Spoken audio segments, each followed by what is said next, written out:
Yeah. Here, I was gonna start vacuuming. Is that gonna mess you up? I mean, I'm streaming. I'd prefer you not to. Alright. If you need to, you need to. Alright, that is that. And then, sorry about that. Here, let's go back to this so we can talk through our intro yet again. We just, it's actually a strategy. You turn off your audio devices so that, you turn off your audio devices so you get a bunch of engagement at the start of the stream because you have no mic. This is called the art of no miking. If only he looked at chat. Yeah, you guys didn't hear the spreadsheet warning. Okay, so what we are going to be doing today is we are going to be going over all of the Tinto talks. Or not all of the Tinto talks, but a lot of the Tinto talks now with the new context that we have from reading all the subsequent Tinto talks. So, for example, when we read about estates back in Tinto Talk 5, we didn't have the context of all these other 40, 50 Tinto talks. And so we have all the Tinto talks that refer to mechanics, which is Tinto talks 1 through 57. And so from this, we are going to try and theorycraft as much as we can based on publicly available information that is available publicly, which is information that we can talk about. And so with this, we have the 4 update ones, and then 53 or 52 mechanical descriptions. So we're going to be going through these. To that end, we have a little bit of a notepad where we're going to be taking notes, and then we are going to be trying to flesh out as best as we can the spreadsheet, which we've already begun work on. This spreadsheet is fully interactive, where we can change variables and it will change outputs, like how efficient our gold is in investment in specific RGOs. This one is for RGOs. I think you could probably calculate RGO stuff, but you can't calculate manufacturing stuff because we don't have all the manufacturing PMs. And so, yeah, so this is what we're going to be working on here today, going over these Tinto talks. Also listening to the EU4 OST for reasons unknown. Okay, so the first Tinto talk, let's get into it. I'm pretty sure it's just an announcement, so we can just skim through it pretty quick. Unless it doesn't load. Tinto Talk number 1. Is the game called Tinto Talks? No, not really. It's called Project Tizar. First of all, Tinto stocks for Paradox Tinto, which is in Suez, founded in 2020 with a few people moving down from PDS to Spain. Now it's almost 30 people. This is a couple years ago. We started talking about a game as soon as we started working on it, back in Long Forgotten, etc. Are we going to get any hints through here? Probably not. I remember us announcing Victory 2 with just, okay, actually we are going to get some context here. I remember us announcing Vicky 2 with just 2 mock-up screenshots and half a page of ideas. This changed a bit over time, with the first rule of announcing a game to not announcing it until it passes its alpha milestone, in case it would be cancelled, as happened with Rune Master. And then when projects started going from 18-month development cycle with games like EU4 to many years like our more recent games, the time for announcements to release became much closer to the release of the game. Why does this matter? You don't have to respond to chat, but I think we can acknowledge that all the YouTubers flying out to Barcelona, the sudden uptick of EU5 content might be telling a bit. You can make whatever inferences you like. I cannot talk about anything that I discussed when I was in Barcelona, except for the food. The food was delicious. All those YouTubers just went to Barcelona to trick people. Trust, yeah. This is a reasonable inference as well. Why does this matter? Well, from a development perspective, communicating with the players is extremely beneficial. It provides us with feedback. But if it's so late in development that the process you cannot adapt to feedback, then a development diary is just a marketing tool, right? And so I think something to infer from this first step diary, or inferences you can make, are regarding the release date. I think that games like Imperator might have looked differently had we gotten community feedback earlier and listened to the feedback. So they're saying that it is going to, or they're implying that it's going to release, or it's more cooked let's say it's spent more time in the oven at whatever the announcement is going to be than this like 18 months to finish kind of development cycle. If we look at HOE 4, this was the first time we talked about air warfare about 10 years ago, and not much in common with the release version. So, what's this then? We will be talking about design aspects of the game we are working on. We will not tell you which game it is, nor will we, nor be able to tell you when it will be announced. It has not yet been announced, nor when it will be released. We haven't learned that yet. We will be talking to you here almost every week because we need your input to the game to make a masterpiece. I'm excited for the Paradox-sponsored Catalan Independence Revolt. I personally plan on swaying for Spanish Protectorate. Maybe it'll be March of the Eagles, who knows? So what about Project Caesar then? Yes, at PDS, which is Tinto as a child, we tend to use Roman leader names. Okay, so he's going into why it's called Project Caesar. Why didn't you call it Project Kaiser? In Q2, we started writing code on a new game, new systems that I wanted to try out, adapting the lessons we had learned as well. If I recall correctly, he worked on Vicky 2 at EU4, plus recruiting for a completely new studio at Tinto. Today, even though we are a fair bit away from announcing the game, and this is like 2 years ago, this is today, or it's like 60 weeks ago, we want to start talking weekly about the things we have worked on to get your feedback and adapt some of it to become better. Now, the context is this is a couple of years ago, right? Or this is a year and a couple months ago. They started cooking this in 2020 per this dev diary, right? And so the game has already been cooking for quite some time. However, we'll start with the vision, something we're really not up to... something which is really not, which is not really something you change at this stage. This stage, of course, implying some degree of development. So, we want to have a believable world. We won't necessarily read every single thing from these Tinto talks, because it'll take really long if we do that. We want to have a setting immersion. And if you look at some of the maps, boy do they get, like, very, very minute detail about everything. And replayability. There should be many different ways to play, and different starts, and reasons to replay them. Different mechanics of parts of the world, etc., etc. Sounds ambitious, right? Which games do you think represent these pillars well? And then this is, maps will be what we're talking about next week, except not next week, but instead, right meow, we have the first Tinto talks of maps. I'm hoping this dev diary plus the CEO saying something will release they will release something very much in their wheelhouse means an announcement in the next couple months and release it after 6 to 8 months. That's a reasonable way of looking at things. Bob Marley Waiting in Vain is playing in my head, regardless of regarding seeing a release for this game. Well, chat, since we are theorycrafting, what do you think will be the hardware requisite to actually play this game? Well, I do believe something was posted about RAM being 16 gigs instead of like 8 gigs of Victoria 3. Yeah.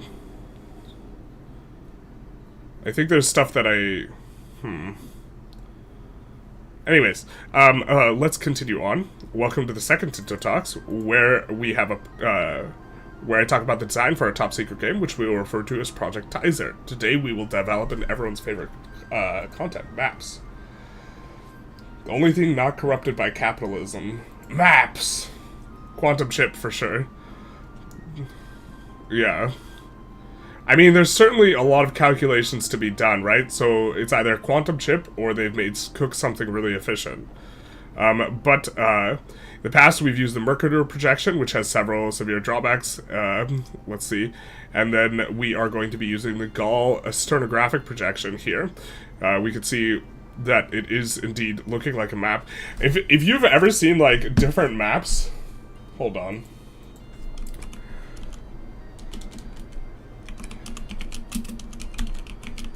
When you change what the center of focus of a map is, it's actually, like, so wild how it changes how everything looks.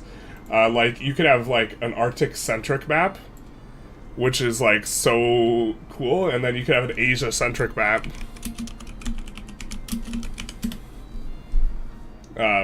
for example, where Asia, instead of being, you know, on the side of the map, is just in the middle of the map, and it makes everything look wildly different as well. Really, really cool to like see some of these alternative projections.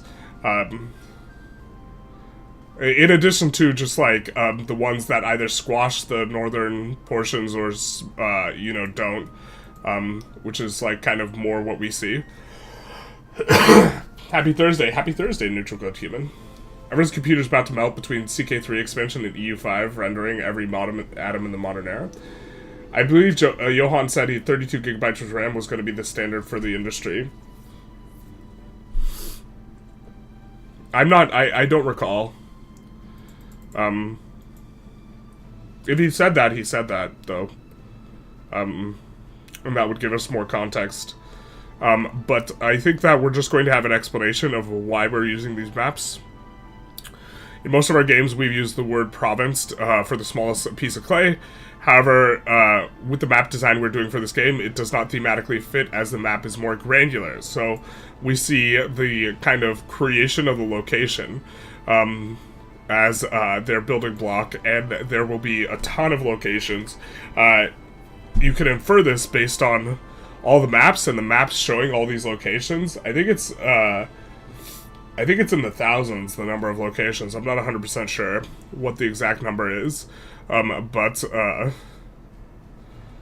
group is called an area, a group of areas is called a region, a group of regions is called a subcontinent, a subgroup of subcontinents is called a continent. So this is how the breakup is being done.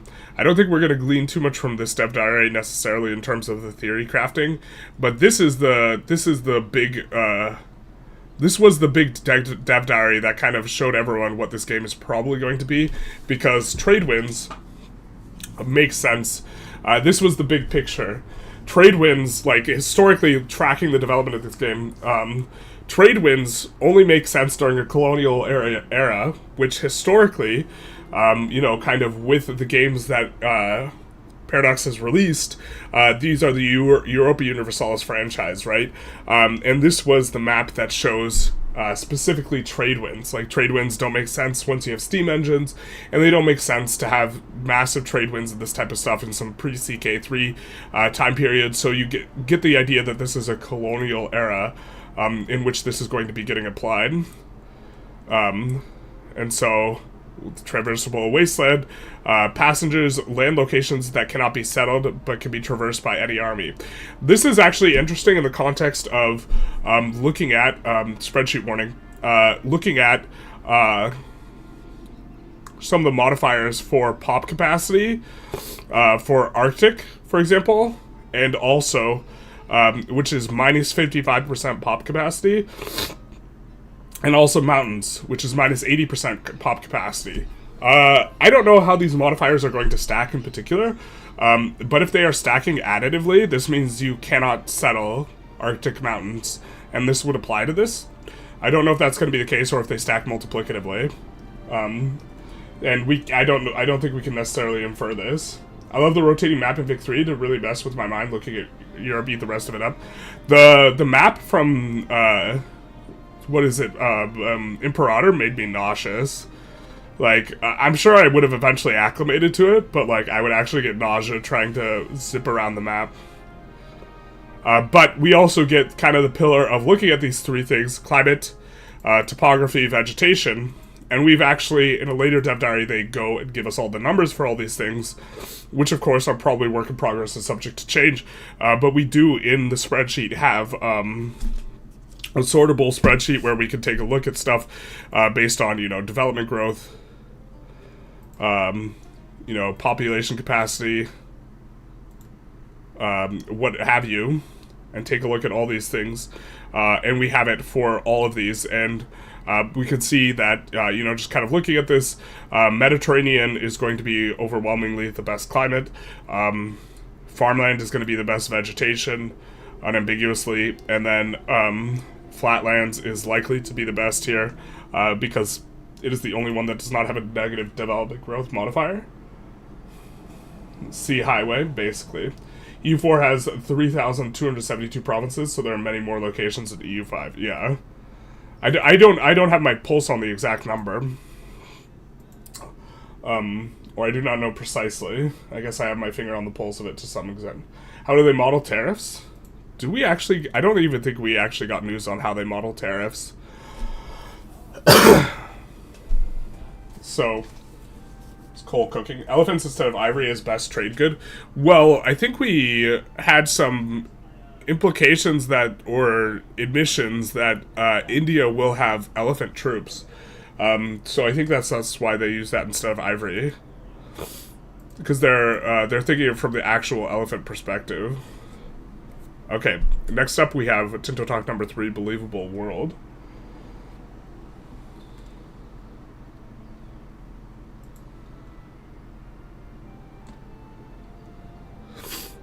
Okay. So this, in terms of the history of Tinto Talks and people trying to glean information about the game, this was actually a pretty important dev diary because this is when people started to infer what the start date was going to be for the game. And the idea is they cross-referenced historical populations in India and used this to determine what the start date of the game was going to be. Some hardworking people. We have population, and then the principle of a simulation, not a board game. Mechanics should feel like they fit together, so that when you play in the world, a not abstracted way to give the impression of being a board game. You know, Victoria 3 is actually quite good at this, in my opinion, or having every system affect another system in a very organic way, in terms of how economies and everything affect each other and how there's cascading effects, which also makes the game really, really hard to teach or explain because almost everything affects something else, and so in order to talk about one thing, you almost need to talk about 7 things. Farmland's not giving minus dev costs like EU4, it's a shame. Okay, every location can have pops. The pops will, of course, be bifurcated based on various things, but not based on which building they're working in, which is a key difference between Victoria 3, and so there's way less fragmentation on that front. But there's more locations, right, than there is in Victoria 3. A single unit of people can be in a single location, any size from 1 to a billion long as they have the same 3 attributes: culture, region, and social class. A billion, you say?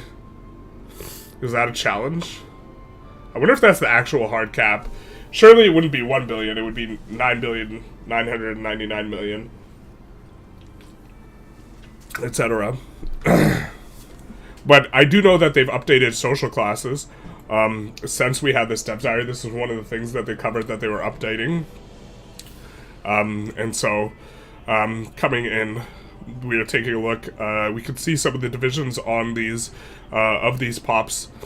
And this is, you know, one of the ways in which they are trying to deviate from the board game stuff is instead of having, like, the development of EU4, you have pops, and the pops do things. Then they're tracked in a number that is, you know, not just like 1, 2, 3, 4, like Stellaris was on release. Another one is satisfaction, which, if it becomes too low, will cause problems. Satisfaction is currently affected by the country's religious tolerance of the region, their cultural view of the primary culture, the status of the culture, the general stability in the country, etc. Several things we can't talk about yet, but by now have talked about. And of course, scripted circumstances. Cap is probably 2,147,000,000, 2 to the 32nd, or maybe half that for a signed integer. That would make sense. Shouldn't the cap be the number of decimals to float a variable? To a float variable? This makes sense to me, but is also beyond the scope of, like, how I look at tracking of information. Very continental. What about performance, then? Someone was talking about performance. One of the most important aspects of this design team has been coded in a way that scales nicely over time in game and has no impact on performance. Of course, now that we've talked about how detailed the map is, with 27,000 unique locations on the map, and I think they've subsequently added more, with the Tinto maps and greater granularity offered by people based on feedback for the maps, so I think there's over 27,000. Do you have a lot of playtime on EU4? I have like 1,500 hours, but it's all before Leviathan. I stopped playing the game with Leviathan. 14 years ago, we released a game called Victoria 2 that had 1/10 the amount of locations, but we also had far more social classes, or pop types, as we called them. That game also had a deep political system, which each pop cares about issues, and much more that we don't do here. So in terms of comparing to Vicky 3, the granularity of the political stuff is deeper in Victoria 3. All in a game that was, that for all practical purposes was not multi-threaded in a genealogic and was still running fast enough on release. We got a baboop. Thank you. I'm Mr. Mag 00 for the follow, big nice. So we see a little bit of a mock-up of this type of stuff, and next week, as in a couple minutes from now, or like a couple seconds from now, we will be talking about how governments work. Okay, so that was Tinto Talk number 3. Is there any note that we wanted to take from that in particular? I don't think so, especially because some of that has been changed, but, like,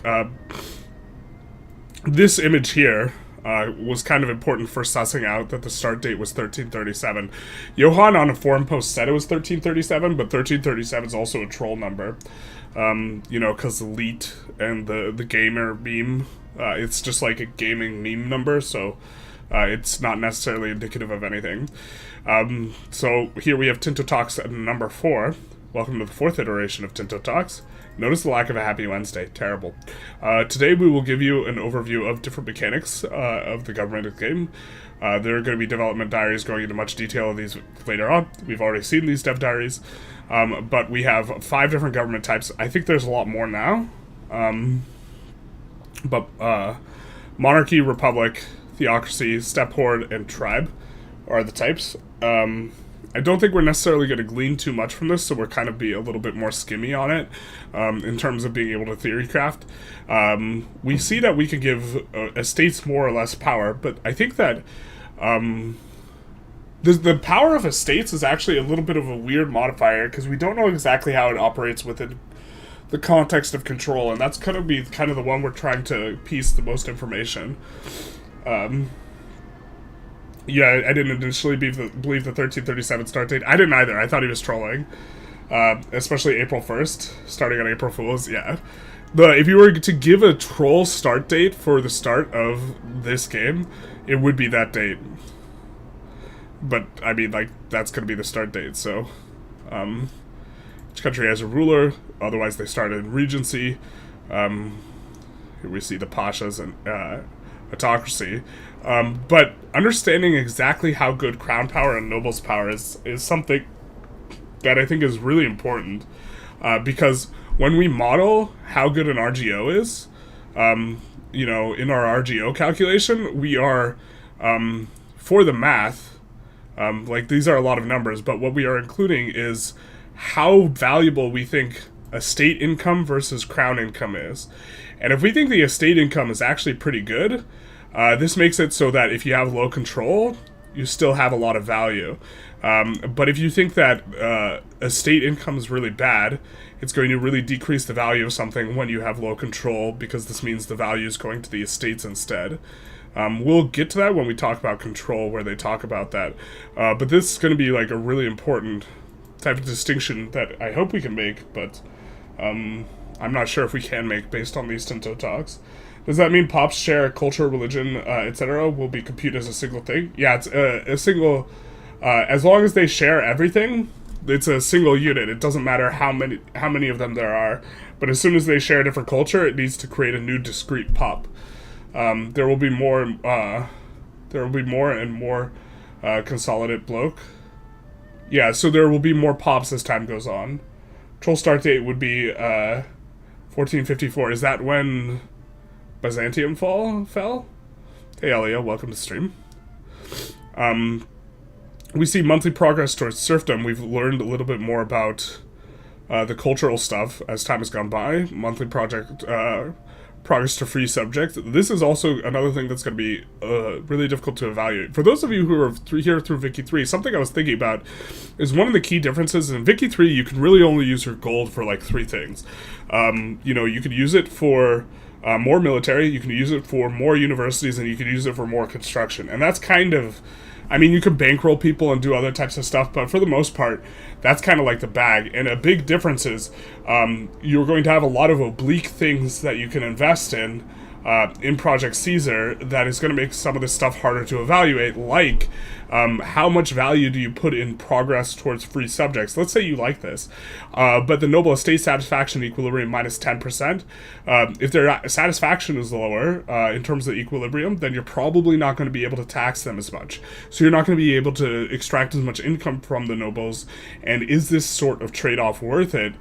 Because this is effectively a cost in gold. And you're thinking about investing resources in this type of stuff based on these types of things. And so let's maybe make a...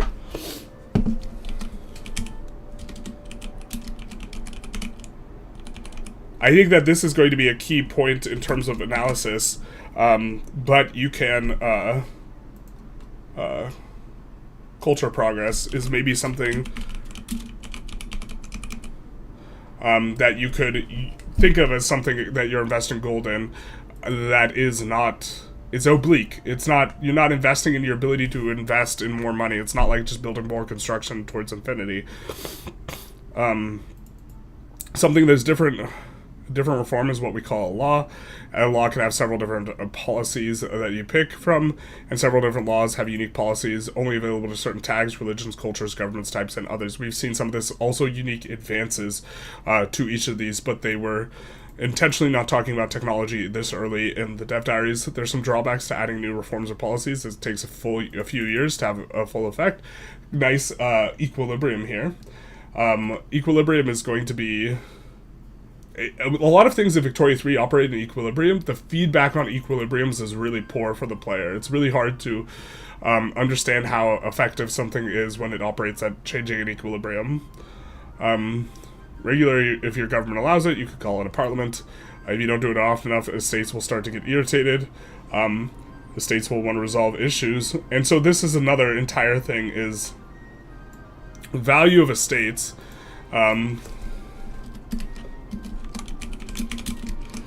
Is something that we're thinking of is how rough is Parliament?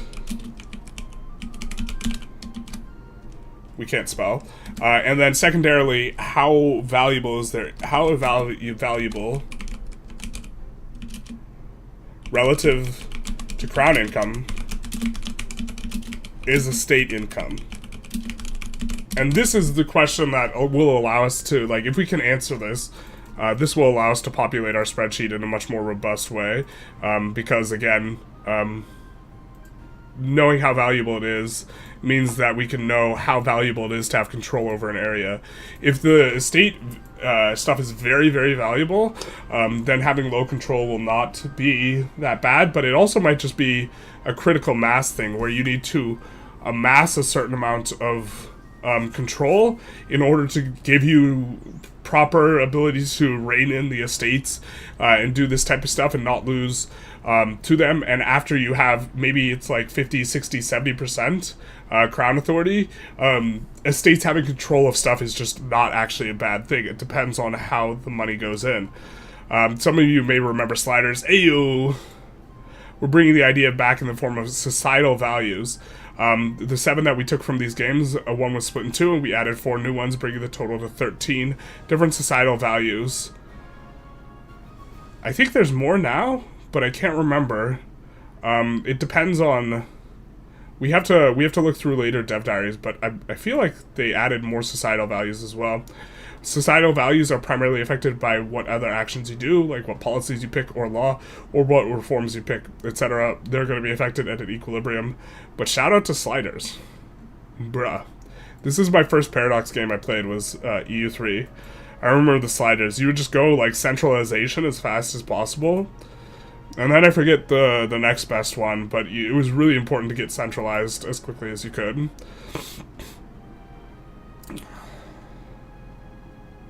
Man, blast from the past. Alright. On to Tinto Talks number 5. And this is probably going to be one of the more important ones for gleaning information regarding metagame. So we're going to be probably reading this a bit more closely.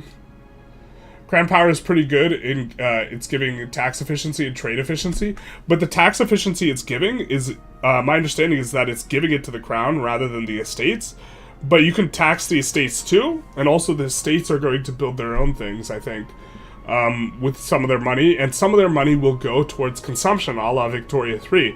So when the owners in Victoria 3 receive a lot of money, this isn't something that bothers you because it stimulates the economies, right? It gives other industries opportunities to be profitable, which is something you need anyways. And so the fact that it's not necessarily going towards you, the government, is not necessarily a big problem, because generating a large economy is more important than extracting as much as possible. Maybe I missed some context, but the lack of control doesn't give the rest to your estates.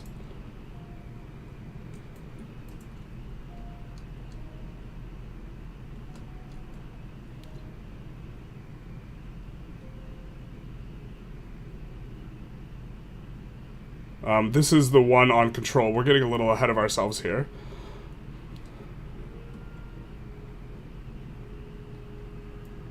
This is probably the most important value you could have, as it determines how much value you can get out of a location, as it directly impacts how much of the tax, how much you can get, how much you can tax the population, the amount of levies you'll contribute would call. A lack of control reduces crown power you gain from the population, while also reduces the amount of manpower and slaves you get, and weakens the market access to your own markets, making it more likely if they have no control.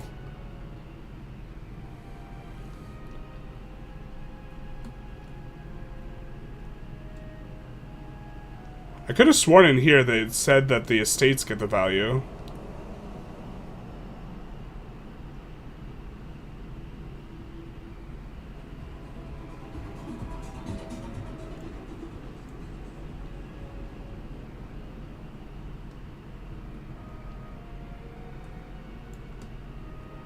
Someone referenced this in a comment where they talk about the estates getting value and value not just getting deleted due to lack of control.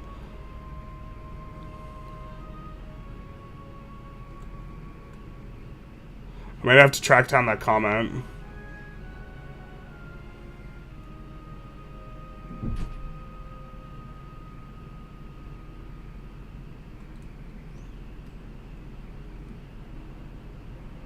We'll get to this when we get to it then. We'll have to see. Mind you, if you could get a state satisfaction above 50%, then the states can invest in economic development. This is my understanding, yeah, with their own income. We're thinking if for a release date, theory crafting, if they want to launch the Victoria 3 with Season Pass for sale and launch, they will need to specify what DLCs is in the past due to Steam's new rules. For value of estates, balance of which estates is good to focus on. Clergy may have less value than nobility. This is also true. Here, let's add this.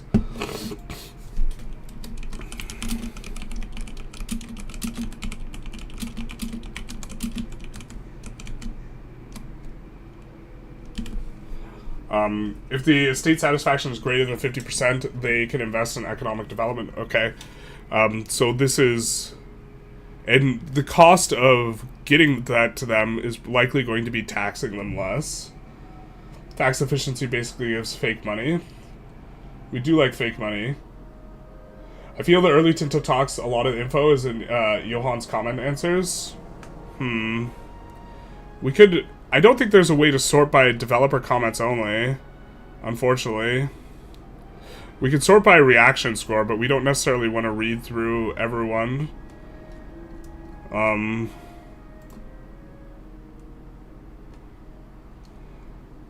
in terms of talking about the estates, this is going to mostly pump up Johan's answers to the top. You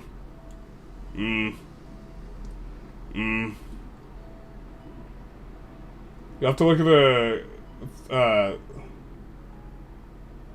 lack of control doesn't give the rest of the states. You'll have to look at the comments. It was quite controversial when he explained it. Interesting. Well, we have to get down to the bottom of that. In which case, control is extremely important, right? It depends on exactly how it's going and what they do with the money if they're not investing it. Do they spend it on goods? I think that they we have to see what buy baskets look like. I don't think there's like I think the buy basket might be constant. I can't remember. So the way things work now is that all the money is extracted from your location goes to estates depending on control. You then tax the estates. That which is lost from control goes to the rebels. Yikes. So then control is very important, right? There's a whole top of the page. At the top there's a button, show dev comments only. Okay. Oh, my bad. Okay, so then for this one we will be sure to look at all of Johan's comments on this type of stuff. There we go. Okay. Welcome to the 5th Tinto Talks, where we talk about design for our upcoming game, Project Tizar. The state is me? Oh, you meant the estate. Sorry, not me. Shout out to Louis. Is that Louis the 14th? What a Chad. The Sun God himself. Or Sun King, rather. Today we will go into detail about one of the... If that's the case... I'm just thinking, then it's going to be a function of how much you can tax. Actually.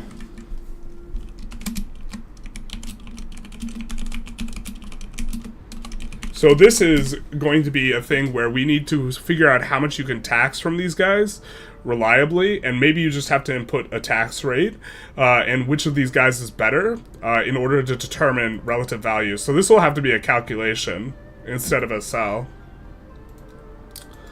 There are 4 states in Project Tizar. I think there's more now. Each estate gives power based on the amount of population belonging to the state. That is, a state's part of the government view, where you can see the current power, satisfaction, equilibrium, and what privileges it currently has. Every noble, 1,000 nobles gives plus 50 estate power, while 1,000 peasants gives a plus 0.05. Interesting.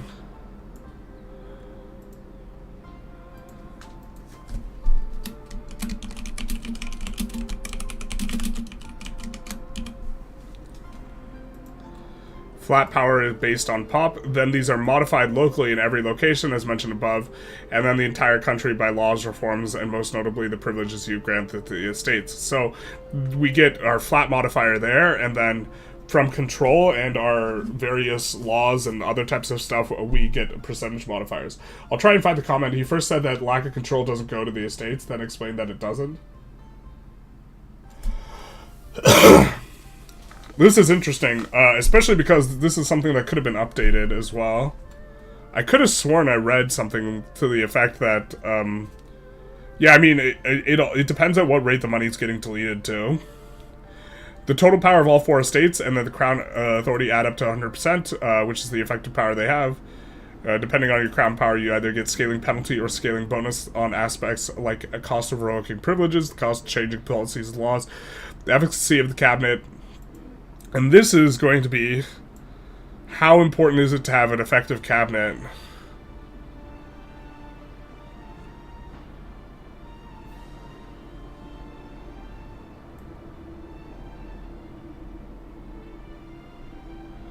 Maybe we need to just copy and paste this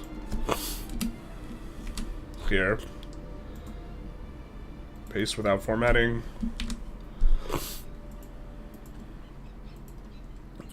Each of the 4 states has a satisfaction and an equilibrium towards it trends towards. Some of the states in some countries will have a satisfaction moving quicker in the equilibrium than others. Every state has 2 factors per type of estate where the satisfaction impacts the entire country, where satisfaction above 50% gives a scaling bonus and below a scaling penalty. Someone in chat said that above 50% also allows them to invest. I imagine that keeping them above 50% is going to be generally good practice. If it allows them to invest in buildings, then this is pretty substantive. If the satisfaction is below 25%, the estate will not provide any levies.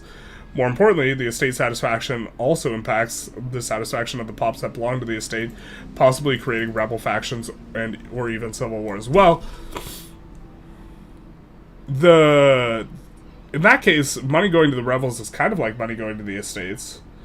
Cabinet efficiency is going to be really important, I think, because the effective coring speed, if I remember correctly. There's so many things you can do with the cabinet. But also, no, I mean, there's going to be a lot of things you can do with the cabinet, and control is always going to give positive value. Like if you have more of it, which we'll get to the control in a second. I think that this, I mean, he starts out the Tinto talk on control by saying it's just like the most important thing. But okay, nobility impacts your prestige and ability to gain counter-espionage. Clergy impacts your research speed and diplomatic reputation. Clergy seems particularly important. Here, let's copy these. And, paste them without formatting, eh? Because I do think that that's important. Stab costs probably seems like one of the weaker ones, and food production also seems weaker. Food production also, it's going to be important to know how that scales, because is that going to scale additively with location bonuses, like farmlands giving plus 33% food production? And if it scales additively, it effectively weakens both of them in terms of importance. So what's the impact on satisfaction and equilibrium of the state? The privileges they get, the current stability, reforms impacts, how much tax them, and more. How much you tax them? So if we tax the estate less, we can get them above the 50%.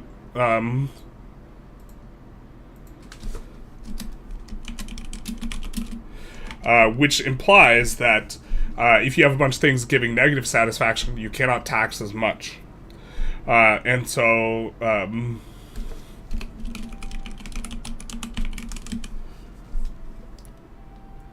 which means that effectively you can look at the economic value of anything that you're passing, right? And decide that it's going to give you, a marginal tax amount. If it's reduced or if it's increasing satisfaction, and it's going to have a marginal tax cost if it's decreasing it.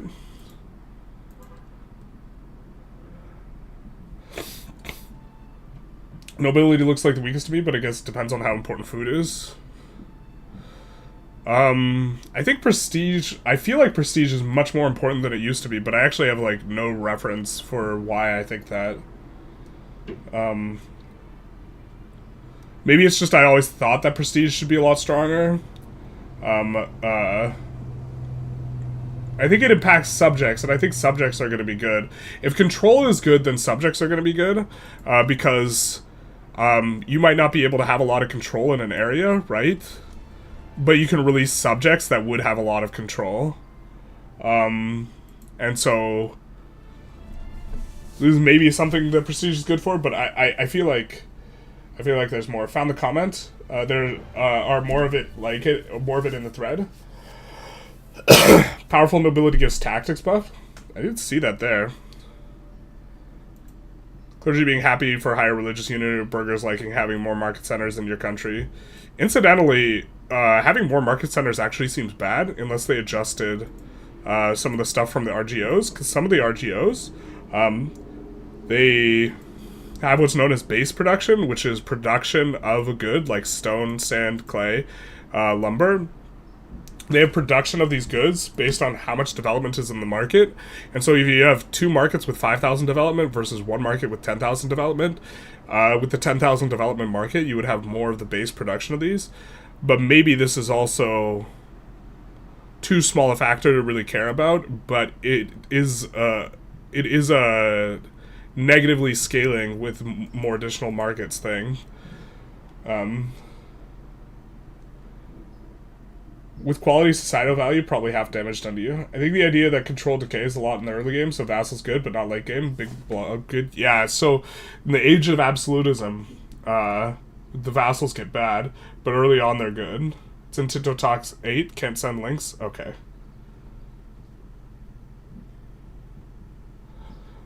So we'll get to Tinto Talks 8, where they talk about it. More economy info. In terms of talking about the estates. For a second I thought that was the announcement trailer. I was like, they hit it. They hit it in previous Tinto Talks. But it's for the DLC for EU4. Estate privileges, you may feel the desire to get them to be able to tax them more. Grant privileges to be able to tax them more. Okay, so this is exactly what we were thinking. And you may be forced to grant privileges to get their support in Parliament. All privileges impact the power of the estate and also increase their satisfaction and equilibrium. They all have some gameplay impact on gameplay fitting the privilege, and also feel and often they impact societal values of their countries. So we see monthly progress towards free subjects. And this is giving satisfaction and also power. But negative satisfaction, equilibrium to the nobles. So if the nobles are ones that you can squeeze more money out of, this is going to have a cost in that you can't tax the nobles as much and keep them above 50%, even though you're getting trade-off for the peasants liking you. It's maybe not worth it. There are many different privileges, unique on what country you play. We mentioned taxes before, and while this is not the development diary where we go into details on the economic system, it's important to mention that the states of the country will have a wealth based on the amount of money that you have not taken from them in taxes. So this is what you're talking about, where I think this is what we're based on the amount that you have not taken from them in taxes. Okay, so this isn't referring to control, but inverse of taxes. And so, how valuable is it to not tax them?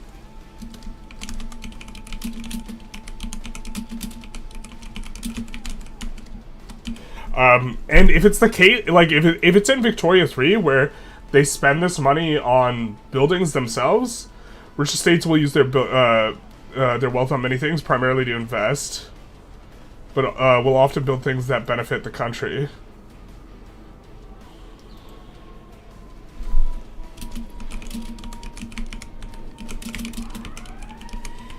Do they get a one-to-one return on money is actually maybe the most important question. Or do they get a malus, or do they get a bonus? Like, if you don't tax 50 ducats, they get 50 ducats, right? If it's one-to-one.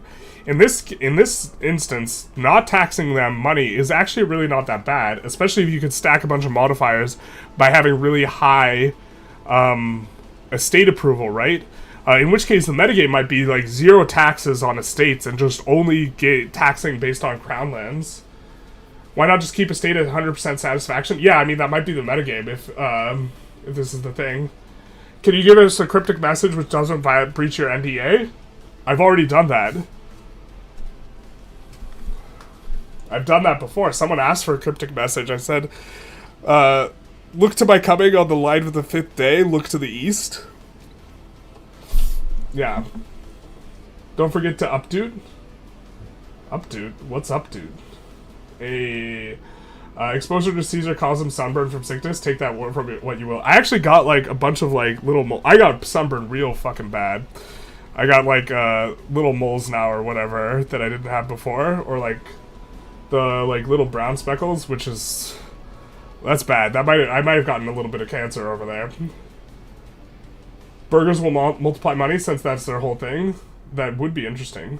Can you make it less cryptic? No. I cannot. Okay. Mechanics will be revealed later. Just trying to see what we can get from out of Johan. It's my decision alone. Achievements should always require Iron Man. Interesting. I wonder if you can bird. I hate the bird metagame. I hate the Iron Man purists too. If you're an Iron Man purist and you make fun of people for not playing Iron Man, but then you bird, you're like... You're a hypocrite. If you don't make fun of people, then who cares? But if you give people a hard time... It's like the smug elitism that's not justified.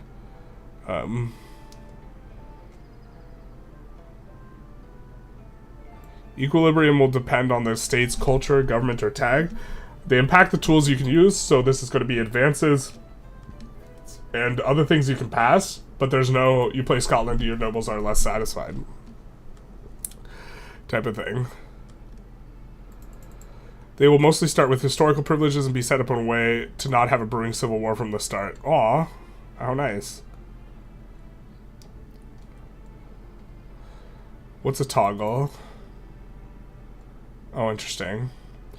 Yeah, a lot of the quality of life stuff that they've reported on seems like really, really nice in a lot of spots. Someone asking for Romania content. Wow, we actually have several pages here. Does it really make sense to have a state power based on population? I mean, I think it should probably be based on money. But a province having 5 noble families instead of 1 noble family doesn't make the noble family... doesn't make the nobility in that province 5 times more powerful. In fact, nobility would probably be more weaker if it's split between 5 houses, etc., etc. And he's saying, this is an abstraction we're willing to make.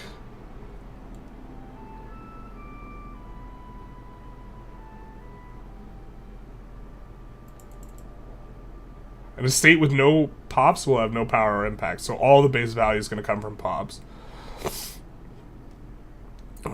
Interesting.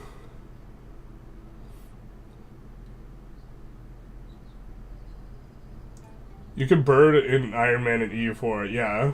And you can also force create saves anyways. It's just like a matter of how much hassle it is. Instead of Vic 3, we give Iron Man players a hard time, basically. Shout out to Jimmy, the only person who plays Iron Man. Saving every day would be absurd. It would be absurd. But, like, yeah, I don't know. I think that... I think we can infer from Johan saying, if it were up to me, that it's perhaps not up to him, and that we'll probably see achievements without Iron Man. I don't know. I think that that's a... I remember in my one tag, one faith world conquest for EU4, back before Leviathan, when it was ostensibly harder, or from what I've heard, it was harder then. Birding so many times to just get the perfect royal marriages at the start of the run, that like the first 50 years of the run was like half the time of the run or something.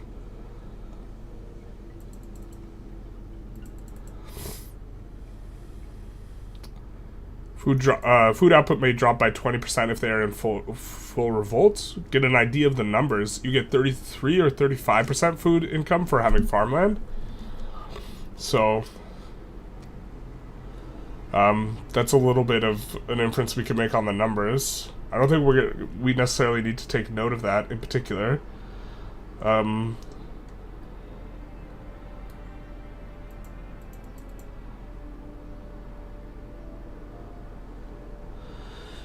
It would recalculate all, as the peasant share is basically 1.2x of before. I think this is kind of revealing to us the math, how this works. That it's not, it increases the size of the pie, and then the changing of the size of the pie changes the math in terms of what percentage of the pie belongs to each estate. Slaves currently give no power. Womp womp.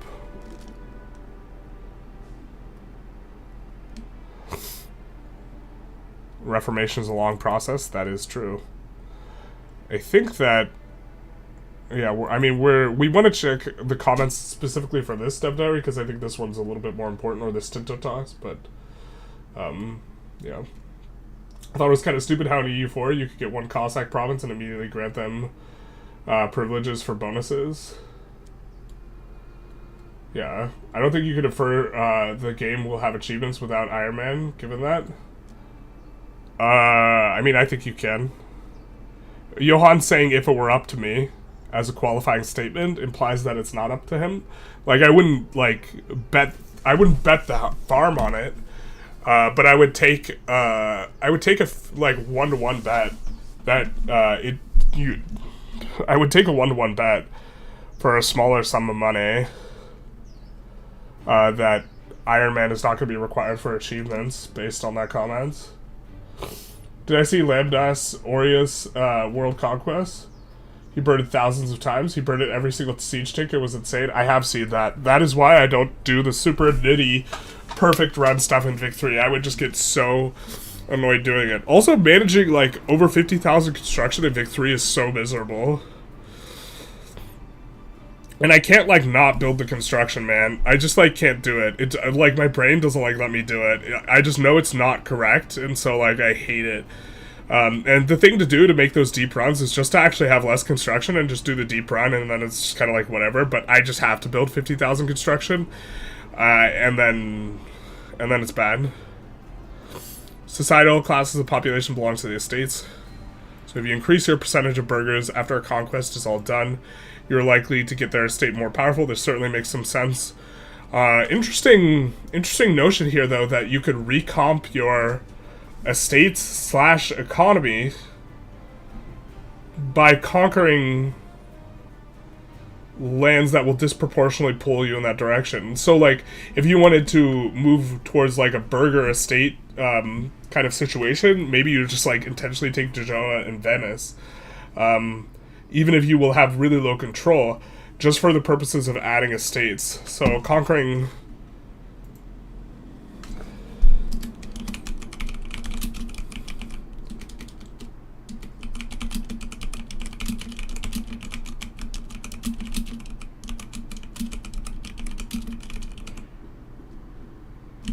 That's kind of an interesting idea.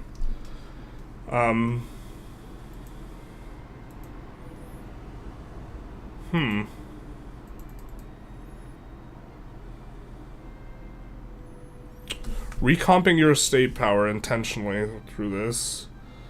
If you can destroy buildings, this also implies you could destroy, like, nobles' buildings to decrease their power. And it's multiplied by how much money they're getting, so in inverse of taxation. So you can also low tax someone, increase their satisfaction, and also recomp that way.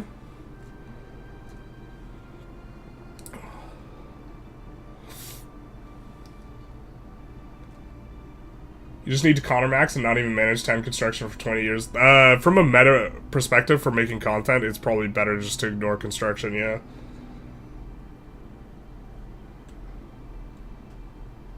What if they made Iron Man only able to load last save to prevent Alt F4ing? That would probably be annoying. Look, the thing is like, the entire, like, there's no point... Okay, there's, like, a principle that you have in terms of making rules for competitive events. And it's, if you can't police the rule, it shouldn't be a rule, because rules that you can't police would only punish the people who follow the rule. So, for example, if you couldn't test for steroids, banning steroids is really stupid, because you would get people who follow the rules and just get crushed in comp, and then people who violate the rules and they would just be, like, insane. Fundamentally, the whole point of Iron Man is to not let you have any redos. If they can't prevent you from having a redo, then it's, like, kind of just a silly rule. Iron Man already can only load save unless you use File Explorer to copy-paste old ones, but yeah, but you could use, like... I know there are means by which you can create an entire folder of various saves from an Iron Man run, which just makes it, like, non-Iron Man with extra steps. And there's no way for it to police it, so fundamentally Iron Man doesn't actually mean anything because you could just, like, get around it. Stability. We'll talk about it in 3 to 4 weeks, or in a few minutes. I personally like to have one strong estate to rely on when calling Parliament. So here's the thing regarding estate manipulation.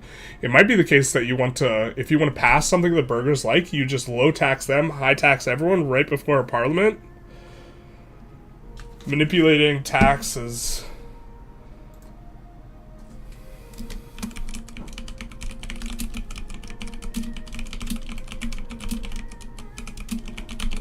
Before Parliament.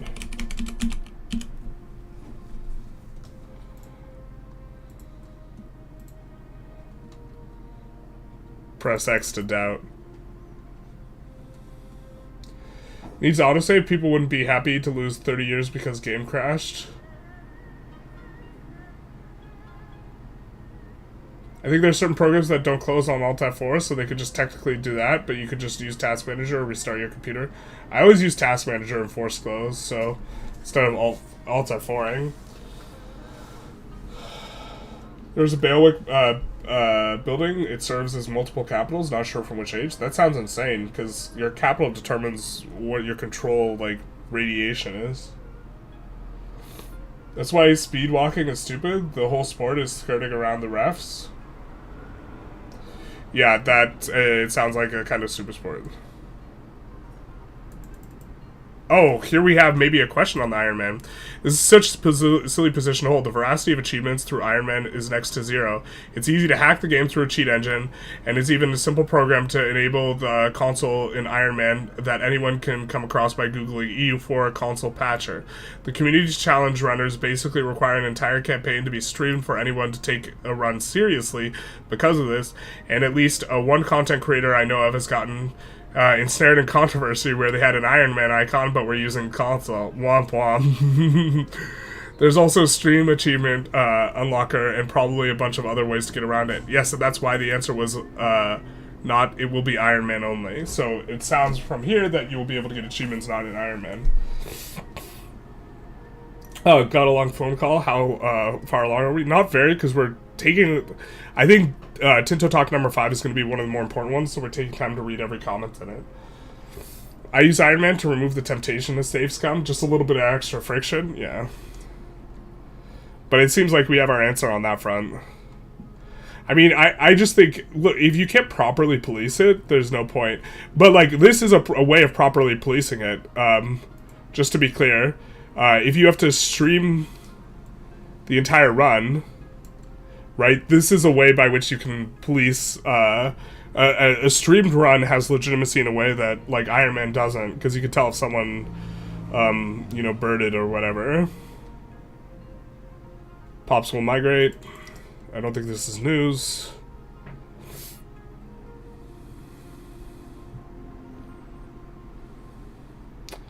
Interesting. I expect nobility 20% power to be way more dangerous than commoner 20% power, or could we say the threat level would be considered equal? There are no lucky nations in this game, thank God. They just maybe have access to stronger advances and other things. Estate privileges or whatever.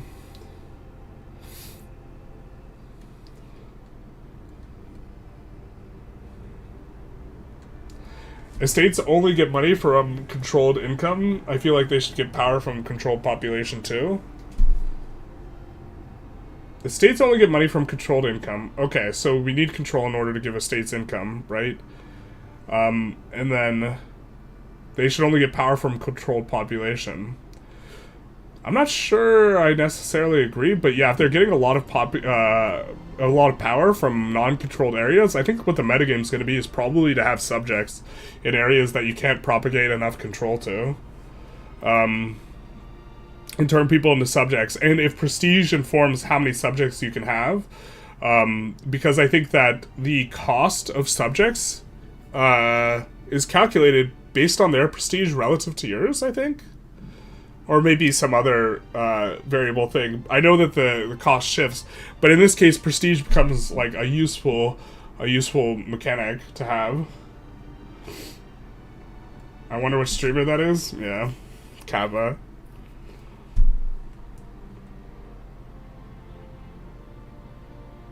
Kind of the type of guy to use stream achievement unlocker for Project Caesar and then make a video. I was the first to get all the achievements in the world. Connor doesn't shy from a good exploit. But it would be, he wouldn't say that he's doing it on Iron Man if he wasn't doing it on Iron Man type of thing as well. The way Vic 3 plays, I'm glad there's no Iron Man for achievements. EU4 was stable, predictable, enough to Iron Man at least works. Yeah. I mean, like, a Vic 3 was like, it was psychotic the way the AI acted on release, where you would just have Great Britain just, like, randomly thumb your pie in every single war. You just, like, basically couldn't go to war. Pillars of Eternity has big achievement run, where you have to send in the recording of your entire run to be verified. Pog. Subjects cost diplo capacity, same as alliances. Yeah, but the diplo capacity scales. I believe it scales with their prestige proportion to yours. How to make subjects nobles mad so they have less prestige, basically. I mean, this manipulation might be part of the metagame. Dynamic flags? Pretty sure we can have that. That's news for you, Palea. Dynamic waifu flags. No restrictive building system, slot system in Project Kaiser.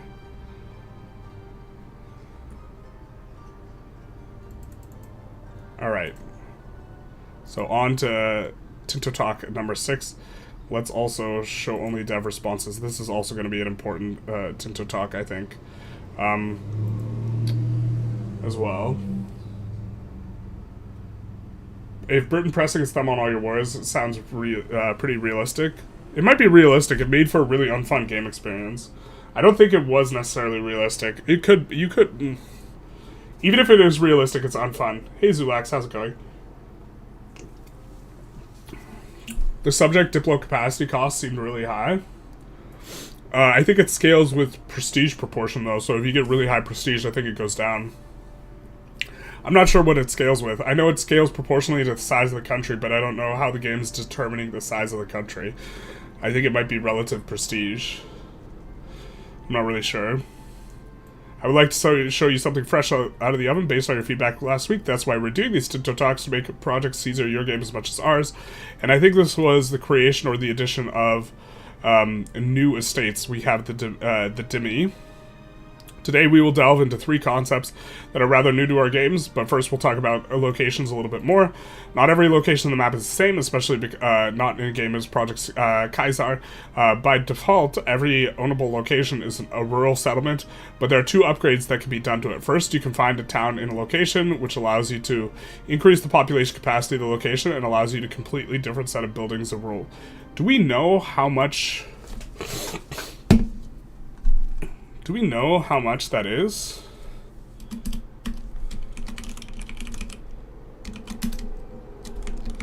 How much does town increase pop capacity? And is this flat or percentage? Because if we take a look at some of our spreadsheet stuff, important is like Mediterranean increased pop capacity at 250%. So if it's a flat number that this town increases it by, this is significant. And vegetation is also important for providing your base pop capacity. So if it's a percentage modifier, what your vegetation is going to become more important. And also what not being in mountains will be more important if it is a flat amount. Because mountains are the only one piece of topography which applies a modifier here. But this is kind of an important question to find the answer to, and also determining which RGOs that you want to have high pops on is going to be a separate type of thing to think through.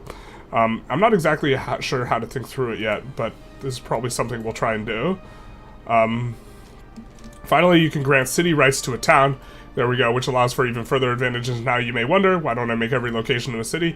Besides the cost of the population requirement, there's a drawback that each of them tend to reduce your food production while adding more nobles, clergy, and burghers to your city. Is this reduction a flat or a percentage?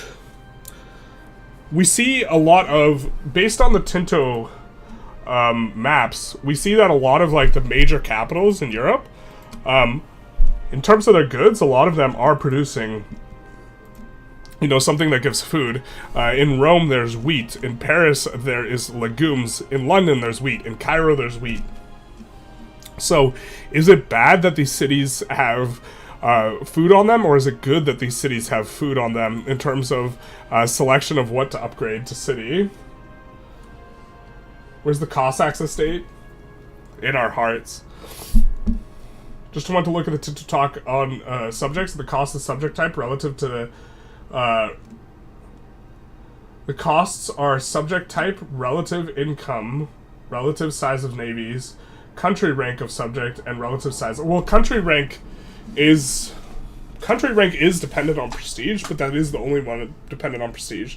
And size of navies and armies.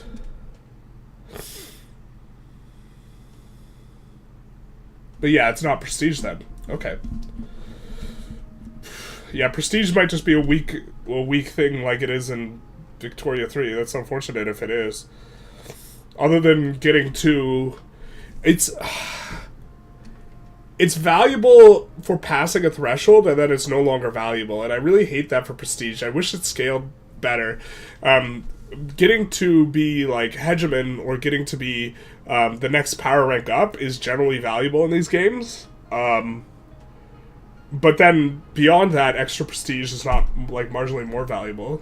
That's a lot of relatives. Yeah, it sounds like Thanksgiving. But this is going to be, I think, one of the more important things, based on them saying it's going to be one of the more important things. Every location will have a control value, which is primarily determined by proximity it has to the capital or another source of authority in your country. There's only a few things that can increase the above proximity impact, but many things that can decrease it further. This is probably the most important value you could have, especially if lack of control just deletes money. I've seen people argue in the comments as to whether or not it deletes money and referencing Tinto Talk stuff, so I'm not 100% sure what it does. Hello, hopefully we didn't miss too much. Even if you did, there will be a VOD. It's minus 10% per town additive. It's a minor thing, so farmlands gives plus 33%, so net plus 23%. So minus modifier is effectively not as bad when you already have a plus modifier. In terms of the math, I still think you probably won't want to upgrade food places to cities then, which is kind of maybe a bit of a backward incentivization, considering how, yeah, like some of the biggest cities in Europe are going to have food as their resource, as their good.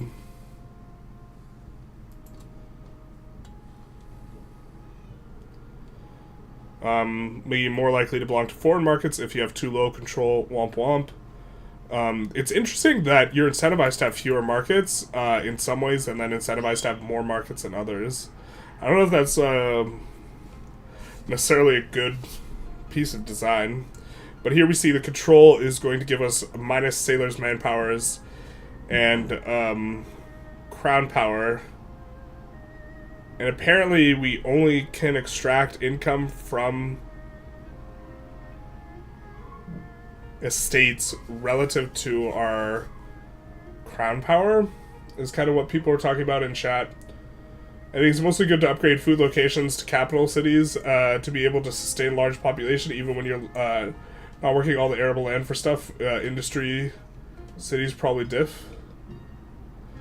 The responses talk explains that it deletes money like 10 times. Okay. We'll take a closer look at these responses. In which case, control is going to be extremely important. So what is proximity? It's basically a distance to capital value while traveling on the open sea. It's extremely costly. Proximity over land, but along coastlines where you can have a high maritime presence. To keep your proximity costs, you can keep proximity much further. Tracing proximity along a major river reduces the proximity a fair bit. And if you build a road network, that will reduce proximity a little bit. A little bit of context on the roads.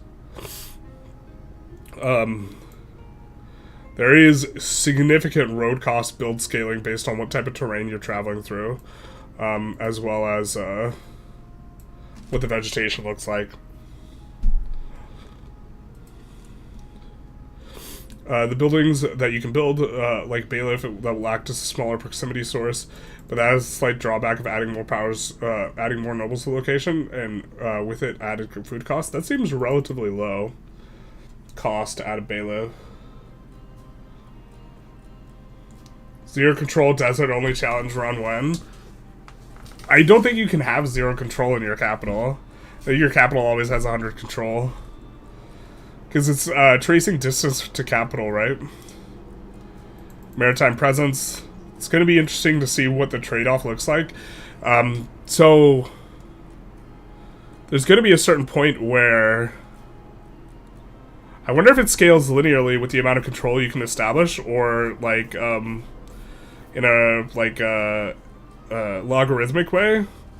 Because if it scales linearly, you will probably want to just build, and you get enough coastal provinces, you'll probably just want to build infinite ships until you could get control to 100% if it scales linearly.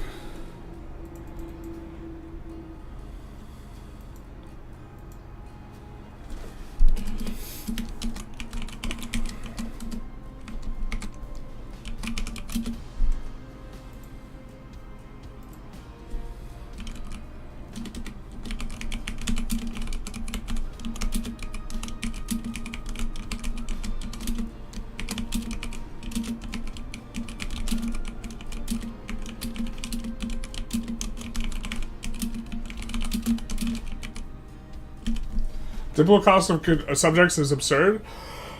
I think they made it so that you can choose to invest more money in Diplo capacity as one of their changes in the recent thing. Brittany and Flanders cost France 1.15 of France's 5 Diplo capacity. I'd say conflicting desires is what makes good design, and that makes it so you have to make decisions. I 100% agree. Having to make decisions is interesting. Also, if you build up a huge maritime presence and you invest in this way, as opposed to investing in roads, people can bust up your ships. So it creates a new tension of a thing that you have to defend. Stay tuned, next week we will do an overview of the economy system, which has a bunch of new features.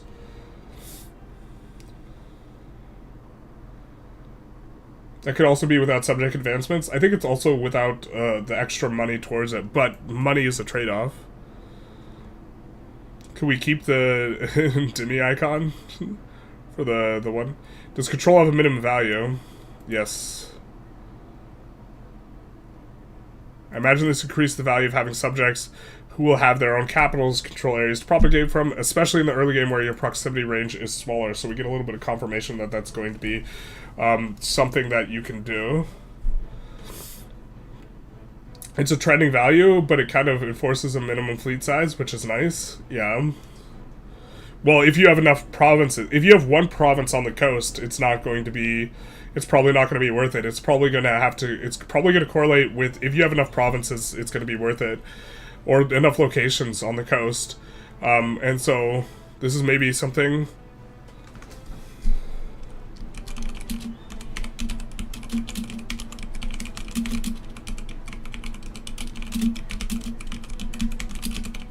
Hopefully you guys can see that. But that's like another kind of way we can approach this, or think through this.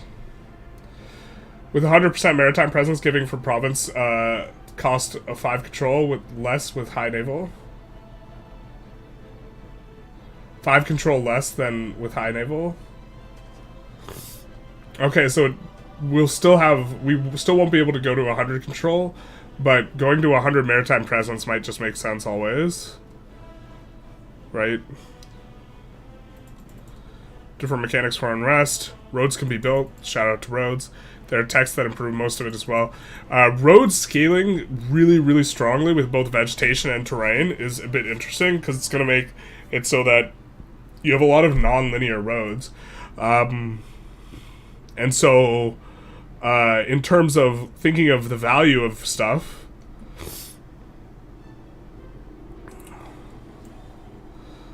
like, in terms of thinking through the value of various things, like if we look at Iberia here, right, when we take a look at all of this stuff, like the resources, it's going to matter if they track along flat terrain or are adjacent to flat terrain, or flat terrain travels through them, because if, like, let's say we have, our capital in Barcelona here, and let's say we can trace a really nice road to these horses, but we can't trace a nice road to this iron. It might be the case that iron's just generally something you want to build better, but since you can't get the control there as easily as a function of the road being not as good, at least in the early game, it makes more sense to build into the horses. This type of thing.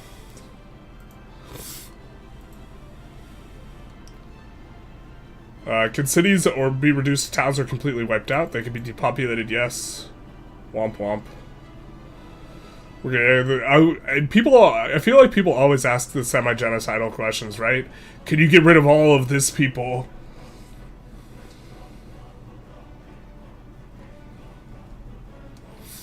Spreadsheet, sorry, there will be no spreadsheet warnings. We've already given the warnings. What happens if a territory is an exclave?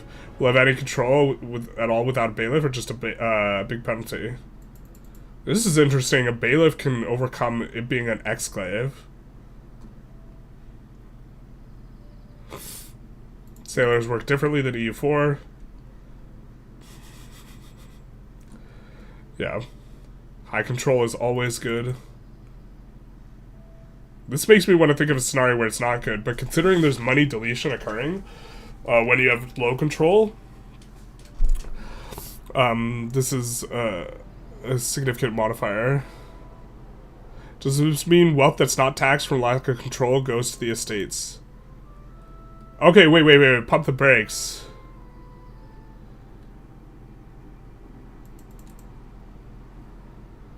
Here he's saying differently than what people in the comments have been saying. Access to goods is dictated by market access, not control, but roads allow you to propagate control. Do we have a map yet with the road building cost per location? You can infer the road building cost. Do we have a spreadsheet mean? I don't think I haven't done it. I don't know if these two stack additively or multiplicatively. I'm guessing they stack additively. But we do have knowledge of how much different topography is going to cost and how much different vegetation is going to cost for road building. There's wealth that's not taxed because of lack of control go to the estates. Yes. He says the opposite in Tinto Talk 8. Okay. This is the one where he messed up. Because okay. We'll see that in Tinto Talk 8. But if this is the way it's worked, lack of control is really not that bad. If this isn't how it works and it deletes value, lack of control is going to be really bad. I mean, this is kind of the thing that we wanted to say. Is this when I say I really enjoy Voltaire's Nightmare? Yeah, we got the news later. Over 300 countries.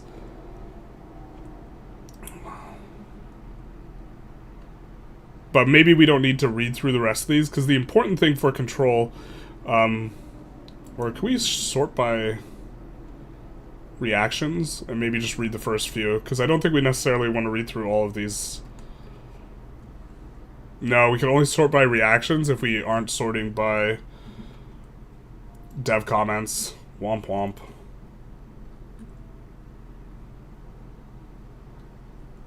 It will take several years to upgrade a town to city, and that only so it can allow all other things. Jeez, Johan had a stroke when he was typing this. And that only so it can allow all other things. So that allows more buildings. Manpower is 100% connected to POPs. Fantastic.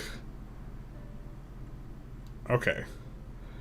I think we've kind of gleaned what we want from this dev diary.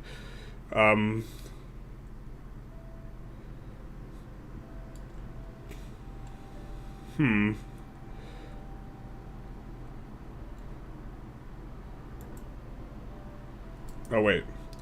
I hope lower taxation just doesn't mean money disappearing in a void, but rather local population gets it for its own use. Yes.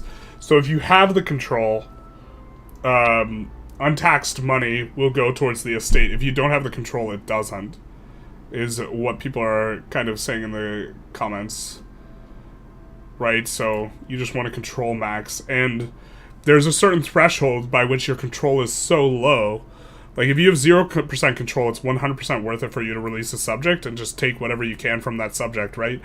Because zero income is considerably worse than anything else. Unless the cost of gaining people is going to be more, so... Or reintegrating them later.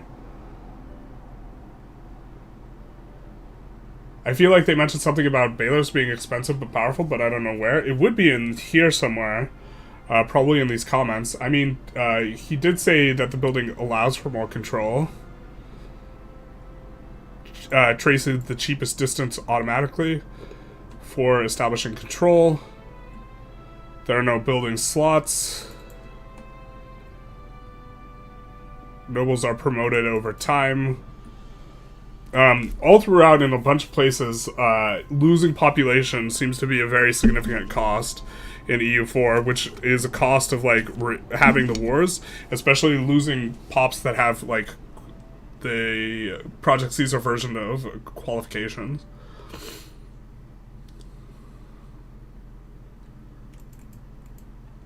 Values are unbalanced at the moment.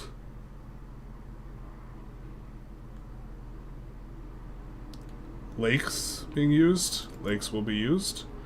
Okay, is it possible to move your capital? Yes. Incidentally, taking a look at Iberia here, if you're playing Aragon, and you look at the shape of Aragon, you probably want to move your capital. The capital is, like, starts in Barcelona, right? Moving it down to here would make it easier to propagate control to the internal area and also along the coast. And so this is actually probably something you consider at the start of the game is, if I want to move my capital, where do I want to move my capital to? Castile has a much harder go of things, right? Where you're thinking, okay, if I have my capital, like Madrid's like in the middle here, right? If I have my capital here in Madrid, then I can get control over land to both the coasts. But my control on the coast is going to be a lot weaker. But I could move my capital up here, right? And then get a lot of control here, and then release something in the south to have a lot of control. And that this could be a way of going about things. Something that was interesting about Persia in one of the recent Tinto flavors is they could move their capital for free. And so this might be like a dynamic thing where you, in the early game, have a capital up here, and then a capital more centralized as you get more roads or more ability to project in that way.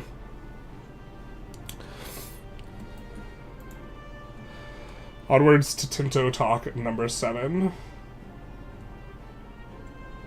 we have a map yet with road building costs per location by combining all the other maps? I don't think so. That would be such a huge... That would be a really big task to do.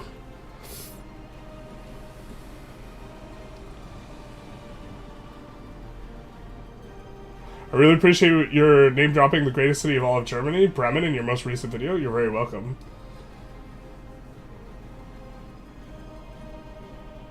I imagine bailiffs set control at like 80% or like 60%, and then it spreads from there again. I can't imagine it gives you that much control. It seems like it would be too cheap, and then it spreads out from there. Yeah, the assessment of subjects' control sounds correct. The bailiffs being expensive but powerful was mentioned in the first recent feedback changes, I think. Okay, interesting. If it gives 80% and then it spreads from there, that's going to be a pretty big deal. Probably Sevilla. The optimal capital for Aragon is Sitges, of course. General, so you have no idea how politically sensitive that example of Aragon could be? I'm just saying. I'm just saying where the capital should be, my guys. Castile's capital is Toledo, not Madrid. Madrid's like in the middle here, though, right? I forget where Toledo is. Aragon's capital is more central. It's in Valencia. Okay. Valencia's like down here, right? And Barcelona's like up here.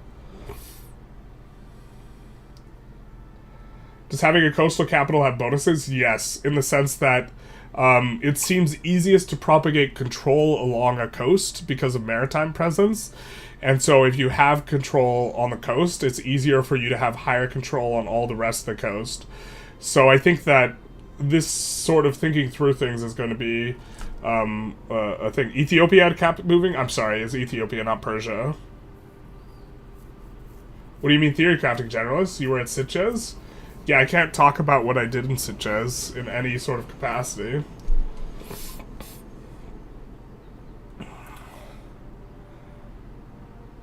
Other than I was there. I could say I was there. I could say I met with the Tinto team. That's all I could say. Welcome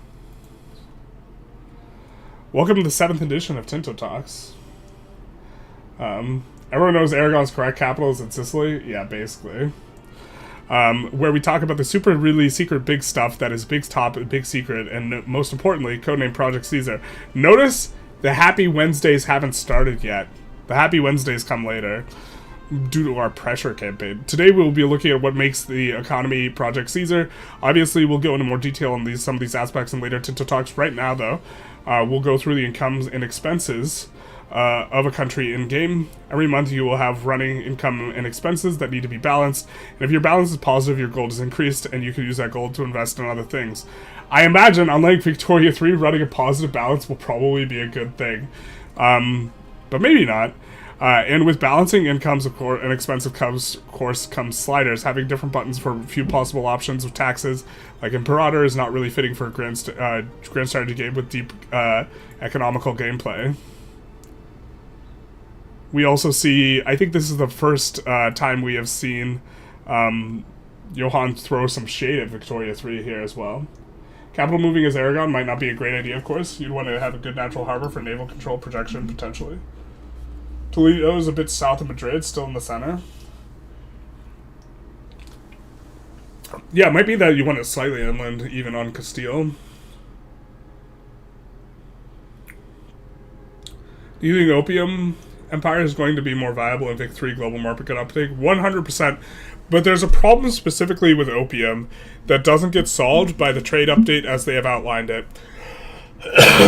And that problem has to do with the way that consumption works in Victoria 3. Consumption works proportional to... consumption is not based on the cost of the good, and so substitutes, they don't substitute in that way. Instead, they substitute based on how many sell orders there is in the market. And so when you export a consumer good to another market, even if that good is cheaper than its substitutes, they will underconsume that good, because they will basically say, let's say there's 5 units of tobacco and 1 unit of opium. They will consume 5/6 tobacco and 1/6 opium, even if opium is half the price of tobacco. And they do it based on the number of, again, sell orders. Generally, the sell orders correlate with price in such a way that if you have a lot more sell orders, the price will be a lot lower. And so if you have an autarkic economy where you're producing everything yourself, stuff gets consumed in the right proportions. But if you're exporting specifically, stuff gets underconsumed. And it's really hard to dump opium into another person's market. So it'll be better, but it still won't be fixed.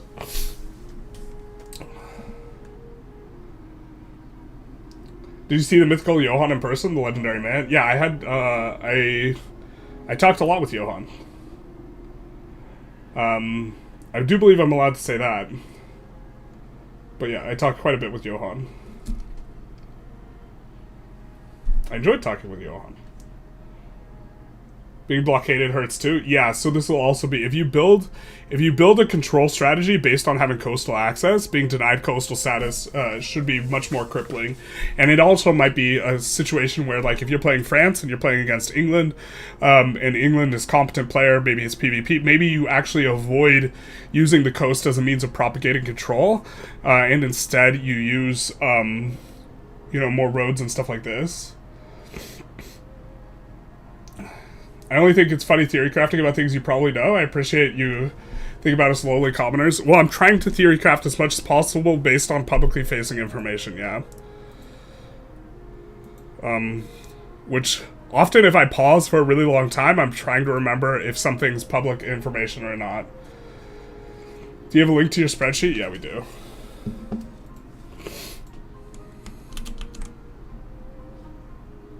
I have to remember to pull that over when I do that.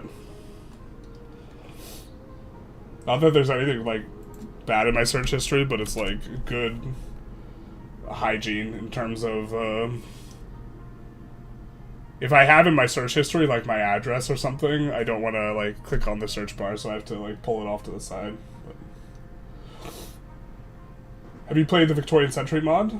Only Victor 3 mod that has trade done good. There's one that someone on my Discord is using or doing where it pushes specifically consumer goods and allows consumer goods.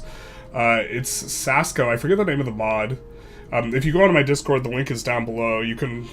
He talks about it, I think, in the mod section. Why in that case exporting does why in the case on exporting does that model not work? Because they should replace and consume more of the opium, but they don't. They should consume more of the opium, and as they consume more of the opium, this should allow you to. This should help the person who's trying to dump it into the economy by raising the price of opium, and since the price of opium in country B is now higher again than the exporter can export more of it because they have a lower, cheaper opium because they're trying to dump opium. And this, the price of opium doesn't get pushed up enough in country B to allow the expansion of the greater and greater expansion of roots because it's underconsumed. So, like, we might do an EIC video where we, like, talk about this and we, like, try and do it, but, like, it's still a fundamental problem in the way that trade works because of how substitution works in consumption. It's also reminding you of what they have said in public. Yes, going through these is nice on that front. But yeah, the shade begins with this comment here. Journalist is gonna break NDA on accident on stream? I don't think so. I can't explain why I don't think so, but I don't think so. We already know you watch spreadsheets, you disgusting human being. Can't wait for the product teaser that puts the timeline 1836 to 1936. I mean, I think you could, well, what Victoria 3 does really well that is not going to be done in Project Caesar is the materialist informing of, like, politics. So... but, okay, let's talk about incomes.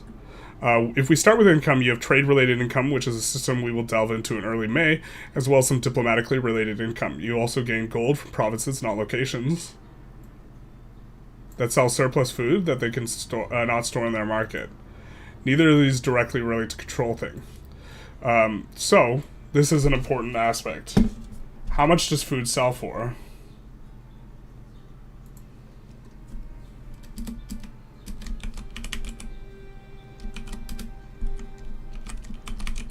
How much does food surplus sell for? And the reason why this is important is if we are evaluating goods, which we have in the RGO or the raw thing here, if we're evaluating the value of goods, right? A lot of the goods that produce food have really low base price. So exporting these is not good, but if you can sell the food, how valuable is that food? If it's 1-to-1 worth of gold, then suddenly rice is worth 11. That's insane. I don't think it's 1-to-1. But the question is, how valuable is this food? Is going to be an important thing for our RGO calculation in the spreadsheet, because when we're trying to determine the total value of the thing, we need to know how valuable food is. I'm guessing food value is going to be polarized, though, where if you are under your maintenance, it is like the bee's knees, the best thing ever, and if you're over, it's going to be less valuable. But it also depends on where you can sell. Provinces sell to other locations that they cannot store in their local market. Neither you directly control with the slider, though. But does it sell to the larger market? Can it sell intermarket? Does it sell to adjacent locations? These types of questions are going to inform how good food is. All timeline mods are usually garbage. They scope creep until they get abandoned. Yeah. Depends on supply demand of food. I agree. Aren't you trading the goods that aren't directly turned into food, not food directly? Well, I mean, here we're seeing that you can sell surplus food.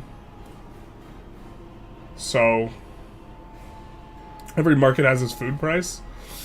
Yeah. But at base price, there's going to be a proportionate value, right? So my question is, at base price, what's the proportionate value of food relative to gold? The bulk of most countries' income will come through taxes, though, and taxes in Project Caesar are really different than before. Before what? Before in what game, dear Johan? First of all, every estate has a possible tax base, a concept we will delve into much more detail next week. This is you can attempt to tax from them, but every state has a maximum tax you can take from them, which depends on your laws and their privileges and how much power you have in your country. But if you're not taxing them, they get to keep it. The question is at what rate do they get to keep it and reinvest it? The higher tax you take from them, the lower their satisfaction equilibrium becomes. Some examples of tax affecting things include the Catholic religion, which limits the taxes on the clergy, and also the axiom et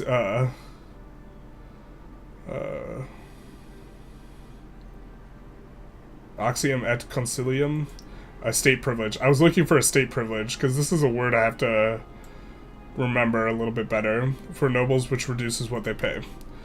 Finally, for something that has existed in some of our older games, we have minting. Now, what is that, may you ask? That's how the Spanish Empire fell.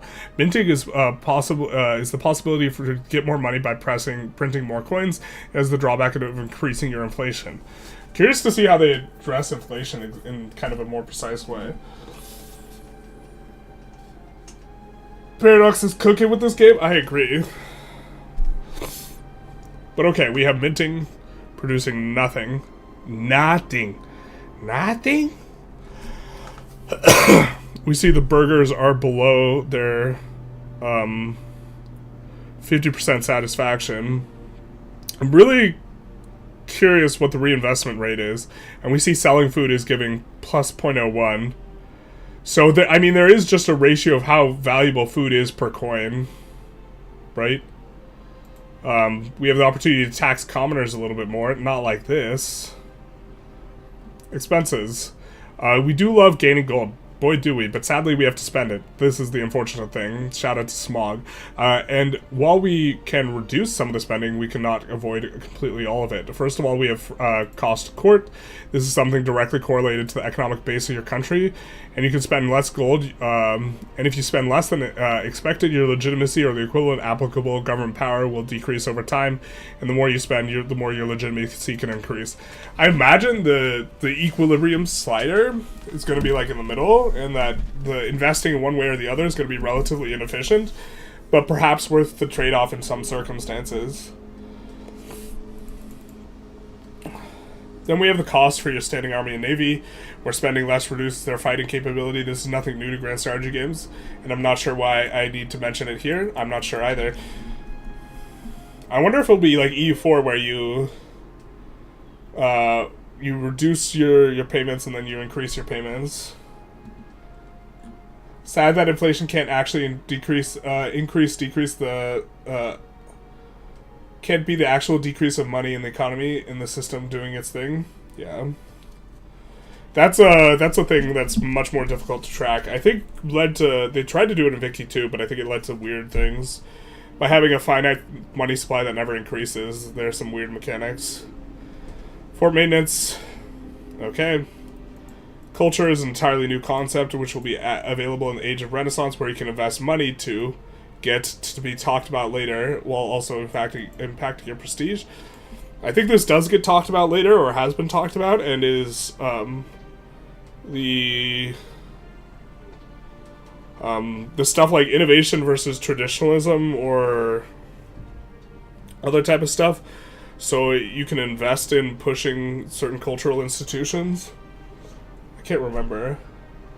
Interesting that selling goods and food is separated. Does the money from selling food not go to the location, then get distributed to the estate? Oh, this is a good question. I guess the food sales wouldn't go to the estate, right?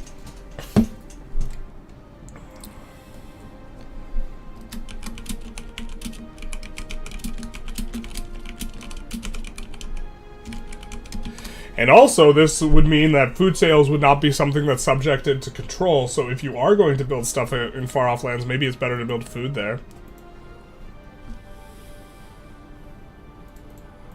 You can decide how much you want to spend on colonial charters, and so here we get a bit of a thing. Finally, the last thing you can pack with your slider is stability.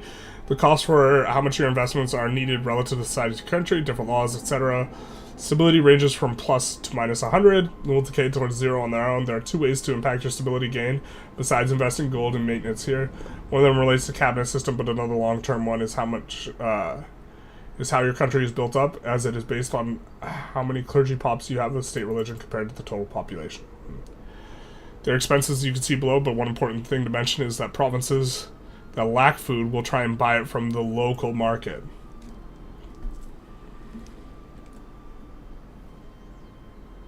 who does the food get sold to then? It gets sold to the local market, and then the provinces try and buy it.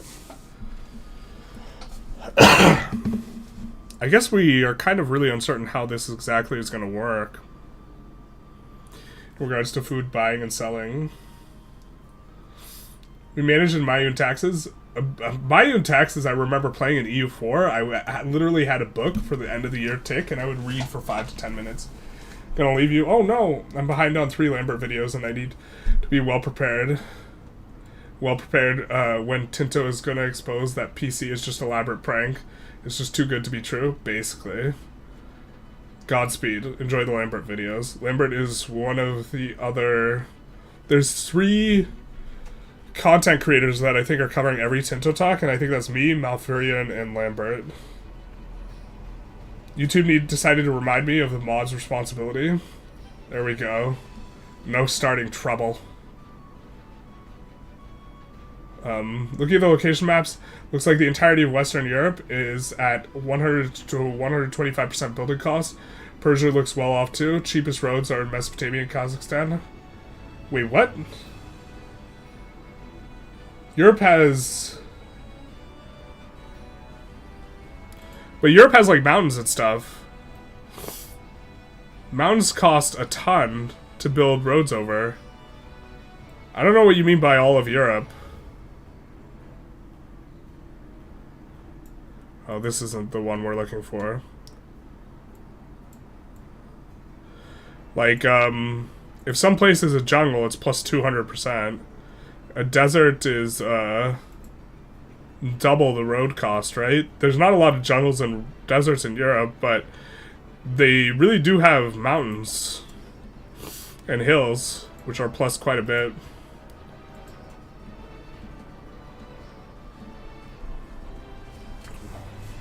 It's actually really good now, and I don't have that good of a PC. Discord? Here. Let's see if we can get a link to the Discord. I think it's in the description of... Here, let's get you a Discord link.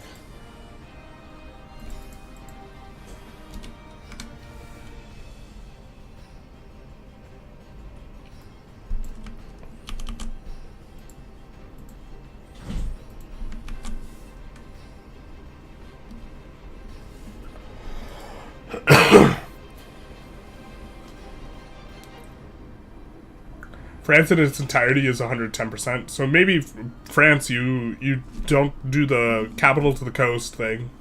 Maybe you can propagate roads well enough.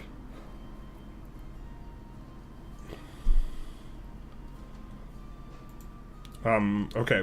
Leave cost, court, army maintenance. Culture. Oh, it's just culture? I actually don't remember how this gets reinvested based on future Tinto talks.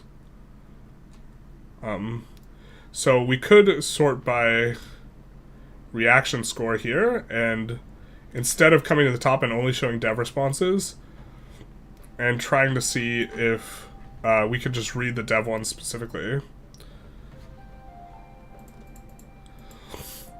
Alright, he's making fun of the guy. Use real maps.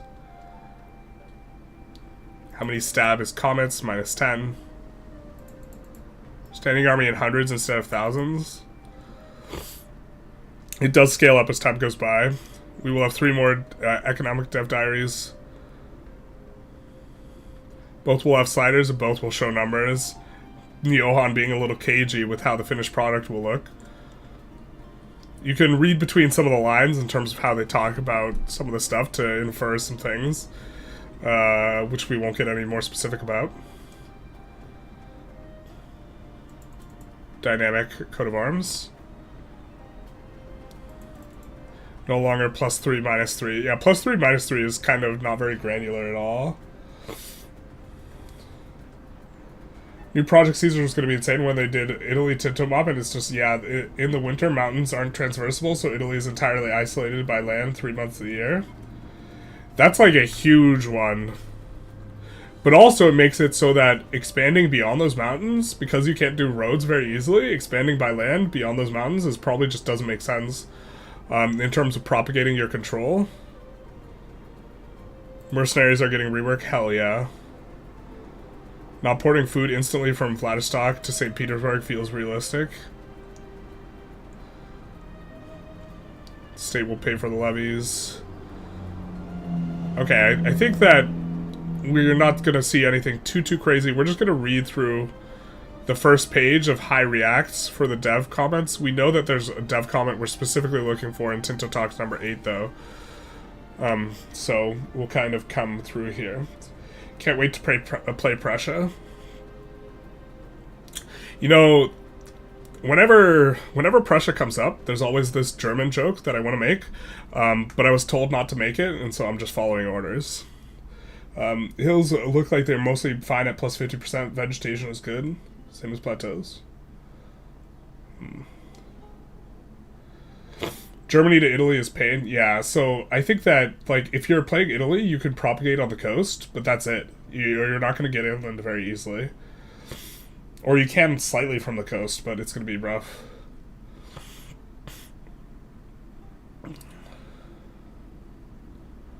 There's a full belt of 90% road building at the coast of... How are you getting the full road cost of everything? Are you calculating it yourself? Or is there something that shows it? Okay. On a completely unrelated note... Completely unrelated...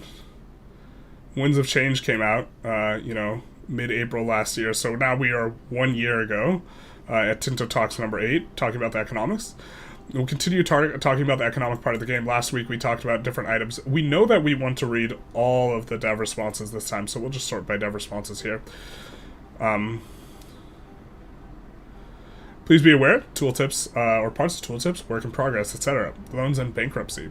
Start with loans, which will work a fair bit different than a previous grand strategy games. You can take a loan and you get money. Yep, at first glance it's similar, and you pay interest on it for a set period of time. However, in Project Caesar, there are new changes. Take a look at this work in progress tooltip. Take out a loan with yearly interest 10%. Yikes. That's usury. 10% interest is perfectly fair. Womp womp. Great joke, yeah. It's one of my favorites. So supply should cut off during the winter across the mountains. I think so, because you completely can't travel, so you can't trace a supply line. Yeah. Brazil and Argentina have cheap roads, Midwestern plains do. Northern China and India have cheap. Northern Australia a bit inland too. I'm just looking at the vegetation and topography maps. Okay. In this game, you are not borrowing money from an abstract national bank. Instead, your internal loans are taken from the estates that have made available.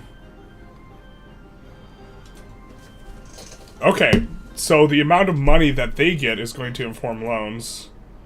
Let's take this down.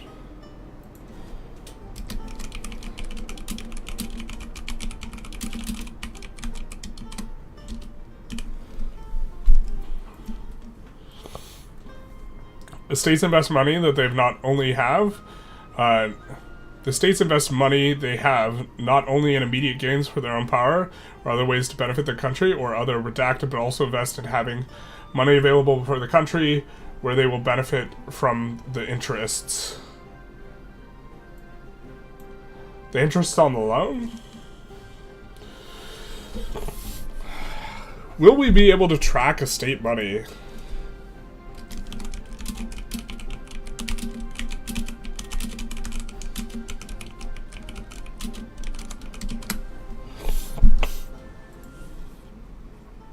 It's perhaps an important question.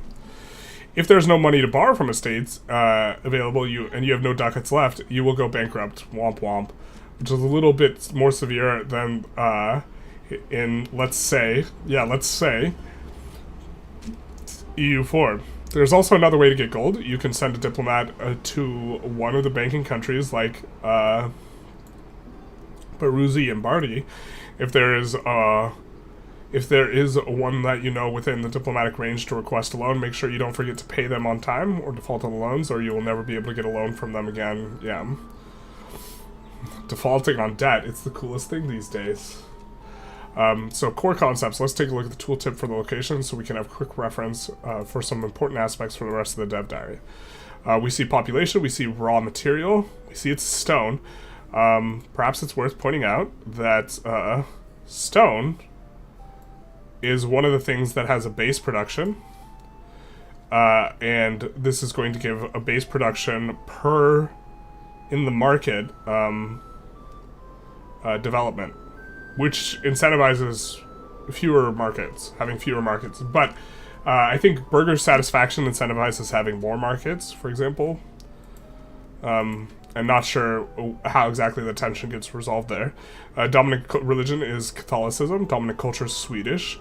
Tax-based is this. Market is Riga. Food is negative. And we have climate, topography, and vegetation. Enjoy the nice placeholder icons. We will. Sadly, the forum does not allow for nested tooltips like the game does. If you notice the line of food above, you'll see that Kalmar is not self-sufficient in food and is reliant on the rest of Ostra Småland for food unless it buys it from the local market. So it's reliant on the rest of the province for food unless it buys it from the local market. And so the food gets resolved in its entirety in the local market, but places with less market access, I assume, will be the ones to starve first. I was telling a French joke to someone at their place, but before I could finish, the host told me to leave. I refused, and I got kicked out.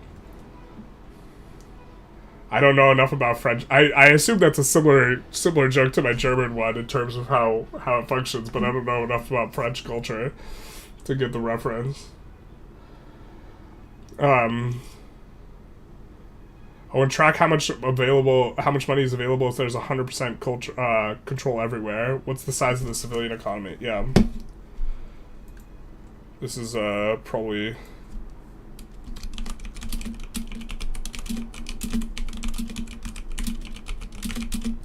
But one of the problems here is if the control affects prices. Like, let's say control affects consumption, where if you have more control, which I don't know if there is a way that it affects it, but if it affects consumption in some way, like, let's say more control you have, the more nobles consume, consumption will change prices, and prices will change the economic value of the stuff.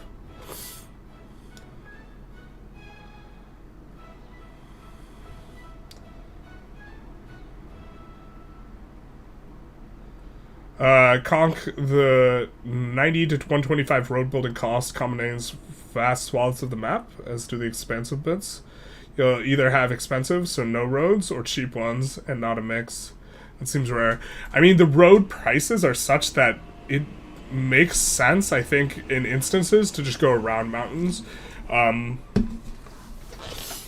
I don't know if you lose... I think you don't propagate control as well through mountains anyways. I think it's based on movement speed as well, right? I can't remember. Alright, we see food.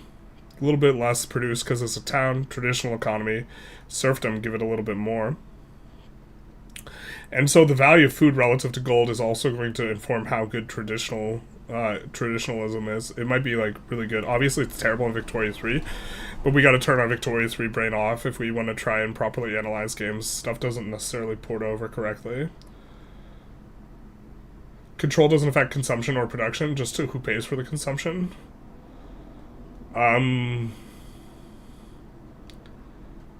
As far as we know.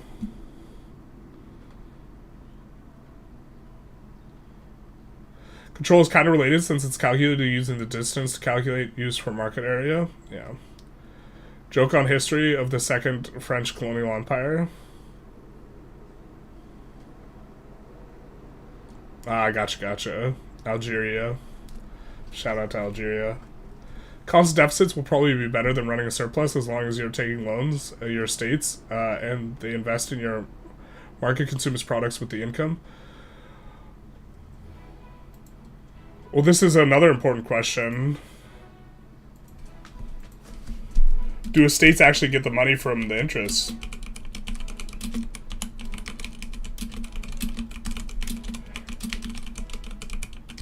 But also, if we take a loan from them, they can't use that money to build. Right?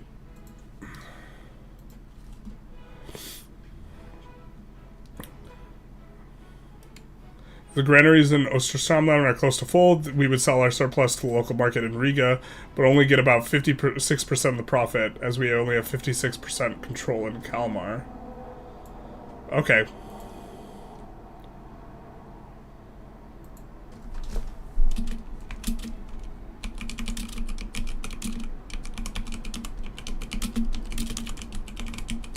Food sales are affected by control.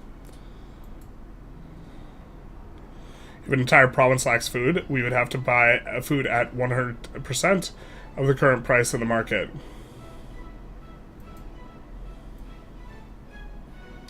If the price for food is different in each market, it depends entirely on how much food is sold in the market.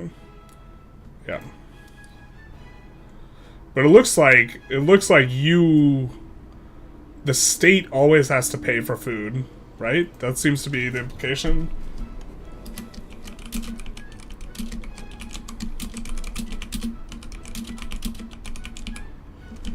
A loan kind of is a building. You need to spend money to gain income. It is kind of like a building, but would you rather take the loan or have the state build the building? Development increases consumption. Playing tall might be good. Does it increase consumption? I thought Pops just had a specific buy basket based on their what type of pop they wear.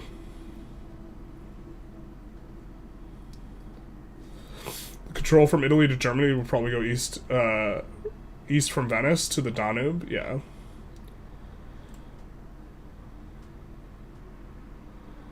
EU5 might take from the Borrow Templars and then slander and destroy the order into meta. Wait, what? That is... okay. So you have lots of low control areas that suddenly stop producing food. Those areas are drained on your state. You're better off without them. Yeah, because you have to pay for all the food. You have to pay for all the food in areas that you control. Even if they have low control, right? And if they have a huge food surplus, when they sell that food, you don't get the food.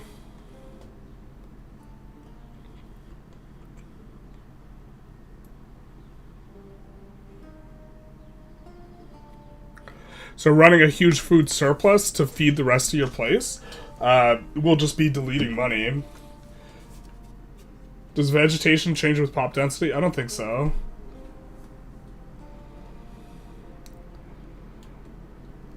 I think they said that this was something that was like too hard to model.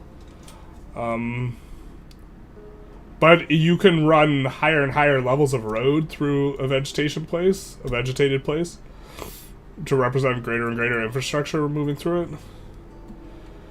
Someone also did a detailed thing about how, like, the Black Death caused reforestation by an enormous amount, and then, like, I think Johann's like, yeah, we're not going to model that. I think, like, 60% of the world's population, or European population dies in the Black Death, right, which is modeled in the game. We mentioned in last week's Tinto talk, specifically we talked about tax base there. The tax base is based on the total of their tax base in all the locations that they're present in. Tax base of an estate. The total of all their tax base in the locations they are present in, but affected by control, which we are going to find in the comments of the dev diary. Okay, but here we can see in Kalmar, currently the tax is this, the maximum would be 72.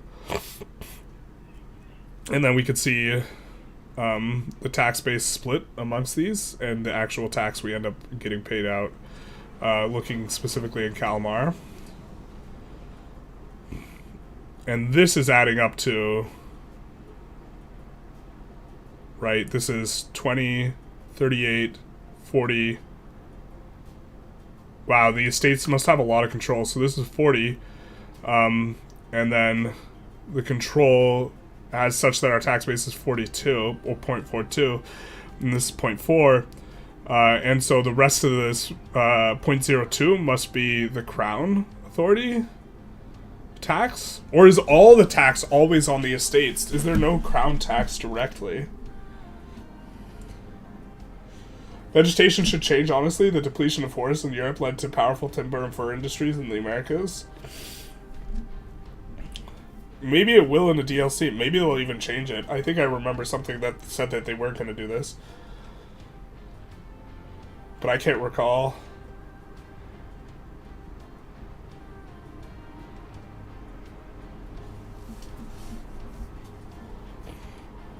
Ebb and flow between A and F population.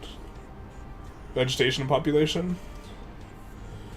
Okay, but is this really...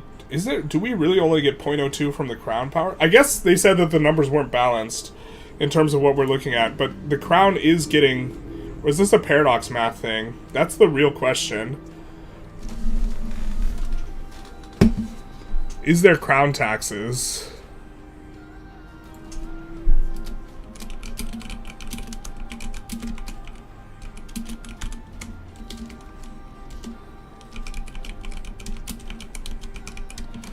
Or is it just the case that we can only tax stuff based on control and it always belongs to an estate? Quickly find the error in the next tooltip. Not like this. We're slowly increasing our control up to 58%, so the tax base is slowly increased, and if we get to the 100 maximum, it would be bigger. As you can see here, the nobility and the burghers have a fair bit of power here, and the peasants basically have none. Currently, we are able to tax more from the burghers each month, and it probably go above the 25% tax rate we currently have on their estate. To clarify, the only money that is in the potential row exists, and anything you don't tax on that goes to the estates. Only the money that is in the potential row exists. This is all that exists, and anything you don't tax on that goes to the estates. So you get 0.5 ducats here, perhaps perhaps more, but paradox rounding, and the remaining goes to the estates. So, negative control deletes money. No crown tax.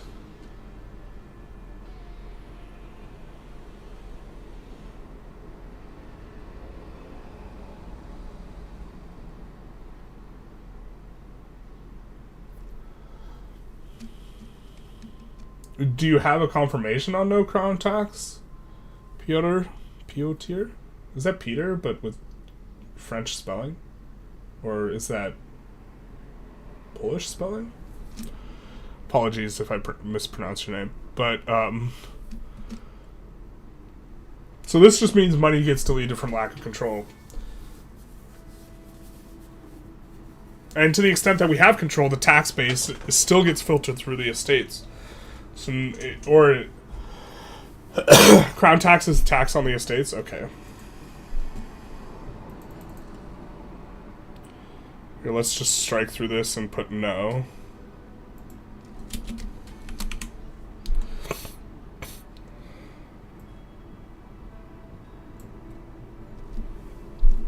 Although...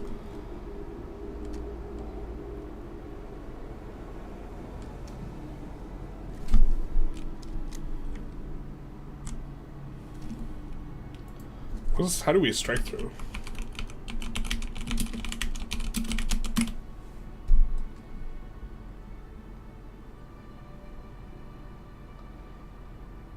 Alt-Shift-5? That sounds like a lot.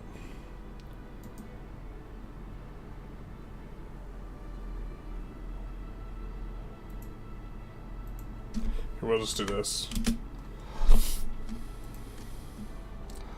Alt-Shift-5 sounds like fake news.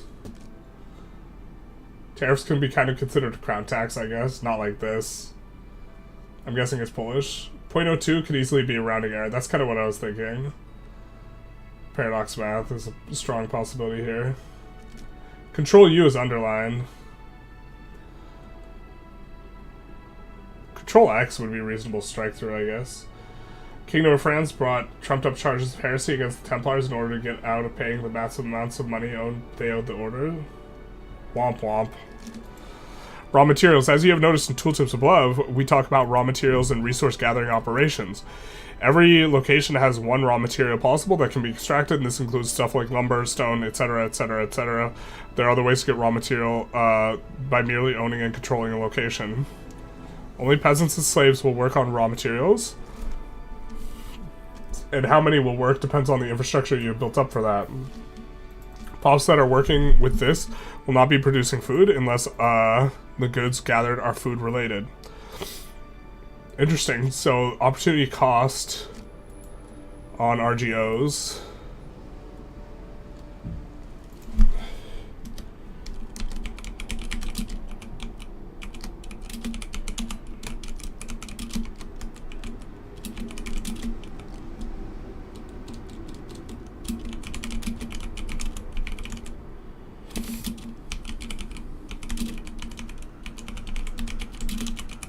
The high crown power is beneficial as it gives tax efficiency. Is tax efficiency a free money modifier?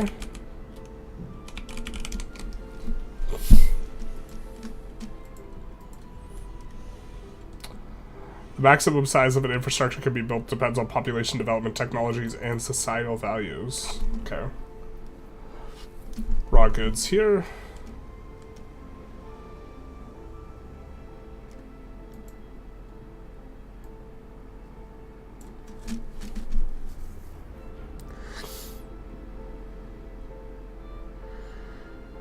Is there some sort of note we want to make with this?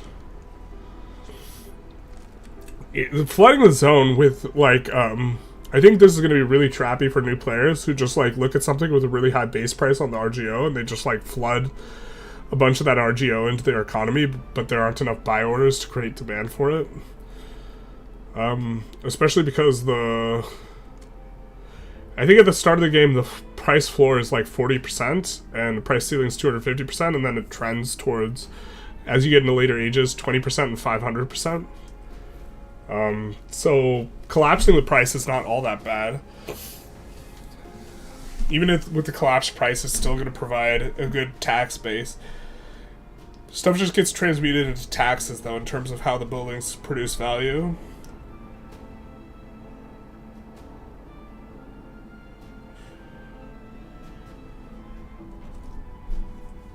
.54 is an update of the same screenshot. Control U. Oh wait, you already said that. Lumberstone start, probably meta. The thing is you get these resources for free. Both lumber, based on the amount of development. But yeah, it might make sense to push lumber and stone. I don't know exactly how building cost is going to work. This is something we're going to get in, I think, the next dev diary.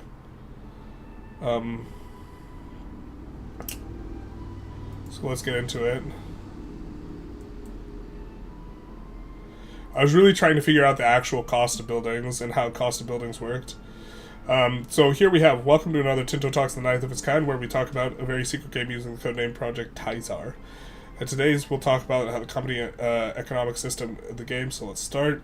Previous development diary, we mentioned constructions and how you need lumber for expanding the mines.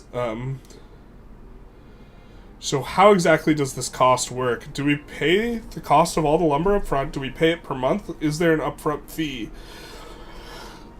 In this game, almost all construction requires different materials to progress, and that material is not available in the local market. Then the construction is stalled until the materials available. This includes things like road building, shipbuilding, recruiting regiments, building buildings, or expanding RGOs. I think there's also I know food stockpiles. I don't remember if they stockpile other goods. With my own taxes and Vicky, the real game is finding, creating demand, not fulfilling supply, I'd say. Yeah, like, in Victoria 3, like, tools are kind of the pseudo-best industry, not because they have the best PM, but because the overall demand profile of a market is one that makes tools the best. But okay, in order to expand this, we need stone, glass, lumber, and it shows how much we have available. Right? So progress is not going to be made on this monastery in Garona. But do we pay it every month as this thing constructs? And what proportion...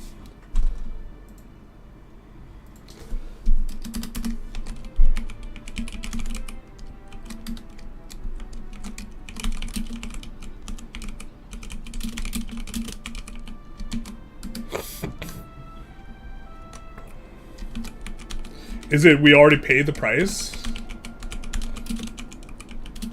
up front?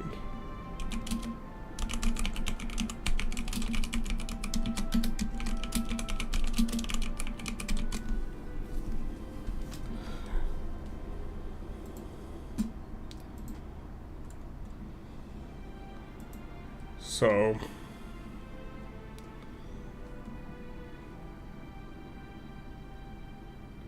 you have buildings Saturdays and its own talk. It shows example buildings. For around 30, they show prices of buildings. Okay, I haven't read one of these Tinto buildings.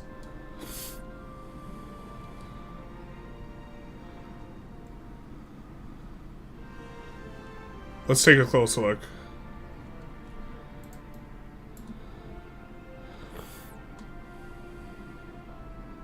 Building cost 500. Required production.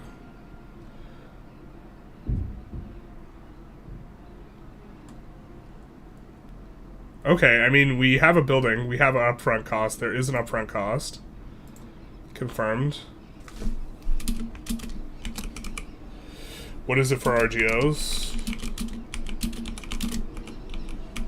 Since we're trying to do the RGO spreadsheet, knowing it for RGOs would be useful, but taking a look at this still doesn't answer the question, do we pay for this? I assume the state pays for this and creates buy orders for masonry, paper, lumber, books, and tools as the building's being constructed.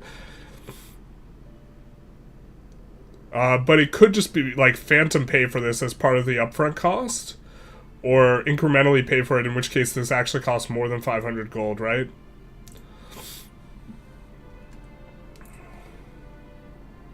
I'm betting it's all upfront, otherwise prices might change halfway in your construction and suddenly you're bankrupt. Yeah. It says to progress. Yeah, I guess we don't know whether the 100 gold goes once it's paid.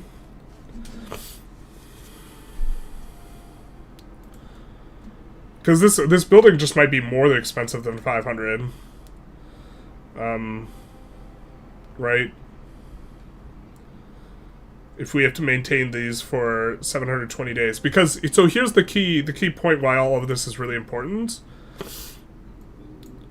If you're paying for the goods on the month, suddenly, build time becomes relevant, because there's build time modifiers on both vegetation and topography. Right, it takes 100% longer to build something in the mountains. If it's an RGO, I assume this applies to buildings as well, but it might not. And if it takes longer to build and you have to pay for the maintenance of the additional things, it taking longer to build actually means you have to purchase more goods. You pay for it, but at the price when it is ordered, not when it's consumed. I think there's a screenshot throwing different locations having different building costs, so it's 500 plus the goods prices. Pay for it, but at the price when it's ordered. Do you have a sauce on this?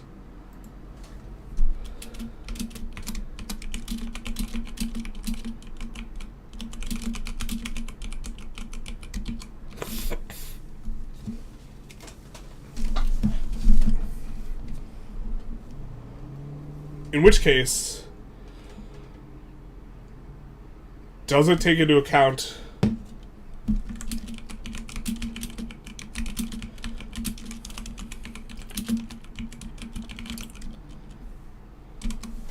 because whether or not it costs more to build it, like building faster is like not as important a modifier as if it costs more to build. Although you getting a delay on the building is functionally an investment cost. Like if you build iron in a mountain versus iron on a flatland, the flatland iron will be finished and being profitable earlier. Then how would you run out of goods to progress? He's saying that you pay the upfront cost, right? On the Saturday, or here on the university, you pay for the cost of all the masonry for 720 days. So this is what, 20 24 months is kind of a weird number of months, but okay. This is 24 months worth of things. So if they're ticked every month, we would pay for 48 masonry, 48 paper, 24 lumber, 48 books, 24 tools. And we would pay for it at the price in the market at the time of buying it. But the buy orders in the market would be created over the course of 24 months. So the Norway talk, number 43 near the bottom. So this is going to be maps. The Norway start example near the bottom.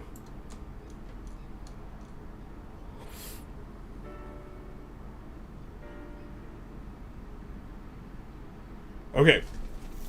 Silver in Kongsberg, which we could expand. RGO levels 1 out of 6.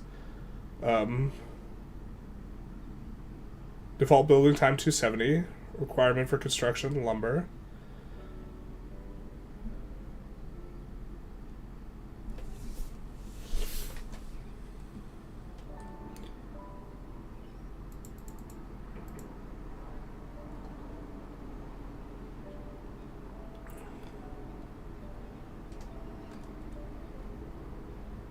Okay. So, no, we're going to be taking a look at this. I want a higher trade capacity. I could build market or fishing villages, but I think wharf in the coastal town will be a benefit as they impact proximity calculations and give some sailors as well. Okay, this makes sense. Here we see price impact from the Lubeck market.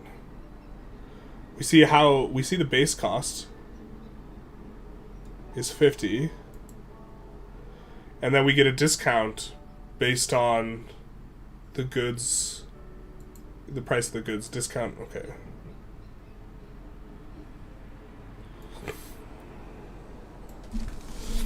Base cost upfront with discount and increase based on market price of goods used in production. This seems to be the case, right? I assume it's gonna operate similarly for RGOs, but I don't know what the build cost of RGOs is. But okay, let's take a closer look. Looks like minus 20%. I wish we knew the exact cost of the building, but I assume there is going to be a floor in cost, right? Development also decreases the cost. Not the most expensive for us to build, especially with access to lumber and masonry in the market.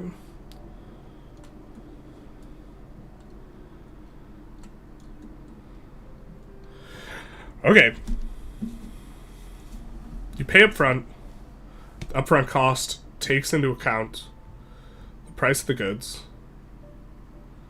And then increases buy orders for the goods over the course of the period of time in which it's being constructed. This still doesn't necessarily answer the question of does build time affect price, but I think that it doesn't.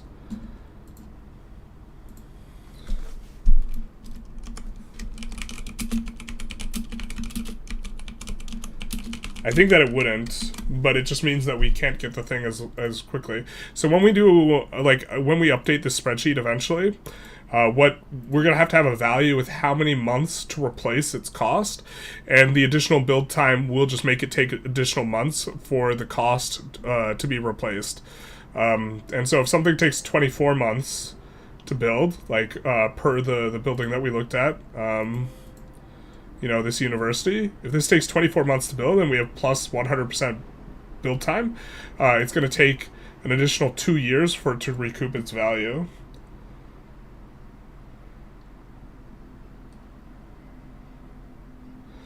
$50 is the price if all prices are default. Yeah. If you want to build 1,000 buildings, you should do it all at once? Yes, exactly. Well, probably. It depends on if having the building earlier is worth more from the output of the building than the other thing. But yeah, it might be that you build in waves.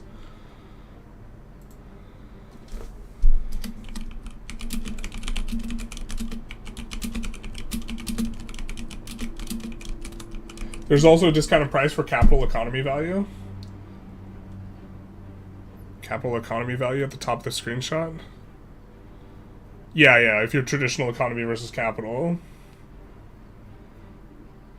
Port Authority costs 100 gold, but the goods listed have a value of 1.4, presumably gold costs from the goods development diary. Longer probably decreases the resource consumption rate as well. Ooh, important note.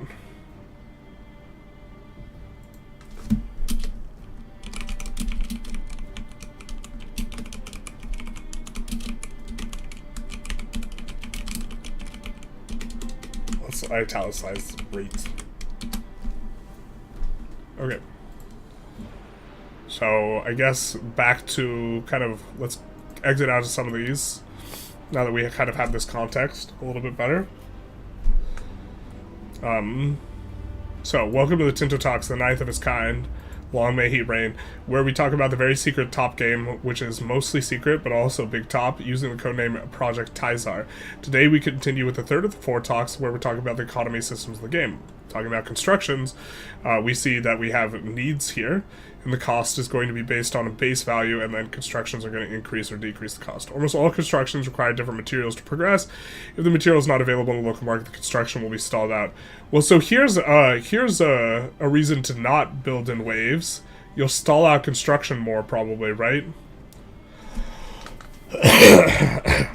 Or you would have to do mini waves.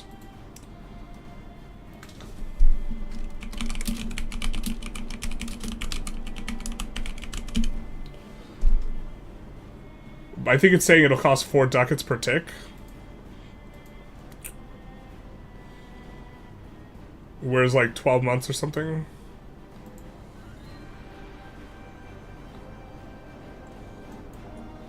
You're saying you think it costs 4 ducats per tick. If it costs an additional 4 ducats per tick, that's really significant. If it costs maybe a year to expand this, 4 ducats a tick would amount to nearly more than double the price of the building. More than doubling the price relative to this. I don't think that's what's going on here. I think there's an upfront cost that's informed based on this. Yeah, Project Caesar isn't like Vic 3. The good actually has to be received by the consumer. But I think that in PMs, it just creates an output malus. So you don't actually need the good in order to operate. You'll just suffer an output malus, which will be diluted if the modifiers are additive. It'll be diluted pretty easily by output bonuses. But also the notion that you can ignore these things becomes a whole lot less, because expensive things are super worth fulfilling in Project Caesar, because the bottom 3 things, expensive things are super worth fulfilling in Project Caesar, because in Victoria 3, the upper rug price is plus 75%, which isn't really that much more expensive than base price. In Project Caesar, it's plus 250% at game start, up to plus 500% by the end of the game. Which means it's super lucrative to build stuff that there's shortages of, in a way that it's not the case in Victoria 3. In Victoria 3, stuff just can't get that expensive. And I think the reason why they do that is to prevent being able to build things that are really expensive when you're running an input shortage and still have it be wildly profitable, which will probably be the case in EU4 that you can do that. Are you sure there's an upfront cost, or saying that this will be the total cost and cost over time construction of Vic 3?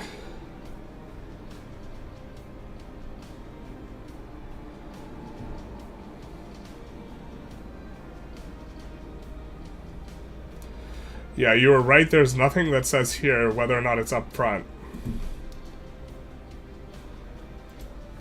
Let's put a question mark behind there. I think it'll be up front because the way that it is being shown to us in the UI here is a lump sum rather than a amount per X months. Also, from a gameplay perspective, it being upfront is way more forgiving to a new player. Can you imagine?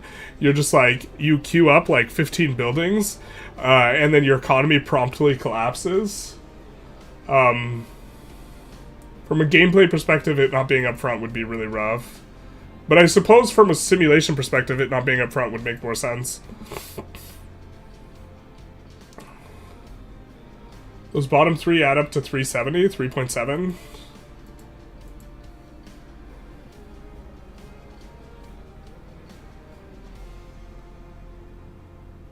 3.7 times 12? It's 3.7 times 12. Oh no, we gotta charge our phone. Never do math on stream. Number one rule. Math is like infinitely harder to do if someone's watching. It's 44.4 if it's over the course of 10 months or 12 months. I suppose if it costs exactly 9 months to produce, that would be the same as this 34.72. Wouldn't really account for labor costs. But I think Project Caesar's generally kind of not doing that. Then you'd have to be able to pause construction. There'd be no build item in your nation's income expenses screen. The numbers are too round for cost to be dynamic price based on good prices, but it's possible the UI is actually bad right now and isn't showing the true cost. Yeah. Well, we'll have to take a closer look. I mean, when we saw a budget, actually I think that this is super worth noting. When we saw a budget in one of these earlier Tinto talks, I forget which one it was, where they showed the budget. They didn't show, like, maintenance for goods on building production or something like this, right? When we looked at expenses, that wasn't really part of it. So I'm assuming it's up front. In the previous step diary, we mentioned constructions and how you needed lumber for expanding mines. In this game, almost all the constructions require different materials to progress. If that material is not available in the local market, then construction is stalled until the material is available. Yeah, this does raise an interesting question whether it's worth it to overbuild stone and lumber. This includes things like road building, shipbuilding, recruiting regiments, building buildings, or expanding RGOs. And maybe you do want to build in waves, where you want to build like 3 things, wait until they're all completed, the prices adjust, and then you build 3 things again, instead of building 1, 1, 1, 1. For example, building a light ship in the Age of Renaissance requires naval supplies, lumber, weaponry, copper, tin, and metalworks, while moving your capital requires paper, books, stone, lumber, marble, and gold. Moving your capital requires all this.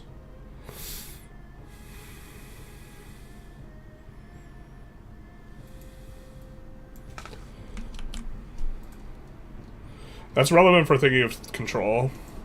Because I think moving your capital is going to be an important... No, not like this. Can we paste without formatting?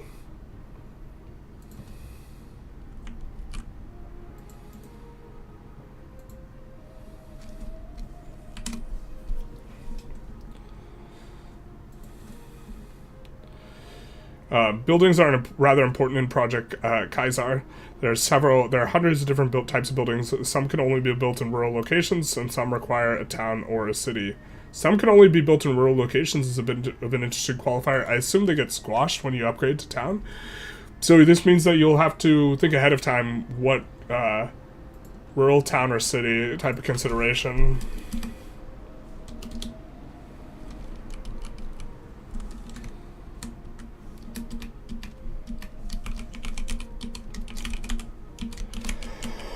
I don't know if you guys can see that.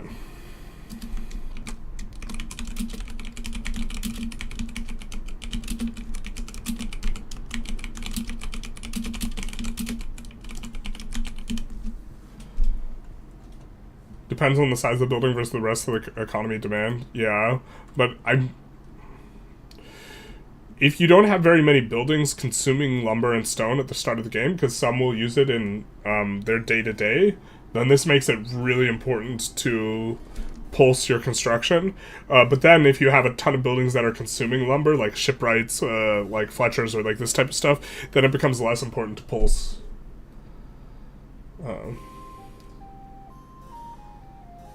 Paste in the search bar and recopy it from there. Stone is only good for castles later. They changed the construction material to masonry. Oh, okay. Masonry probably needs stone to produce. Probably. Well, it might be sand to produce. And clay, yeah.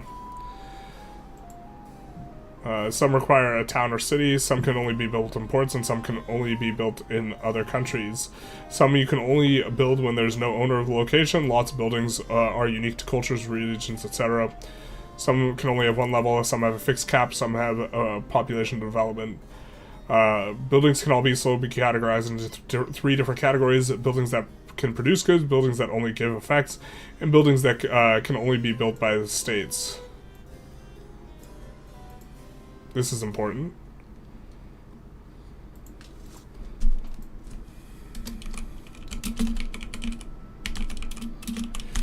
If these buildings are really good,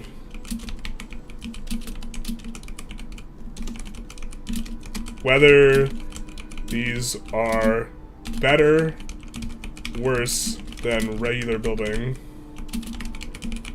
informs whether taxing is good or not. Kind of an important detail there. These estates, those purely states have drawbacks to them as well, and it's not easy to refer them. Usually have a drawback. It's not easy to remove them. We have to, we have to really see these buildings, I guess, to form an analysis here. We see parish church, clergy power, peasants power. Oh, this seems just strictly awful. Definitely not something that we are keen on having in there. It does increase the demands for some goods, though. Yeah, I guess.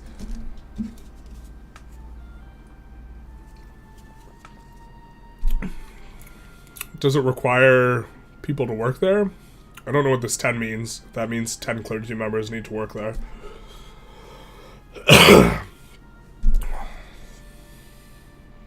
We do like ourselves some buy orders.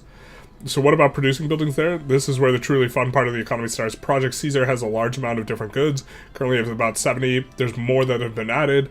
Ones that have different needs, and some needs are for the military, some are for solely from pop, some are needed for buildings and so on.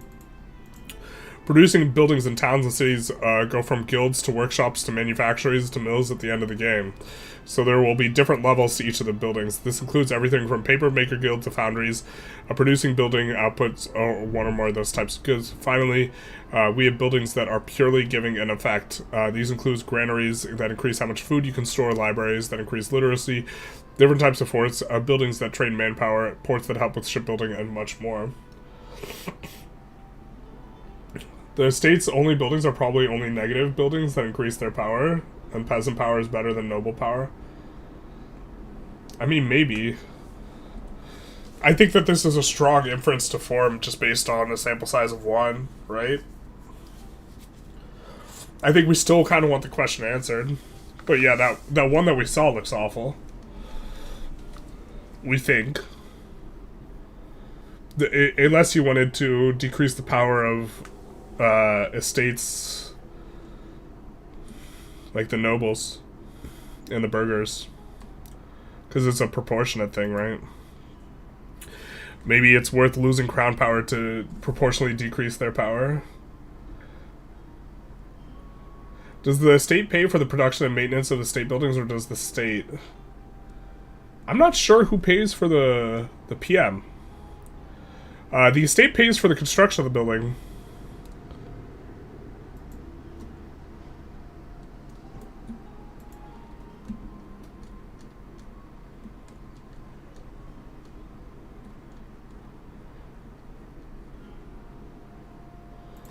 I'm looking for the thing that shows budget.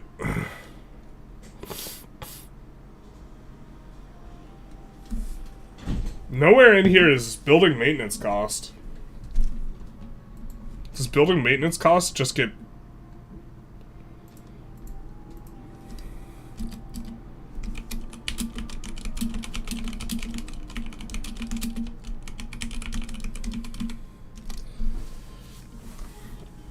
Do they just create demand?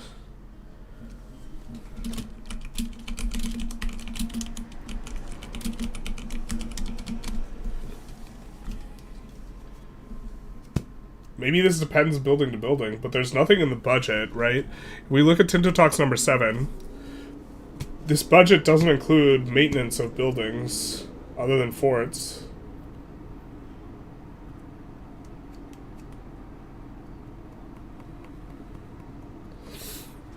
So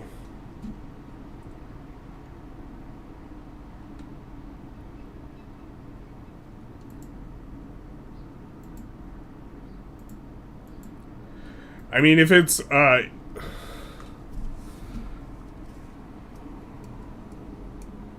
maybe it's at the tax base.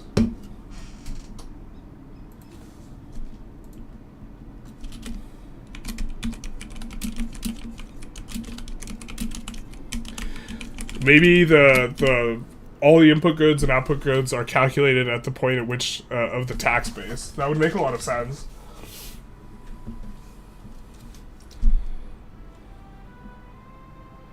Building maintenance might be a little... Yeah, exactly. I was thinking the same thing, and yeah. On buildings that produce things, I would have thought that it come out profits, but not all buildings make things to sell. Yeah, so I think it's it affects the tax base. Would be the... For it not to appear in the UI here, but still being covered by effectively the government, or if the government... I mean, it's covered by the estates mostly if you have low estate tax, and the government mostly if you have high estate tax, right? Effectively speaking. Could be good to get the estate building to consume specific goods to artificially inflate the economy. Yeah, I mean, if they're free buy orders, the inflation would be really good. So what about producing buildings there? Here's where the fun begins. Okay. Producing buildings in towns, cities, guilds, workshops, mills at the end of the game. Yep, okay. Finally, we have buildings that are purely giving an effect. We're looking at the castle. Okay, so we're back to where we were before. This has... Okay, so I guess this takes 10 clergymen to operate. This takes 1,000 peasants to operate. And gives garrison side plus 500, allows zone of control, and has these production methods here. Almost all the buildings, though, have a production method which impacts how they work. Production methods. All buildings have at least one production method. Maybe we'll find the answer to our question here. With one production method, but have different methods in each slot. And there are plenty of buildings with multiple production method slots. What is a production method? A production method is a list of goods required for the building to function. There are two categories of production methods. Those that produce something and those that do not. For example, a castle does not produce any goods, but requires stone, metalworks, weaponry, and tar to function. And if it does not get these goods, then the castle will not function properly. So we see what we get for not getting the goods. The effectiveness of building is based on the lowest available percentage of the goods present, and will only purchase and use required material in the percentage that is required. If the market cannot supply enough resources, then it will not work. Womp womp. Or it will just categorically not work?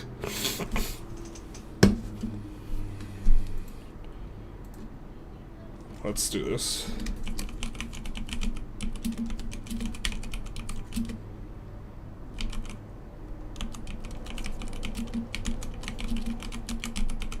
I thought I saw somewhere else where it functioned differently. The output of the building is also scaled by the percentage mentioned above. We have all of these different types of things where we see the wood pulp paper, at least for the PMs here in this paper makers guild, is the only one that's going to be profitable. This probably has to do with the input costs and the output costs of the thing. Maybe paper's really cheap here, and wood's really cheap, and these other things like hemp and this and leather and this are expensive in the market, making this unprofitable. Great supply of lumber in the market is driving this.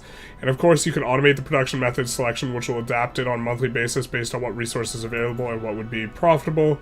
The UI also allows for macro decision regarding production methods. Here's the kicker here. Creating buy orders for a particular good might be just better, and so it might not be the case that you want to build the most profitable thing. In the later Tinto talks, there's a budget with position merchant buying goods. Maybe it's maintenance. Ooh, okay. What about buildings and locations you don't own? Do you steal taxes from other tags to fund your buildings? Maybe there's maintenance on abroad buildings, specifically in merchant buying goods. Let's make a note here.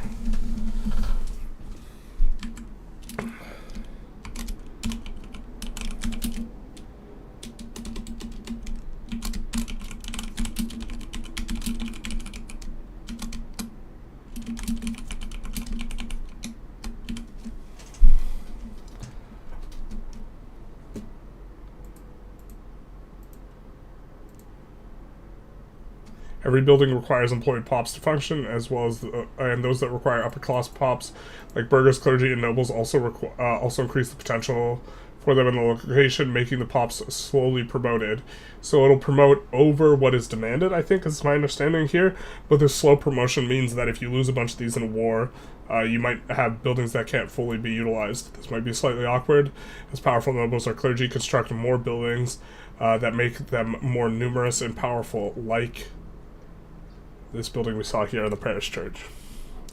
So it's seeming like we're starting to get kind of the answer to the question that we probably don't want to, we want to minimize their power, which means we want to tax them as much as possible. But if we get their, I think they said they did buy buildings if their happiness was under 50%. If the buildings are so bad,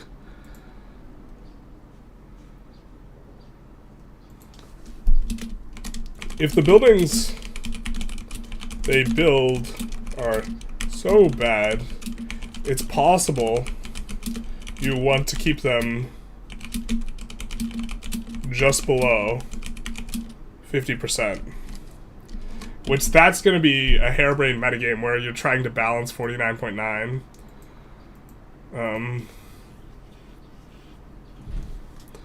Producing buildings that are not profitable will be closed.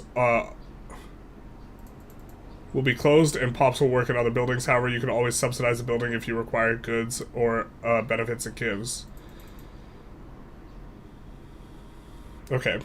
Speaking of profit, the profit of a building is added to the tax base of a location split amongst the powers of the population of this location. So I think this is the answer to our question here. You can always close and open a building if you want to manipulate prices, if you want your pops to work in other things, and you don't want to destroy a building permanently. So this implies that if there is a deficit, if the profit goes to the base, implies that if there's deficit, it goes the other way. So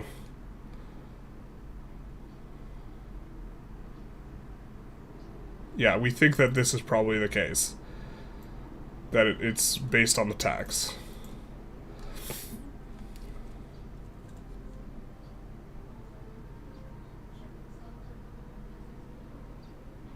That means it could be good to centralize higher class pops to reduce war casualties.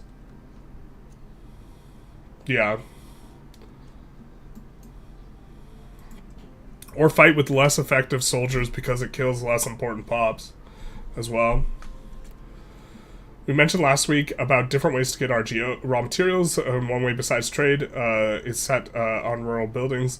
These include lumber mills that you can build in any wood or forest location to produce lumber, sheep, farms, quarries, and many more. I think an important note here is that if we look at the raw materials, we look in the spreadsheet where we've kind of gone over these, there is a class of goods that has base production. And so I think you will be able to, out of these, build into all the higher tier goods, but clay, stone, sand, and lumber, you will get some amount of production based on the amount of total, what is it? You will get an amount of base production based on the total development in the market. However, the base price for these goods is incredibly low. So actively building these to decrease prices probably won't be worth it.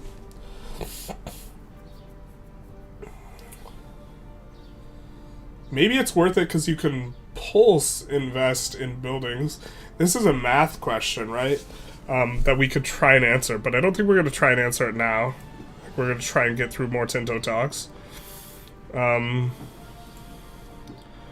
We want to get through Tinto Talk 57 at some point, and if we think we want to do maybe 4 to 5 3 to 4 sessions of this, this means we have to get through close to 20 today if we want to do 3.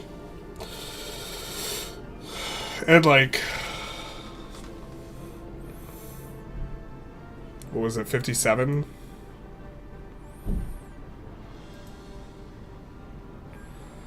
We'd have to do 14 or 15 if we want to do 4 sessions of this. There are buildings that can increase the amount they could store, as if you do not have the goods required for building unit construction, those will not function. The storage, the presence of storage, I think doesn't affect prices.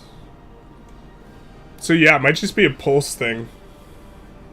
Speaking of markets, that's something we talk about next week when we delve deep into a trade system. Wow.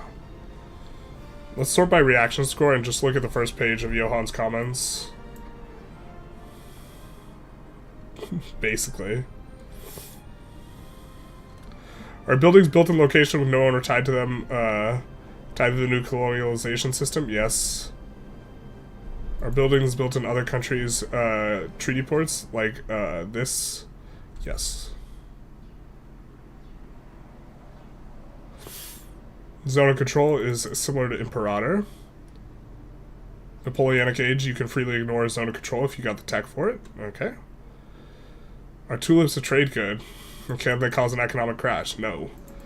I suspect it would have been if we had been based in the Netherlands instead of Spain.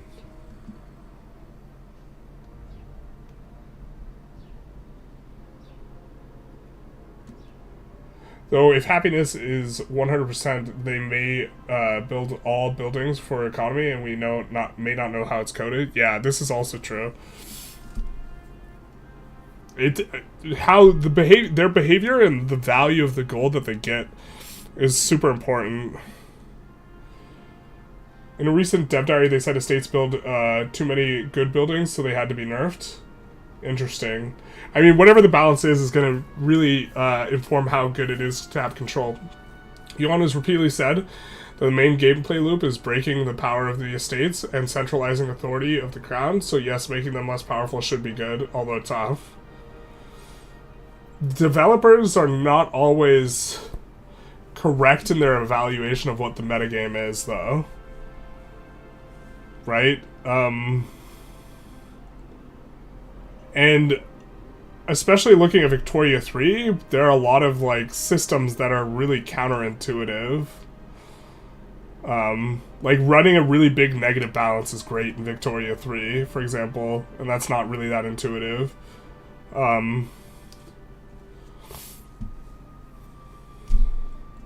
You probably tell all your noble pops to die in order to reduce their power. This is also true. You could just unalive your knights, just send them into battle first, really let them get chewed up to decrease noble power, but I think having jobs not have employment is probably going to be worse than giving the nobles power.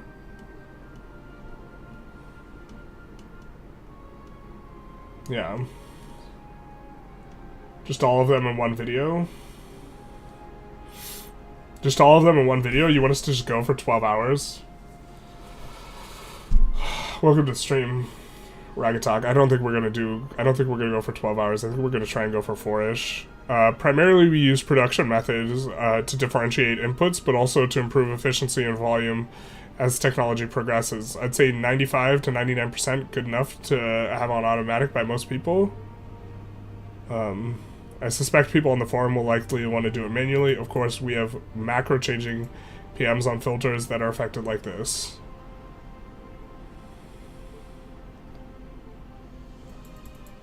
This is so nice that they have this automated and this type of thing, that we can take a look at these things and automate them based on how much control we have. So you might just be, if you have really low control, you let it be automated, and if you have higher control, you like look at it more granularly. I imagine that creation of certain buy orders is going to be actually pretty significant, because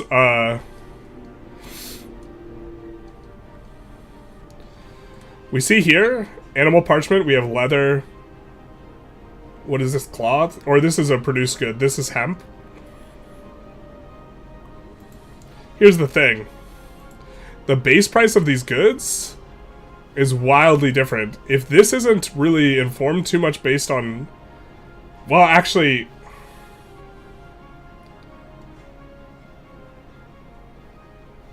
if the base price required for these is the same, but they require fewer RGOs, and those RGOs are the wildly profitable ones, like the stuff that's up here, then it will be the case that you want to create demand through certain PMs to push particular industries.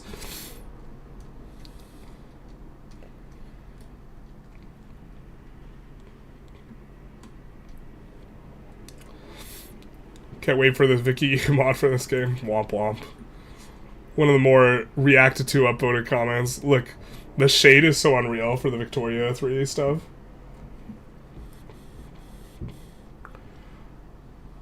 Why wouldn't I use automatic PMs to update the most efficient one constantly when you want to manipulate prices? Yep.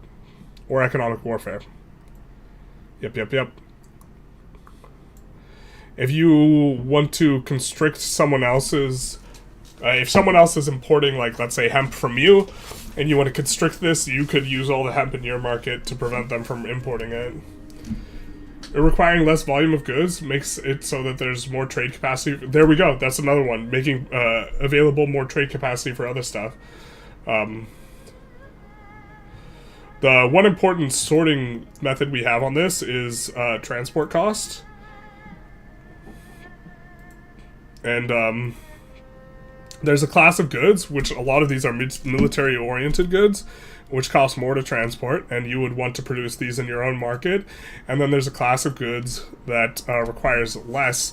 And in theory, if these are really profitable, these are the ones you would want to trade the most, and so you'd want to overbuild these. And so you don't want to underbuild the things that have increased transport cost, but you would want to overbuild and trade the stuff that has decreased transport cost. Do states also build normal buildings?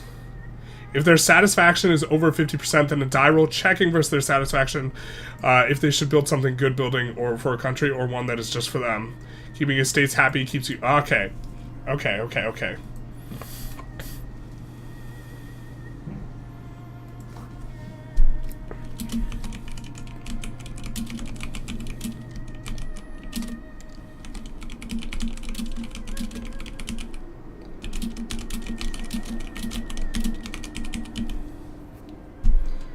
So this is a little bit of added clarification. They will build bad buildings if they're below 50%, and only bad buildings.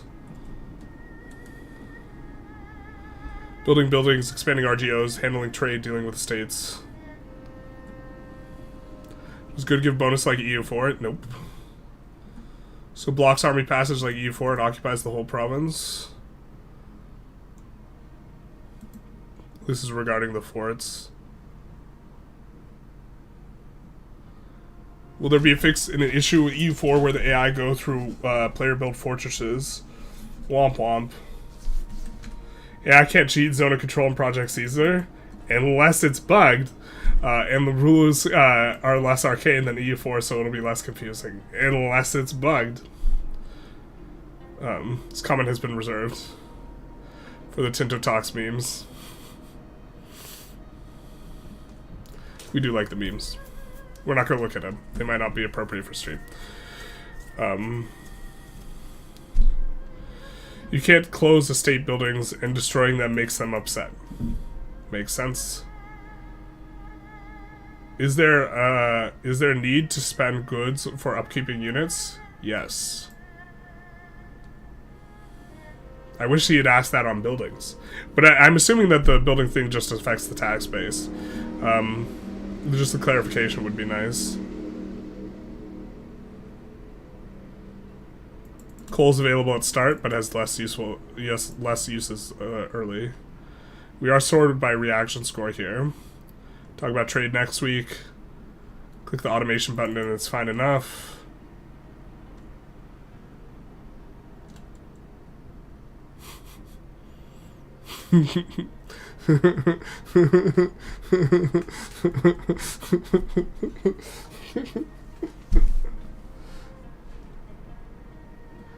Your armies will get stuck though? Yeah. You look lonely. Boy, do we. I think selectable production method versus I really did not need or hope for this not EU5. My immediate reaction is that it feels like an unnecessary level of detail compared to where I expect focus to be. A little bit of clarification. Main reason is to reduce the amount of buildings required. Currently, if there's 4 levels per building and there's like 70 different goods, then there's like or 4 different versions of the building where you start with like hut and then you go like manufacturing and then mill or whatever. It's either 4 or 5. But if there's 70 plus different types of goods and 4 to 5 different versions of those goods, although there's maybe not different versions for the RGOs actually, we're talking about hundreds and hundreds of buildings. Right.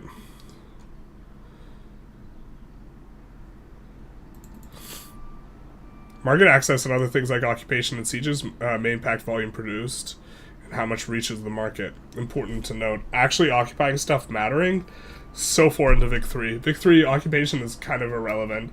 But if you can occupy like someone's iron and shut it off and make it so that they attrition out their arms. Like let's say we're playing Aragon, right? And our iron production's all up here, and Navarra just occupies our iron production and then just plays defensive, and we attrition out a whole bunch of military equipment. We should just lose off the back of that, and that's like an interesting play pattern that this is suggesting the possibility of. Whereas in Vic 3, whatever gets occupied is just basically irrelevant. A couple PMs, too much detail, especially when you can automate them.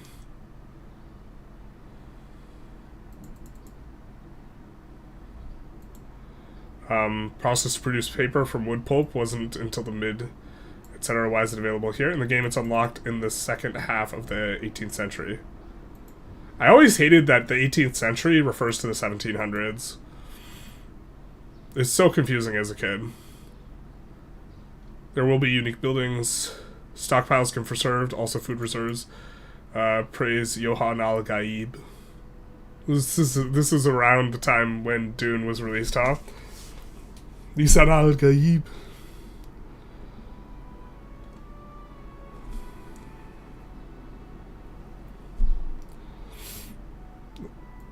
Okay. I think that we're not getting any specifically important clarifications here anymore. So we're going to move on to the next one. Tinto talks number 10. We're just going to talk about markets and trade. IRC EU5, what game is that? It has charcoalers. If I'm not wrong, then countries like my Sweden will probably have massive charcoal industries late game.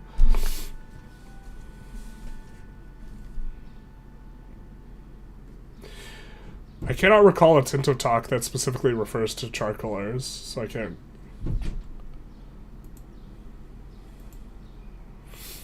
It might be in the comments somewhere. I'm not sure. But here we get our thing on markets. The thing I was finding really fascinating when looking at goods, again, is this idea that stuff that has base production incentivizes you to have fewer markets. You can make new markets, but okay. Welcome to another Tinto Talks, the final 4 of our economy system with secret codename Project Tizar. Today we will be talking about things related to trade, including markets, merchants, and trades. This talk is heavy on the tooltip screenshot with a lot of concepts to digest, so I recommend checking through it multiple times. I guess this is our multiple time here, eh? So let's talk about the markets themselves. These are dynamic and change through the playthrough, as countries can create new markets and disband their old if they so desire. We are assuming that disbanding markets is actually going to be good, but we'll see. Each market has a center and location, and an owner of the location is in control over that market. Every location in a coastal sea zone will belong to a most fitting market, which depends on the market attraction, the market, and the distance between the location, and diplomatic factors, and more. The and more being pretty significant, kind of qualifier here, but they dynamically respond, and you want your market to be big and also to have good market supply specifically. Because if there is a deficit of a good in the market, if you're at the outskirts of the market, you just straight up don't get the thing. So taking a look here, we do see that there is a surplus of a bunch of these things, where the price is... Why is this arrow up on the price?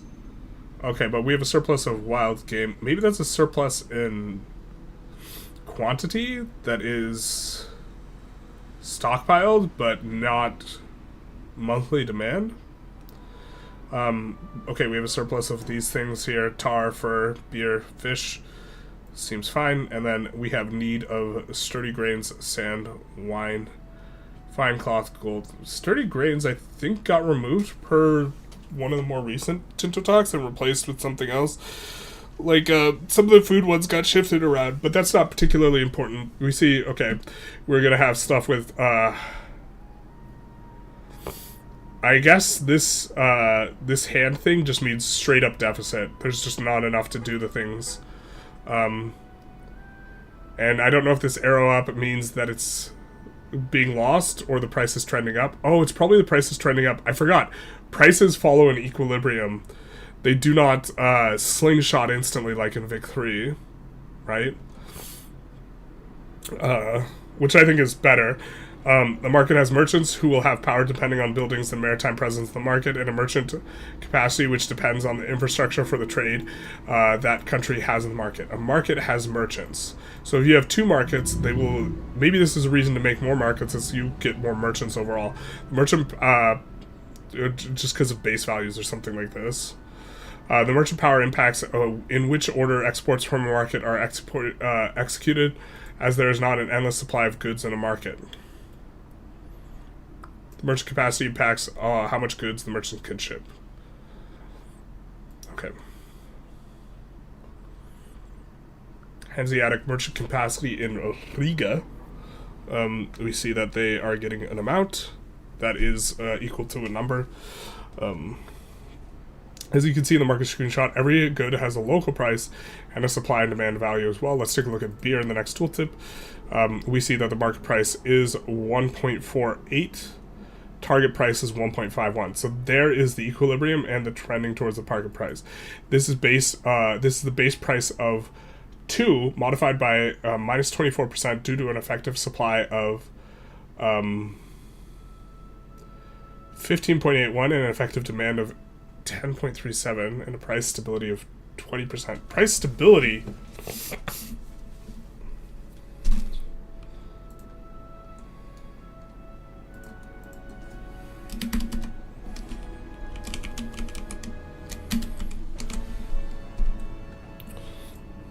We'll maybe need to go back and forth here a little second.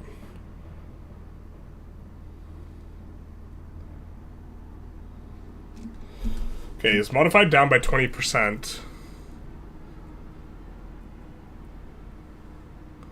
With a supply of 50% more, or if the math, depending on how you want to do the math, a demand of 66%. But its price stability of 20% is pulling it down to 24%. So what's the equation look like then? We can reverse engineer this equation. I don't know if you guys want to watch me try and do that on stream, right? But the...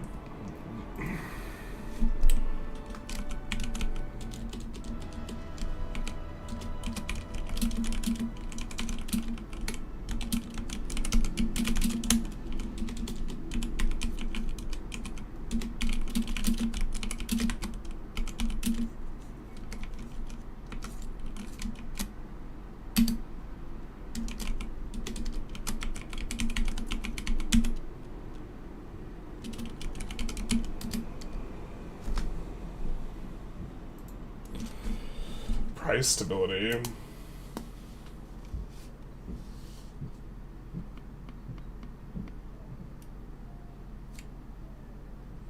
The Copper Mountain is already in CK3 and Vicky 3, so it makes sense to have it in Project Teaser. Trade capacity is limited and you also pay for it. I think you could overpay for more of it, right?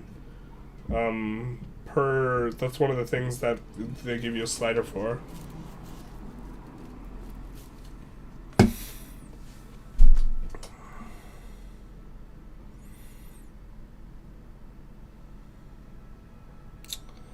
Notice here, though, the price floor is 20% and the ceiling is 500%.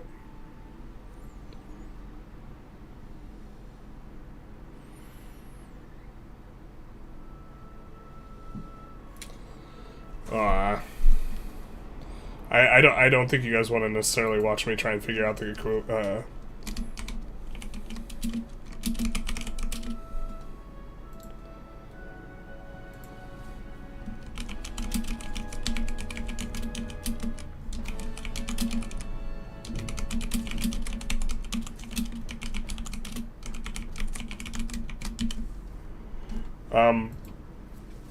this is very curious, though. Because this minus 24% is not at a discernible ratio, like, compared to these two. And price stability is affecting it in some direction or some way. Prices change every month towards the target price. Depends on the supply and demand of the goods in the market and the current price stability. Price stability changes through ages.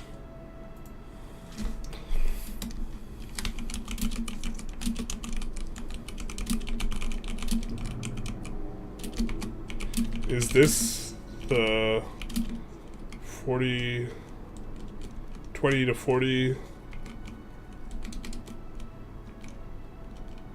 Is this thing? Price stab of 20%? Is this referring to this?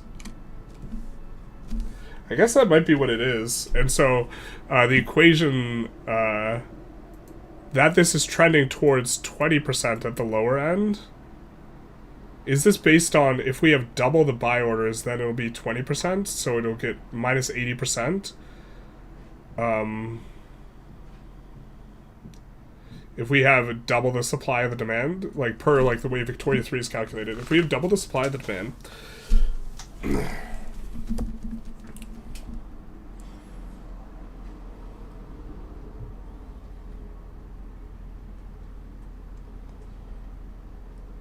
does this mean the price will drop to minus 60% in order to hit the floor here, which is 0.4? I think that's... Does the math there quite...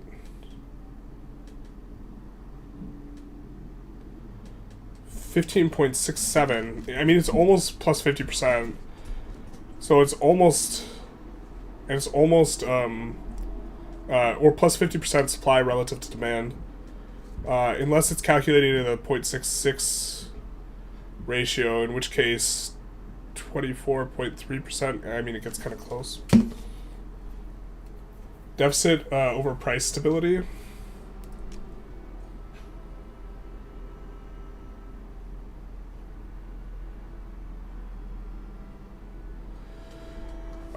So 0.66 over price stability, or it would be 0.72. I don't know how you would get 0.72. You can't get 0.72 here.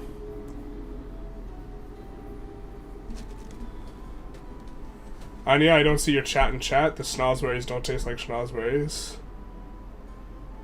It's probably because Anya said white. One day forum Ukraine, white, Ruthenia, and Russia might have gotten auto-bopped for like racism or something. Not like this. Supply of each good in market depends on several factors. The outputs from RGOs, the outputs from buildings, base production, burger trades. Alright. So what's base production? Some goods like clay, lumber, and sand and stone are produced in every market without the specific need for RGOs. Even if an RGO with a raw material can produce more, and there are buildings that can be built to produce it as well. Also, your burgers will trade on their own if they have the capacity for it. They will attempt to address the needs within the market and trade in a slightly shorter range, thus enriching their estate. There are laws and privileges that impact them, such as trade monopolies estate that the Hanseatic League has granted in the earlier screenshot, which reduces the own merchant capacity by 25% to increase the capacity of the burgers by 100%. This seems good, right? Straight up deficit.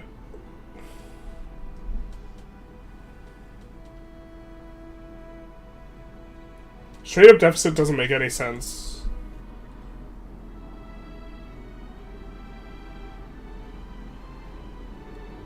Because, I mean, what if the effective supply is 30? It has to be a proportion of the deficit. It wouldn't be 15 minus 10 over 0.2. Because then if you just double the supply and the demand, and keep them proportionally the same, you would increase the price of the good.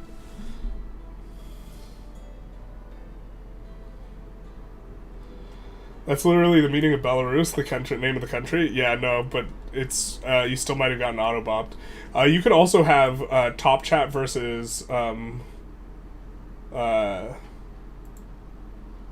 chat, and live chat will show more messages. And so if someone starts spamming and you're on top chat, you'll stop seeing a lot of their messages. Demand primarily comes from maintenance and construction of buildings, recruiting, maintenance, and armies and navies in the demands population, but there are other sources as well. Of course, trades themselves impact supply and demand. Yep. You can use your merchant capacity in a market to either export from a market or import a good from another market. Of course, that market needs to be within your trade range, which is not world spanning at 1337. I think that something that was a little bit striking is Constantinople is one of the few. We were looking kind of the big cities in Europe. Constantinople specifically has an RGO in silk, and this might actually just be crazy good, because if we look by transport cost, silk is, if I recall correctly, it's not one of those. I thought silk, well, I think that there's probably a high demand for silk, so even though it has a base price of 4, it's probably worth a little bit more in the old world.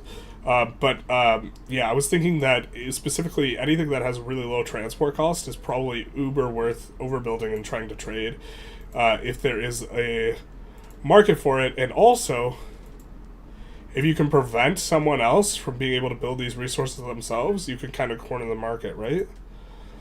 A trade is a variable amount of goods shipped from one market to another, purchasing it at a local price in the exporting market. The longer the distance between the markets, the more capacity each good will require to ship. Makes sense. And the higher the maintenance costs will be. Trades will have an impact on the last land location they are in before leaving the market, and the first one they enter in the importing market, given boosts in development into them over time. Which means the edges of your market in terms of land are going to be important.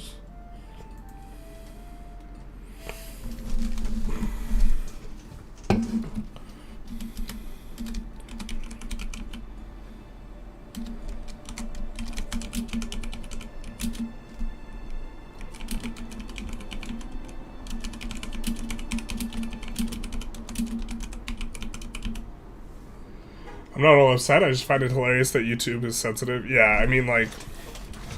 Well, to be fair, we kind of like it to some degree, because we don't see all the, like, absolute psychotic stuff that gets auto-bopped. How close are we to 4,000-hour review of the 3,000-hour review of the 2,000-hour review of the 1,000-hour review of the 100-hour review of Victoria 3 video? I'm at around 3,500 hours, but I haven't been playing a lot of Victoria 3 recently. So, I'm at around 3,500 hours.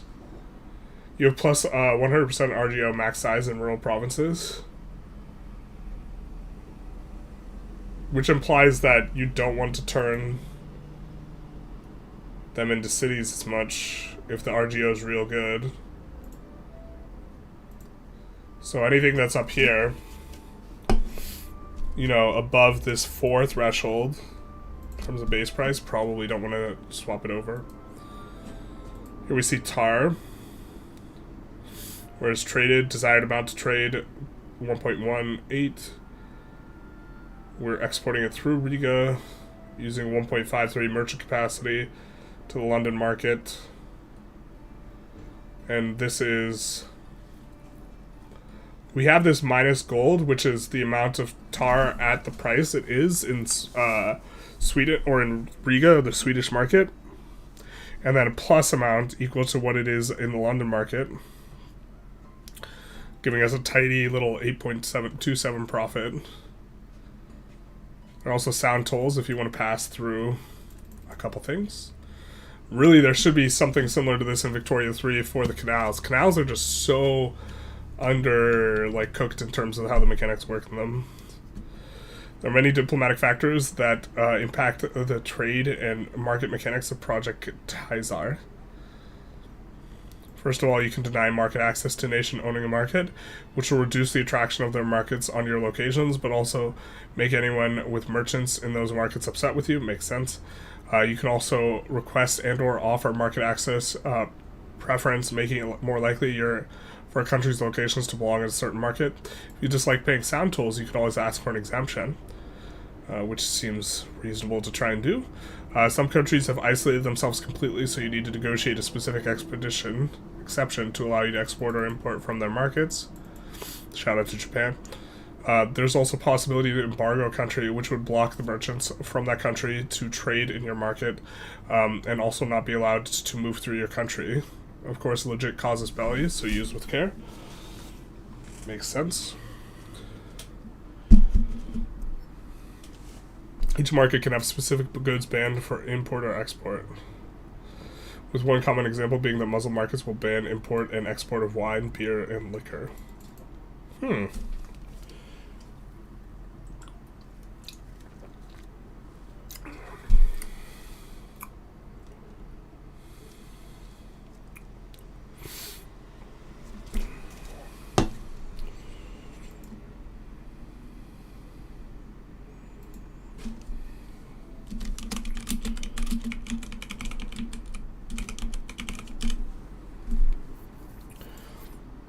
I suppose deny market access.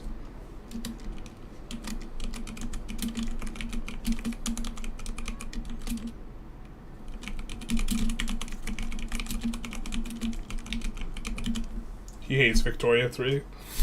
Not like this.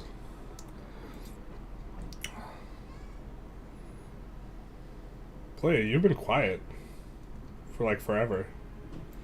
You must just be coming back in.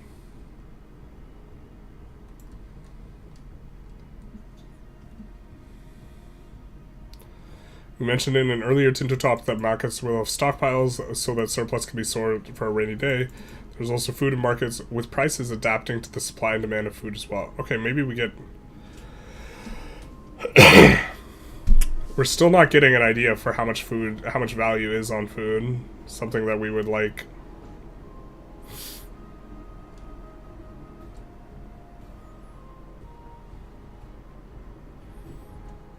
Where Tinto talk, basically. We'll sort by reaction score here. Maybe surprised that YouTube doesn't autobop, doesn't know to not ban, but again, it's probably a fairly uncommon way of referring to it, and might be used by the bad people as a euphemism. Yeah, I mean, the bad people like to use lots of colors as a euphemism, right? Do the Muslim countries ban alcohol from non-believers? It might be the case that a market which has a lot of non-believers allows the trade of alcohol and other markets don't. I think the Ottomans were generally kind of permissive relative to the other Muslim countries, so the Ottomans might not do it, especially in like markets like this one here. Not sure how I feel about needing to manually send merchants. Unless your country is a trader nation, you don't need to care all that much about trade. Some players run with full automated trade. Some do, depending on country simulation, as you can automate most and just lock certain specific trade routes to not be AI controlled. I imagine this is going to be how most people play. They will lock some trade routes and let the rest be automated. Unless you want to check like every month what's going to be profitable, because if someone's at war and they suddenly have a huge spike in demand for horses, it might make sense for you to export horses, even though horses have a weight of 2 for exporting if the prices get high enough or stuff like this.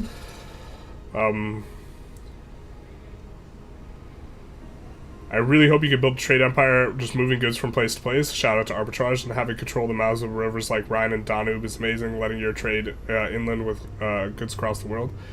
That's one player's fantasies that will be possible, getting rich from trading X from A to B. So arbitrage will be possible, according to Johan. Although, like, the possibility of meta versus, like, the meta actually being good are, like, two different things, right? Because weren't there a lot of their merchants not believers? Ottomans specifically? It might be the case that Ottomans are, like, operate differently than other Muslim countries. Were lowlands dependent on English trade at the time? Maybe it's better to separate them. We do see the lowlands in England kind of in one market here. Yeah, we had separate markets before, but removed it as the lowlands got too small and weak. As London, Cologne, and Lubeck would become stronger.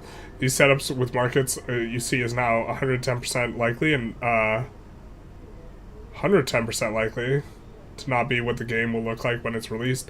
Also remember, the gameplay is dynamic, so markets change over time as you and the AI plays. Like if you establish more control along the coast and you own the market, you're more likely to pull other areas of which you have control into your market. Should all be localized in English for the ease of reading and pronunciation? Not in the games I make, says Johan. Claro.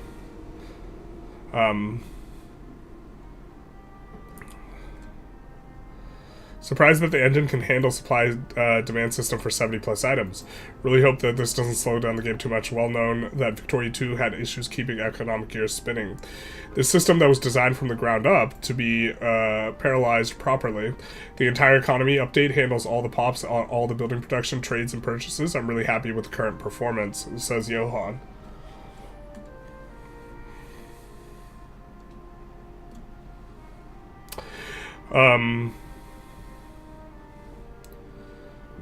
What could happen in countries where Austria, like, you're present in 3 different markets? Do you just take stuff from all 3 of them, or do you have to choose one to trade from the others, like EU4? Be a little bit OP to have access to the goods in 3 markets. Well, if you're pulling from 3, you're probably on the peripheries of some of them. You could have a bit of a headache as your country is split between 3 markets, which makes for things being different prices, and you need to use guns in Tyrol, but your gunsmiths are all in Vienna. You'd need to trade them to the Venice market. And then again, Venice probably has far more goods than Tyrol has. Then again, Tyrol has shitty connections, so you won't get the goods first anyways. An Austrian player will probably want to make sure that they unify their heartland into one market.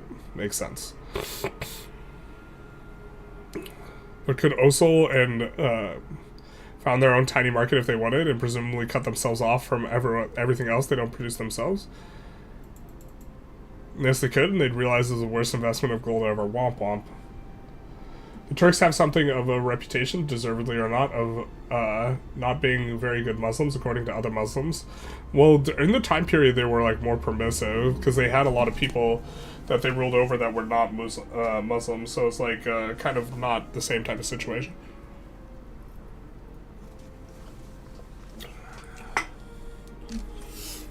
If you got range, you can import from far away, but it will cost you...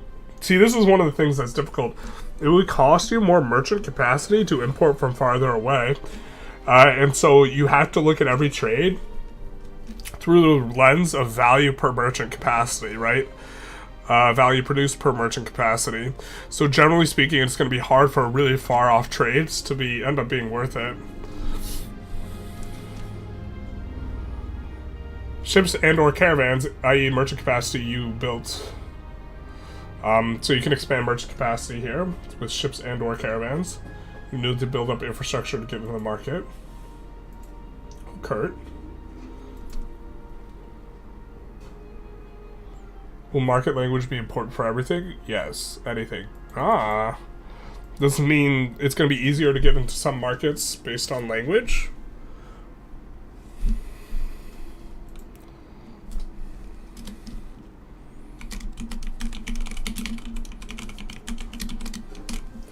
Main denomination of the Hanafi jurisprudence, I believe, is quite a bit more permissive than other schools.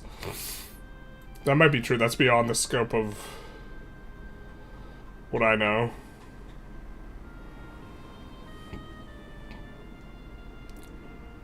Taking the CK and Vic 3 approach, I see. He says, of course, Imperator. We would never take from Victoria 3. Johan seems to throw more shade at Victoria 3 than any other game. But that could just be the instance of me understanding all the Victoria 3 shade. And also perhaps seeing ghosts in the machine, where I see shade where the shade's not meant for Victoria 3, but in my head, Victoria 3 just can't, catches strays. I'm also wondering about the Silk Road, given the Terra Incognita will still exist, and the European traders can't go to China directly at the beginning of the game. Will the game still be able to simulate the demand for Asian goods in Europe? Can significant demand for silk, say, in Constantinople? Constantinople can produce the silk, prompt the AI in Persia to import from further east, prompting the actors in the further east to import from China and move west. Yes, as the prices in China are cheaper than the ones in Persia, and Persia is cheaper than the prices in Venice. So this was kind of what we were getting at, where talking about RGO, like, some places which produce silk in, like, the West are maybe going to be just hyper good.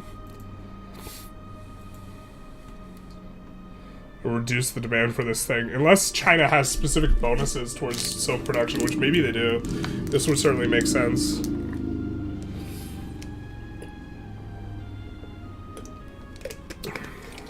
Also, here's a little bit of context here. This is Tinto Talk number 10. One day, not soon, we will have fun to talk about how France works with its unique subjects. I think we got this like 40 weeks later, 30 weeks later. But that he's commenting this now is indicative of the fact that this was completed at that point in time, which gives you some kind of inferences to make regarding the current level of development of Project Caesar. If you're trying to figure out when it's going to be announced and or come out. I wonder how significant rivers will be in this too, since they will significantly ease the logistics of trade. Rivers will impact it. I think they impact control positively as well. Roman silk dyed with Tyrian purple equals stonks. Tyrian purple is actually an interesting one because it was actually super disgusting. The purple was made with mollusks. Crushed, dried out mollusk carcasses. And apparently the smell, like, never washed out. And the dye's production was always done far from the city center since it stunk so bad, so all the richest people were really smelly.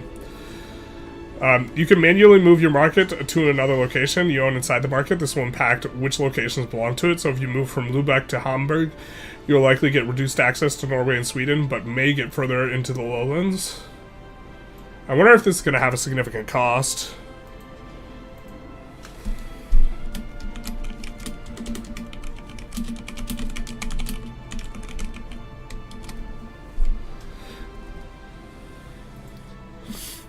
Depends on the cost, right?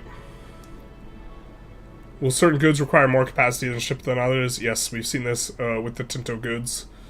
Does this mean that markets can take land from other markets and shrink depending on other factors? Yep. Massive devastating wars between multiple AI affect trade for the player. If the player's economy is heavily tied to trade, will conflict between other nations negatively affect it, therefore forcing them to get involved in the war? Yes. It's not fun to see the cities you import goods from to be ravaged and not be able to restore the output for many years. Big yikes, but this, of course, is a cool from a simulation perspective.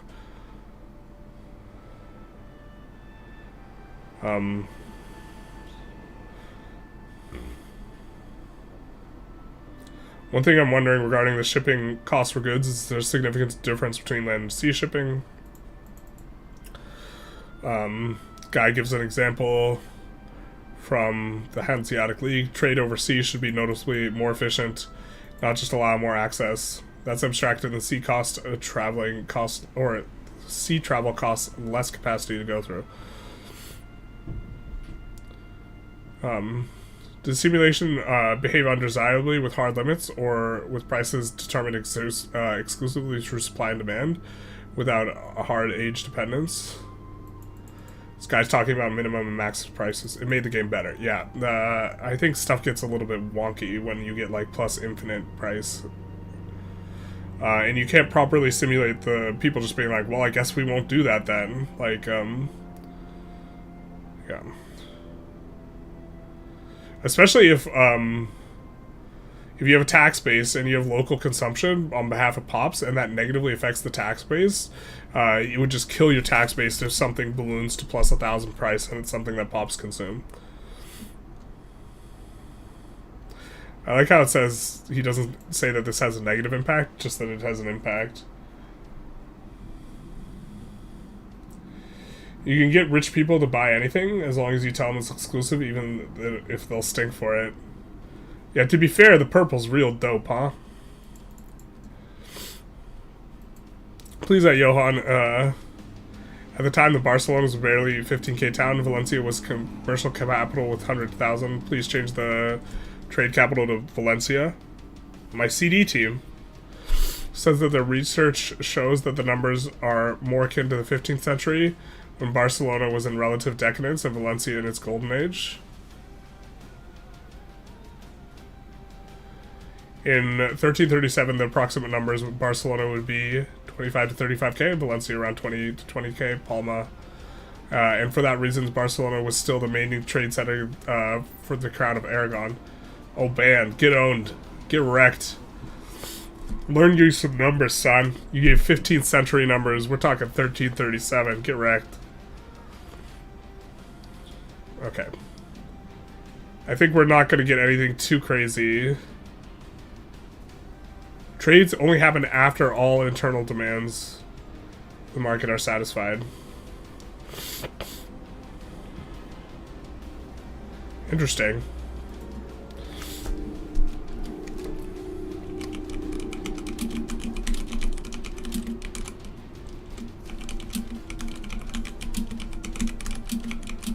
So you can't, if someone's at the corner of your market, you can't gimp them by exporting something such that they can't get access to it.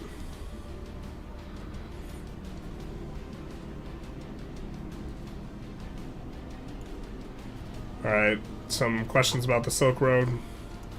I think we're ready to move on to the 11th Tinto talks here. Military matters. Which we don't really have much simulation for necessarily.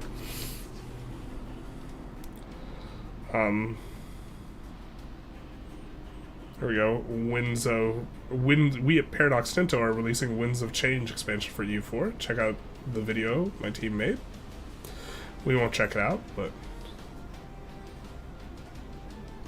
shout out to Sophia. As the launch goes well, I can ask the team to start map feedback posts later this week. So this is where, I guess this is an inflection point for the Tinto talks, or the Tinto team, where we started to get, after this, I think is when we started to get Tinto maps from Pavia.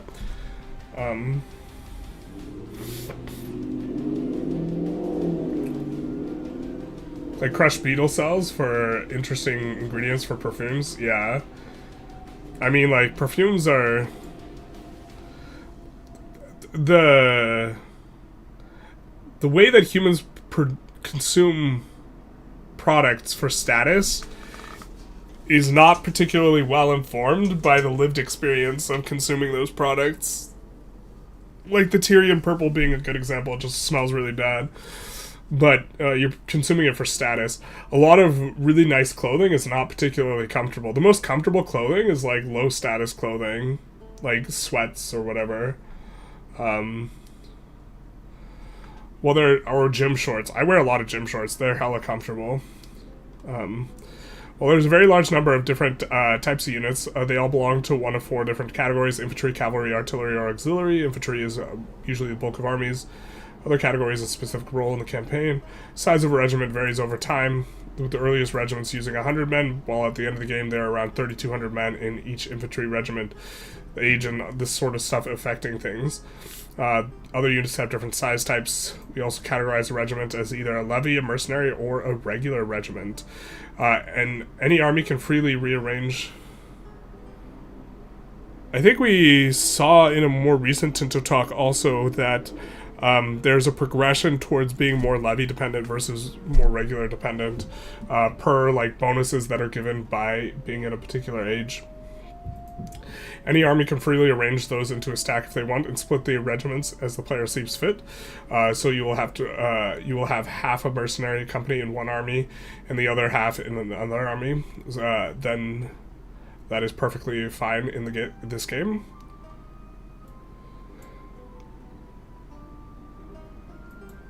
Okay. Here we have horse archers. Really kind of need to... I mean, eventually we will make a spreadsheet for every unit, and we will try and evaluate the cost, the base cost of maintenance, and the cost to power, like, statistics, and be able to sort by age and this type of thing in terms of the spreadsheet. But we don't really have the... I guess we could start working on the information. The thing is like, almost certainly, with something like this, there will be, like, data within the game that has a certain format, and we can copy and paste it in that given format into unpopulated cells, and then work with that in order to try and evaluate, on the basis of cost, both material goods cost, gold cost, or all three of material goods cost, gold cost, and population cost, which units are better. And we'll probably be able to do it under different assumptions and this type of thing.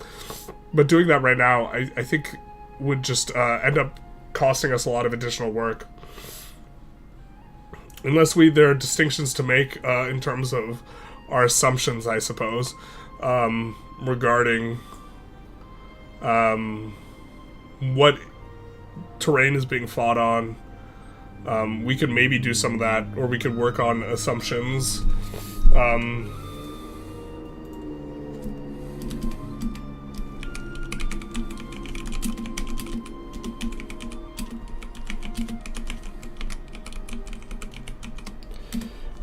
So, terrain.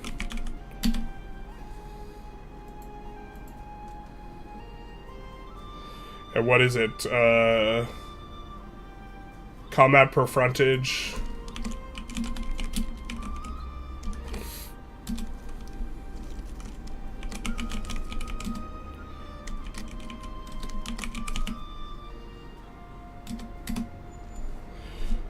Frontage, pop, cost.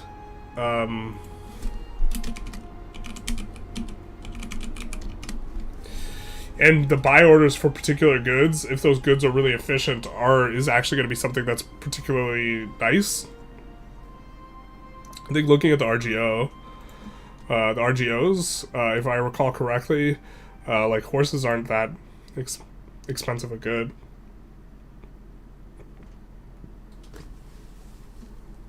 Maybe they're kind of okay.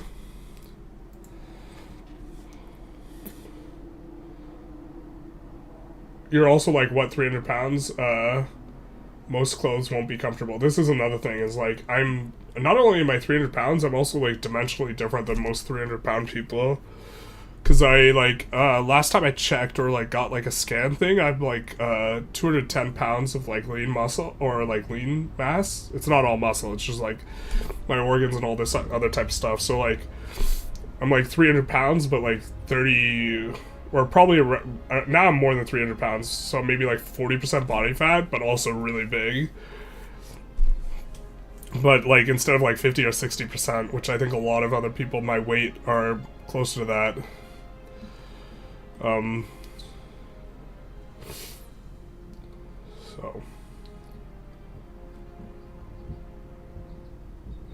Beetle shells were used for eyeshadow to make it glitterier. That's a word. Glitterier. That's like a tongue twister. Glitterier.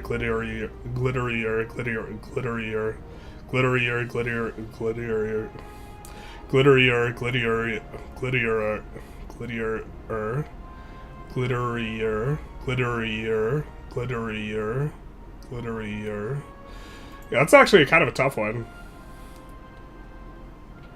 Toy boat, much easier. First of all, we have levies where you can raise your able-bodied fighting men into a fighting force. This, of course, will depopulate some of your factories or whatever. This provides you with a lot of people who can fight for you, but the levies have a few drawbacks. First of all, you can only raise them when you are at war facing rebels. Secondly, you raise your levies, those pops you raise them from are decreased in size to represent pops going off to war. And any dead man in a levy is permanently lost. Speaking of that, levies do not respawn with any experience to speak of, and so you'll have no direct control over the units you get. Another slight drawback is that levies do not reinforce during a campaign either. A province where the levies have been raised will also produce less food and raw materials. Of course, this makes sense. Less raw materials. Is it less raw materials overall, or just less per... I guess if it proportionally just pulls all the pops out, it will, like, if it pulls out 10% of the pops, maybe it doesn't pull all peasants, but it just pulls 10% from every different laborer. And so this means that it'll pull 10% from your RGO production, or something like this.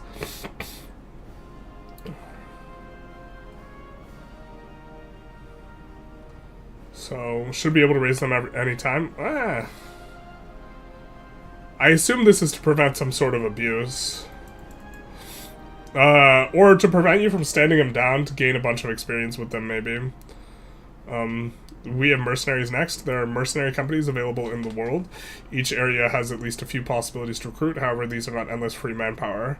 I think in a later dev diary they say that you can also hire your armies out to be mercenaries. They sign up for a 2-year contract and you can extend the contract. Regular regiments. Your regular army consists of these regiments that you do not want to disband. They require manpower to recruit. This recruitment cannot be done everywhere, though. You need special buildings to allow recruitment of military units. Usually, these are the same types of buildings that also provide you with manpower. As the ages go by, you go from only some special buildings providing a minuscule amount of manpower to being able to build conscription sectors in your core culture locations. Tied to core cultures. Speaking of manpower, in Project Caesar, this is primarily generated by buildings. Now, you may ask, why do you need manpower when we have pops? Well, for us, manpower represents the more or less semi-trained men that can be used as a military force. And what is important, whenever a regiment loses strength, be it from attrition or combat, you will lose pops as well. The manpower, if I recall correctly, also, the manpower rate, if you are way... units have maintenance on manpower, and so if you are really, really close to the equilibrium where your maintenance is equal to your manpower production, the units will reinforce incredibly slow. And then if you are... if the reverse is true, if you have way more manpower production than your maintenance, they will reinforce very quickly.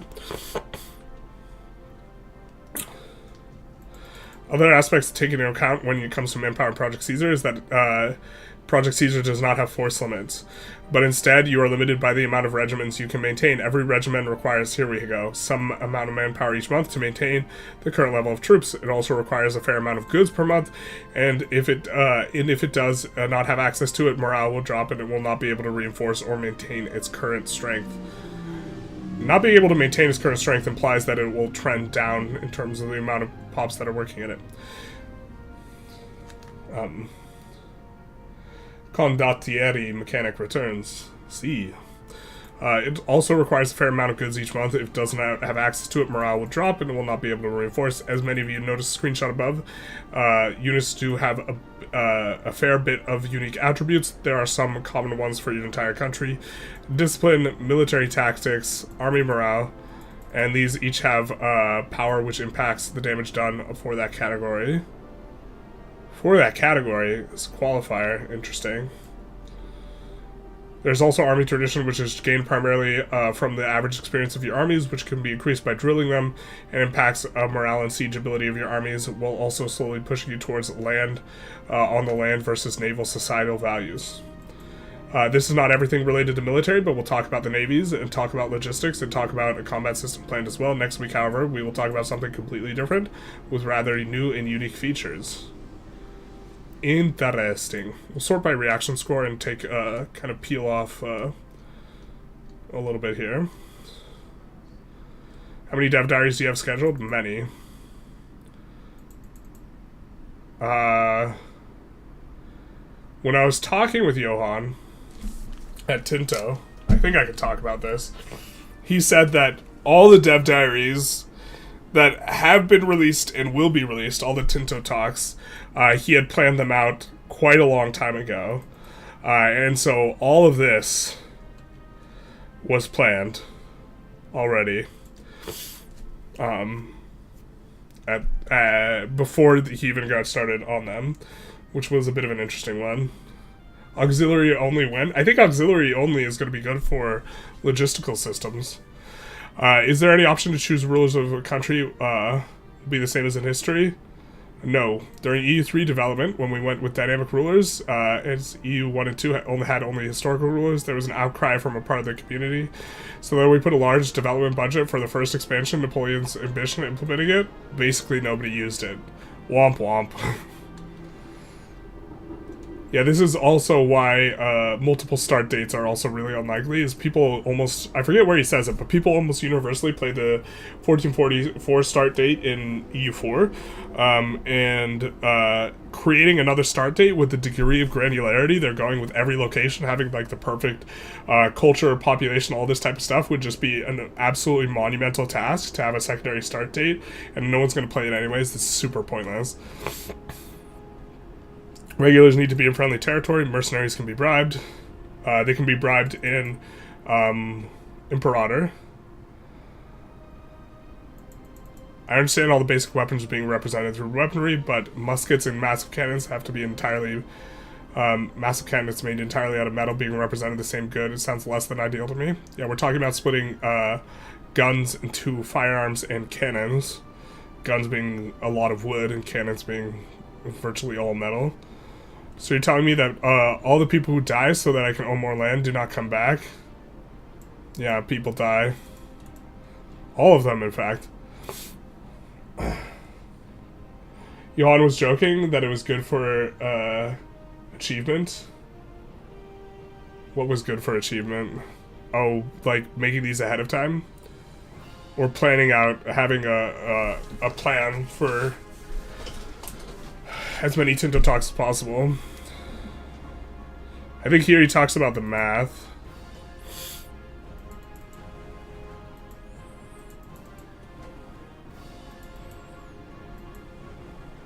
Yeah, restoring manpower pool will be slower the closer you are to your maintenance.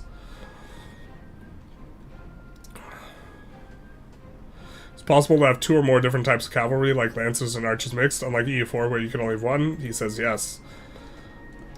Do we like Excel here?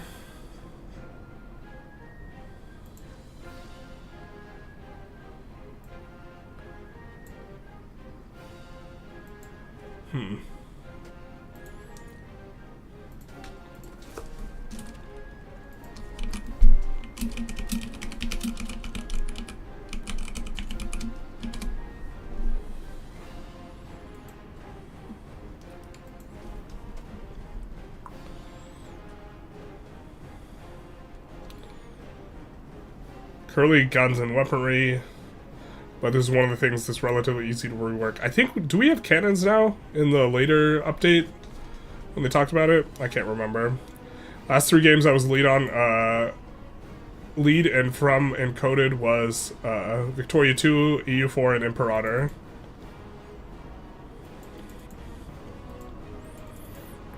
So, adding some context here.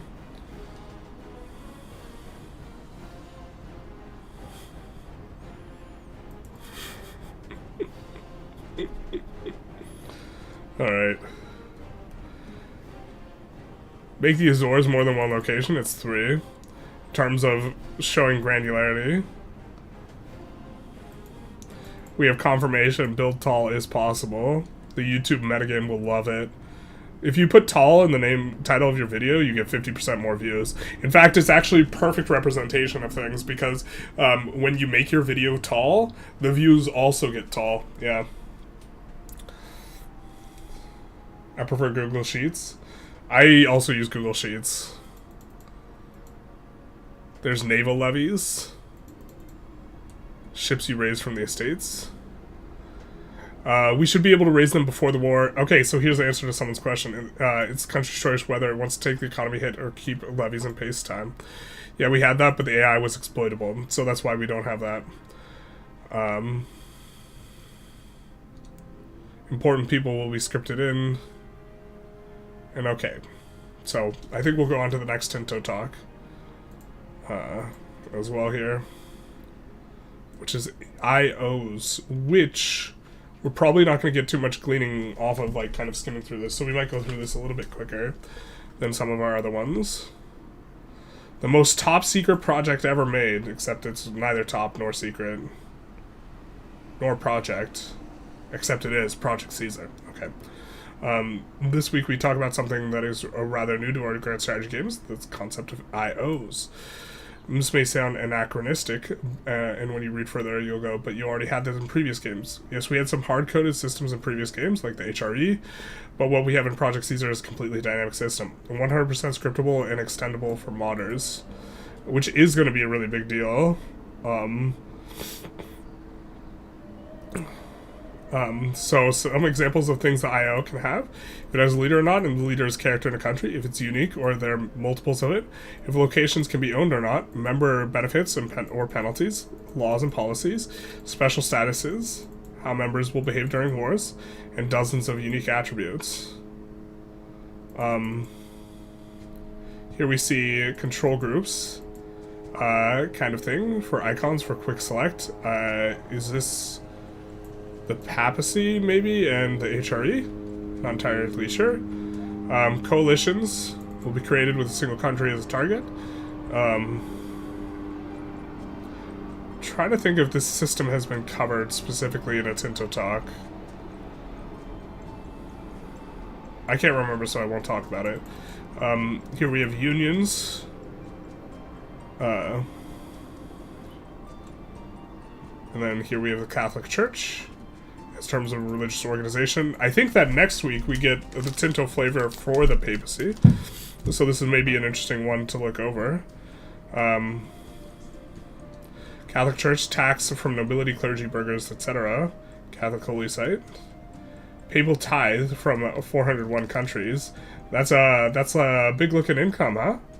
So this will maybe be one of the interesting things that we see from the papacy specifically, is if it's receiving a huge tithe from a bunch of different countries, it will maybe have an enormous amount of gold income.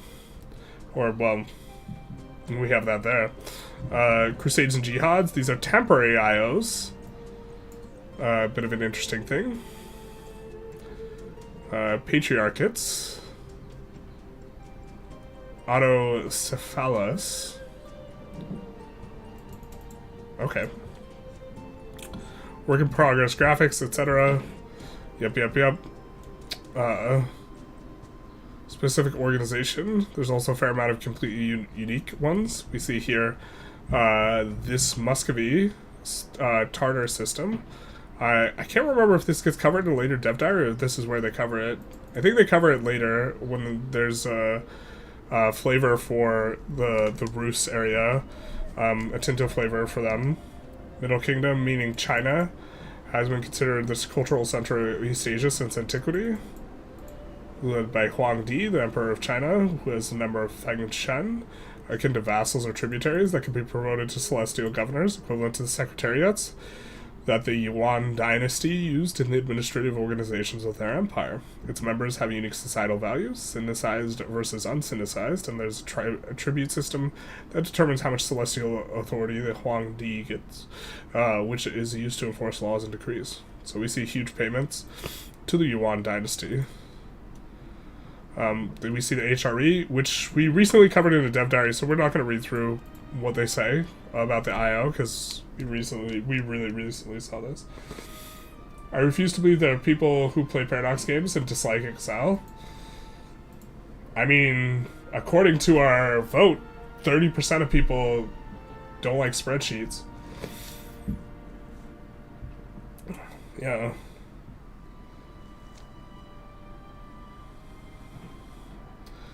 Guys talking about Ragnar and other stuff.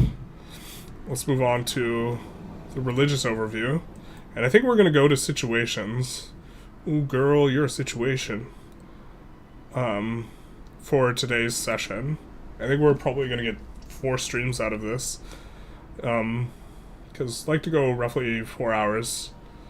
Welcome to another Tinto Talks, where we give you out a big top, a big secret, and mostly importantly, big information about our upcoming unannounced game with the codename Project Caesar. Notice the distinct lack of still a Happy Wednesday here. Shame. We'll touch little bit on a religion aspect of religion in the game. Every country, pop, or character has a religion that they adhere to. When I saw Johan, he's like, "What day is it?" And I was confused. I was confused because the flight to Spain really messed up with my equilibrium. I actually was uncertain what day it was because I left on Tuesday and I arrived on Wednesday, and so I was like confused what he was talking about. He's like, "It's a Happy Wednesday, bro," and I was like, "Damn, you're right. How could I miss this?" Every country, pop, or character with the religion they adhere to. This impacts the relationship with the place they currently are and the relationship with others in the world. Here we have... I think that we reviewed an antagonism system, right?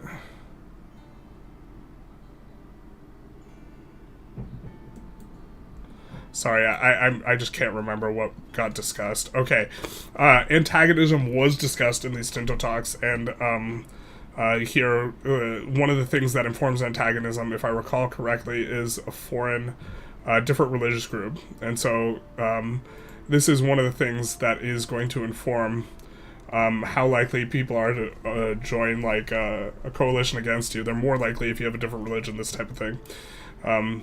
Religious setup of Aragon in 1337, shout out, sound off. Every religion project teaser belongs to a religious group, such as Christianity or paganism. Fellow religions in the same group consider each other to be heretic, whereas religions in different groups condemn each other as heathen. Every religion has a specific view of other religions as well, that ranges from kindred to enemy, which is going to inform relations between the two countries, although with the update, it's informing a bit more with the antagonism and how populations of a faith view your countries. So this is an example of something that has gotten updated per the feedback that was received in this Tinto Talks. Each country also has its own tolerance of true faith, heretics and heathens, which affects how happy or sad the population will be. The same religion here is from the laws relating to the valid heirs. Religion of your country has a large impact on the satisfaction of the clergy estate, which is sensible, but also makes it so, look, if you're going to grab new lands and they're not converted, and they're relatively low control, you probably want to flip them over right to be owned by someone else. Or release them. I wonder if you release them, will they be Christian? So you can give someone else the dirty job of trying to convert a bunch of heretics and heathens. It's important to know in Project Caesar, you do not just send missionaries to locations and eventually they change religion. Here, conversion is a slower process, relies on government activities and infrastructure. So here we see the madrasa gives benefits to location, clergy, food consumption plus 10%. That's not good. Also, 100 or 200 pops are jobs are created, which is going to increase the equilibrium quantity of clergy, but we get pop conversion speed plus 10 and max literacy plus 5. So overall, this seems like a good building, but it's going to be one that has impacts. Unique building for Muslim countries that has a tiny impact on conversion. Each religion belongs to a group which impacts tolerance, etc.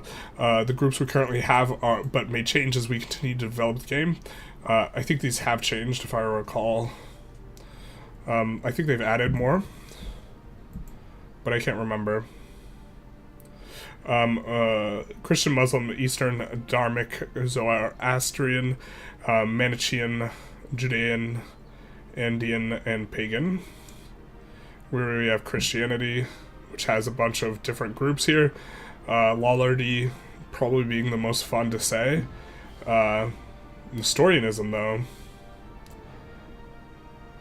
Strigal-Chestvo? Maybe that's actually the most fun to say. Its current Christian religions take into account that they are very much work in progress, subject to, of course, a lot of stuff that has been filled in terms of the gaps is being really precise with what pops what types, what religions, this type of stuff that's been done as a result of the Tinto maps, which was headed by Pavia. It was like, Pavia has like a PhD in like European history or something like that. In some of the games we have made their, or is it medieval history, not European history? I mean, that's effectively European history, right? There have not been major differences between religions, merely being different modifiers. And while some religions and projects, these are only a few modifiers, many will have mechanics. Right now, we have unique mechanics for Catholicism, Orthodoxy, Miaphysitism. Sorry, I don't know how to pronounce that. Various Protestants, Muslims, Buddhists, Shinto, Nahuatl, Hinduism, and the Inti religion. Each of these will get their own unique later development diary. This actually is a big hint regarding how many more dev diaries we have to come. If we get a Tinto religion for each one of these, or a Tinto flavor, in terms of timelines, now that every religion will still have some modifiers to describe them, in many cases it is things that enable or disable certain mechanics. Some examples that include the fact that countries with Jain as their state religion cannot start wars, shout out to Jainism, without a casus belli, and Calvinist countries will never reroll dice in battle, as everything is preordained. Nice little knee slapper there. Sadly, I cannot reply today as I am at some management thingy in Stockholm, but Pavia will help you out. Okay. So let's sort by reaction score, expecting to see mostly stuff from Pavia here. I think that religion is probably tied to tags, meaning that release tags will probably have a set religion through, though it'll probably be changeable through subject interaction. Oh man. I'm trying to remember if something's in the dev diary or not.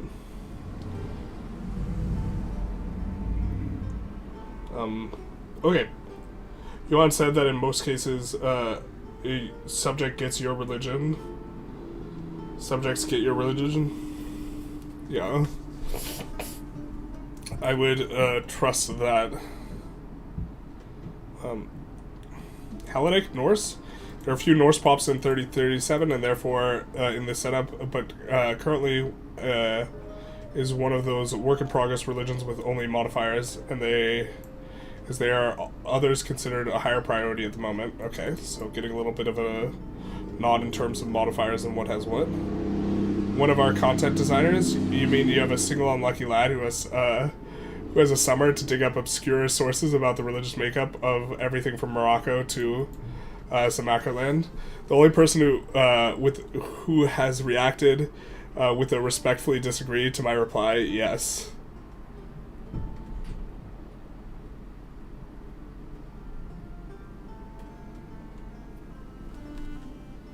Is that the respectfully disagree? It's funny.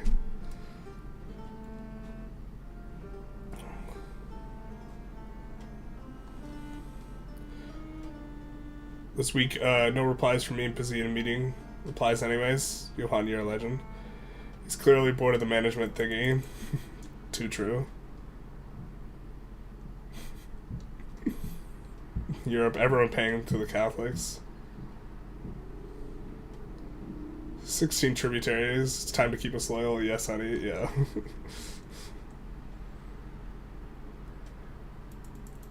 We think it's a good idea to present a general view of religions, gather early feedback, and polish them, and then present the features of each and discuss them in future dev diaries. So, future dev diaries. I wonder if this is a hint. I don't think this is a hint. I think he means Tinto talks. Tinto flavors. I'm trying to think.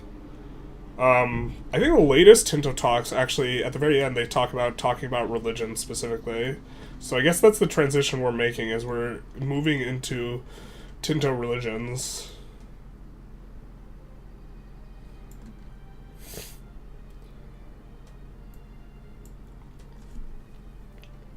Yeah, so we are moving into phase Tinto religions.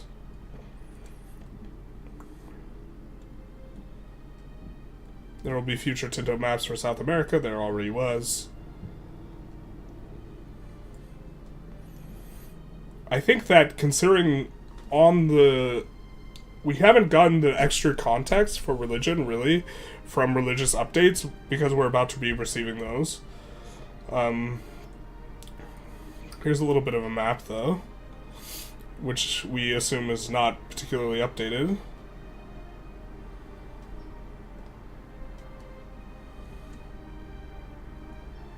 Okay. I'm thinking we're not going to glean too much information here. We're going to move on to the last Tinto talks. We will be refusing Myphysitism.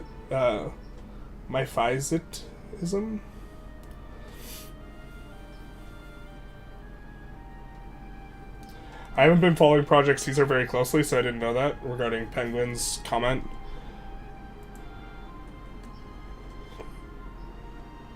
Yeah, I mean, I can't recall which Tinto talk / comment that might have been in, but welcome everyone to where we talk about our completely secret, not yet announced game, which is very importantly Big Secret, Big Top, Big Tinto, and today we will be talking into a completely new feature. A small reminder, very much work in progress and nothing is final. The core of the game the core of this system is one of the first things I designed back in 2020, spring. Again, a little bit of reveal on the timeline of development here. This game has been cooking for 5 years now. A feature that could have been described as both narrative and mechanical guide for this game. This is something that has been inspired by the incident system from EU4 and also by the International Crisis mechanic of Victoria 2, but it's not really like any of those. Today we introduce our new situation system. Girl, you a situation. So what is a situation? Good question. You describe it as content that involves multiple countries over a period of time. In Project Caesar, you have a situationship with countries you are close to. We are using this feature to create a historical narrative that creates different experiences, as our goal is to have immersive and varied gameplay, a varied experience for the player. The situation can have unique actions, events, trigger, and other types of content, and each will have its own UI and map mode. If a situation may evolve or affect you, it will show with an alert and the new color purple. Yay! Let's take a look at some of the situations we have in the game right now. Black Death being one of the very significant ones. Really do like the idea that you can decide whether or not to have the Black Death appear. I think that this is... I like the having stuff in game settings where you can kind of decide which of these things you want, because for some people losing 60% of your pop is going to be really unfun, but this is like what happened historically, so this is kind of a big one. Also, if you think about the timeline when the game started development, it was around when COVID came out, right? So stuff like this was probably on people's minds in terms of developing systems for this.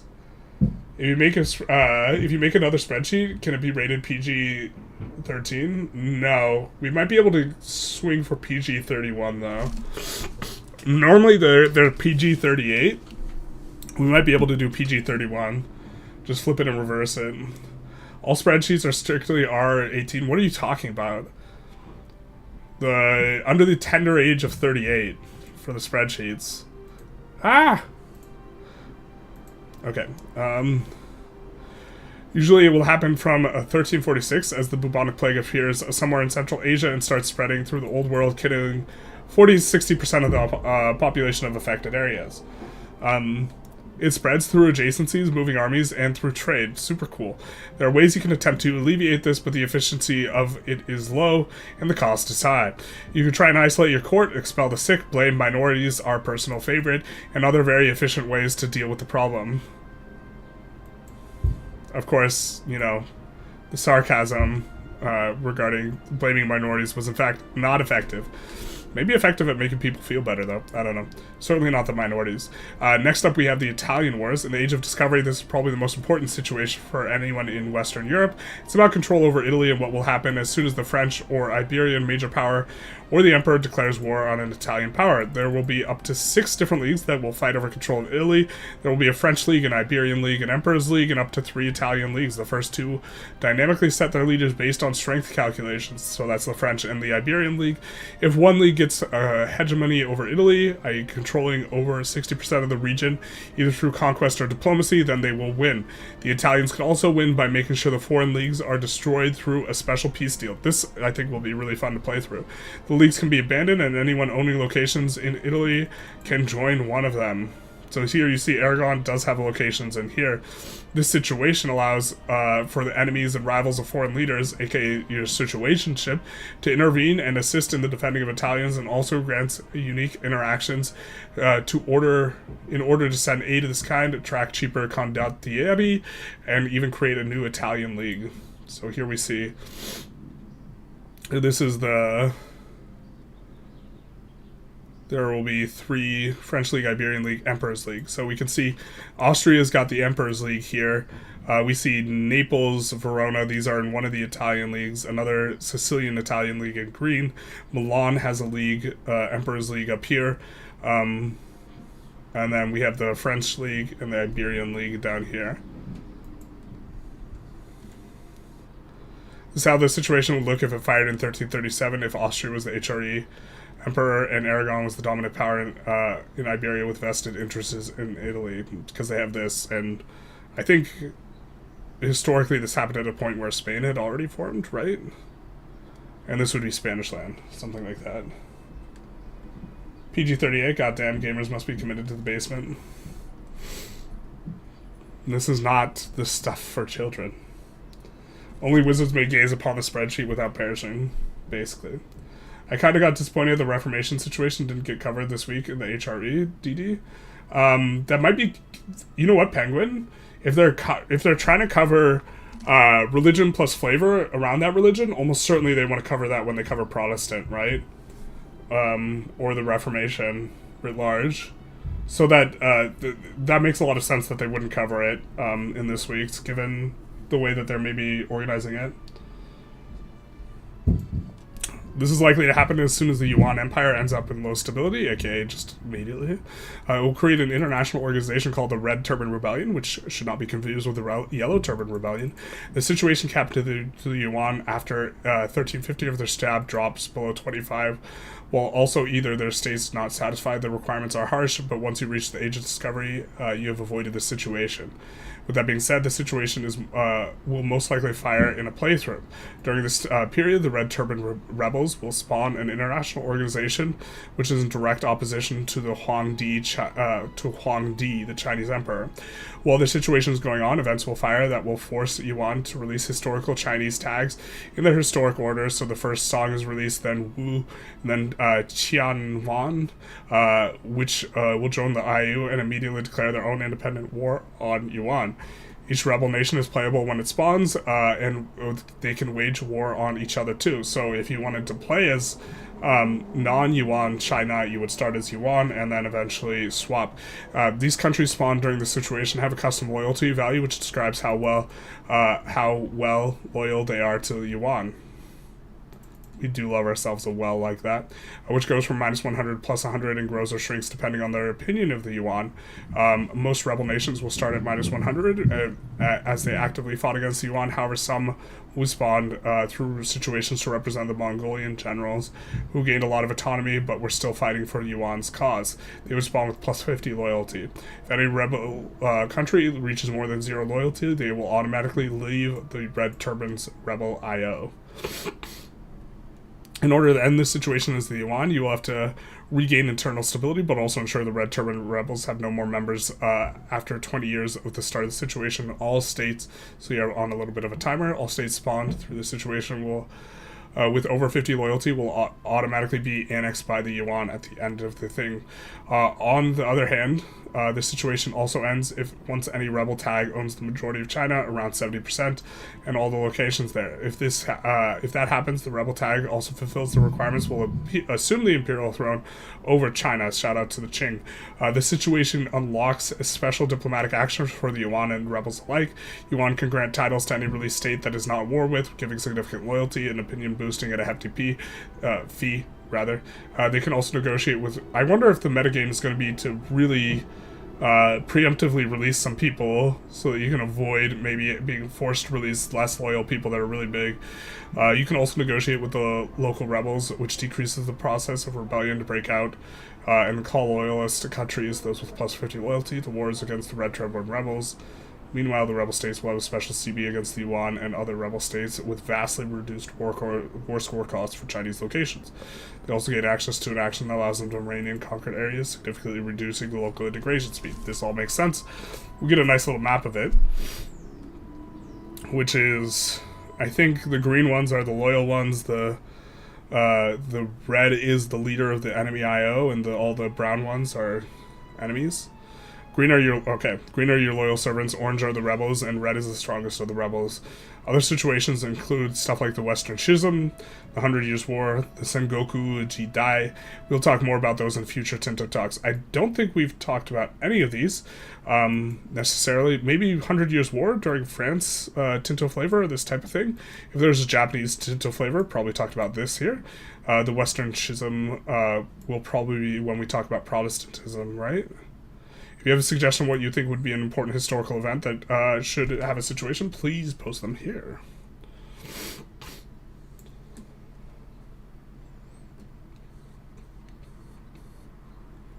Young D's nuts. Couldn't agree more, Monkey. Couldn't agree more.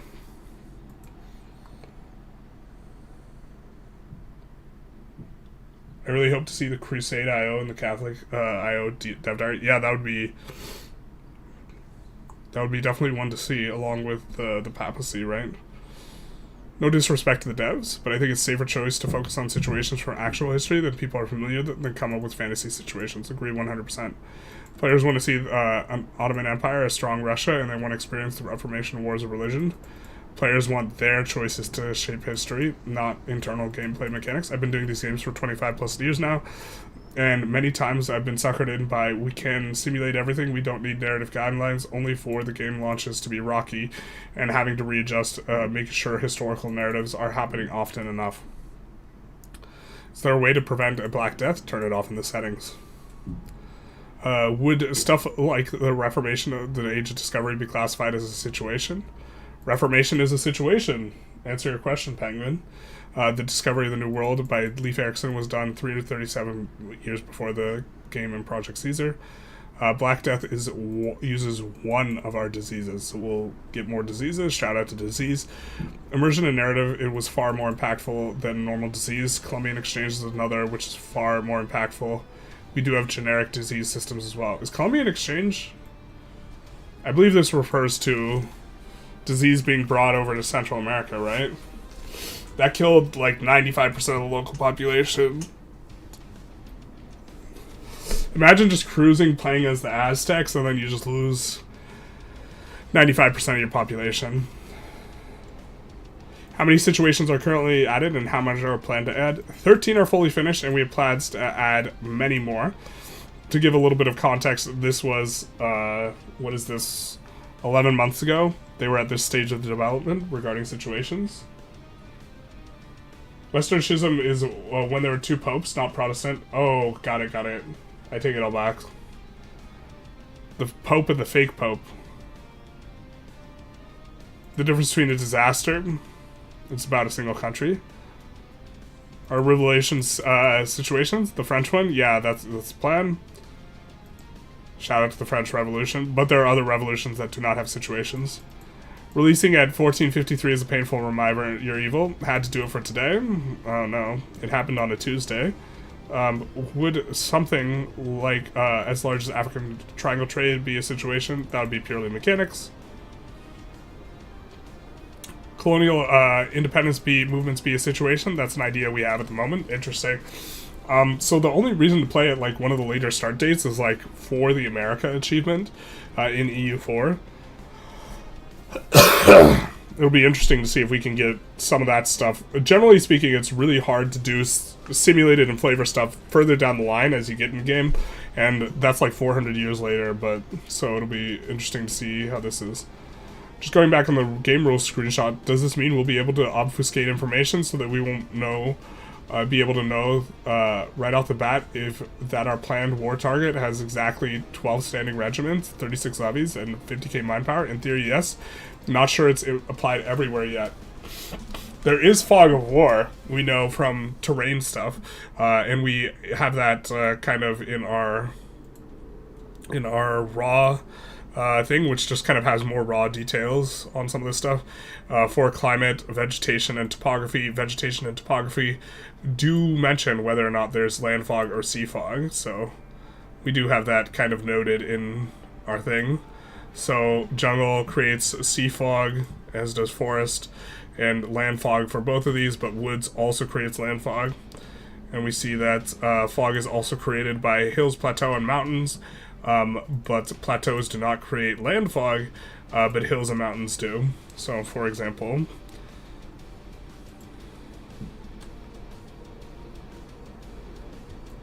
succession wars are mechanics. Daimyos are redacted and something we'll talk about later this year. Did they talk about Japan?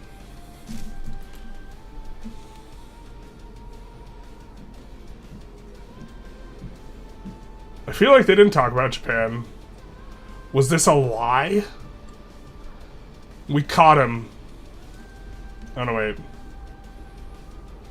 He might talk about it in the Tinto maps for Japan and Korea. It's not in the Tinto flavor, though.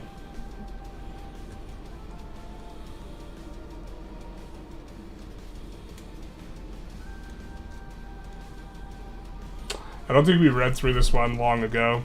I don't think we necessarily need to parse through it to determine whether or not Johan was lying. I feel like we didn't get to talk about this, though. Surprise, surprise. Happy Wednesdays, everyone. Hell yeah, brother. Someone understands what's going on. Johan hasn't gotten on the Happy Wednesday train at this point in time. Would Evangelical League use a different system? War of Religions would fit. So, I think we'll get that maybe in 2 weeks when we talk about Protestant. It seems like prime DLC content, playable without it, but great way to add new content post-release.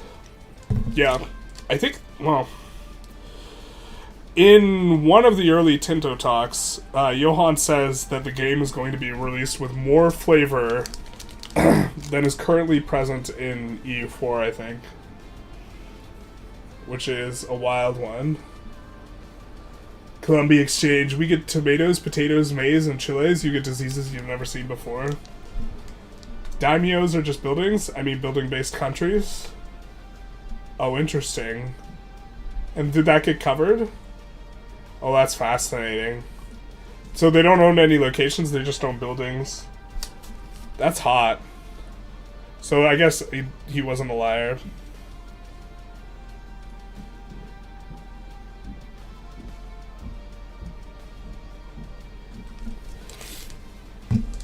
Situation for the Delhi Sultanate.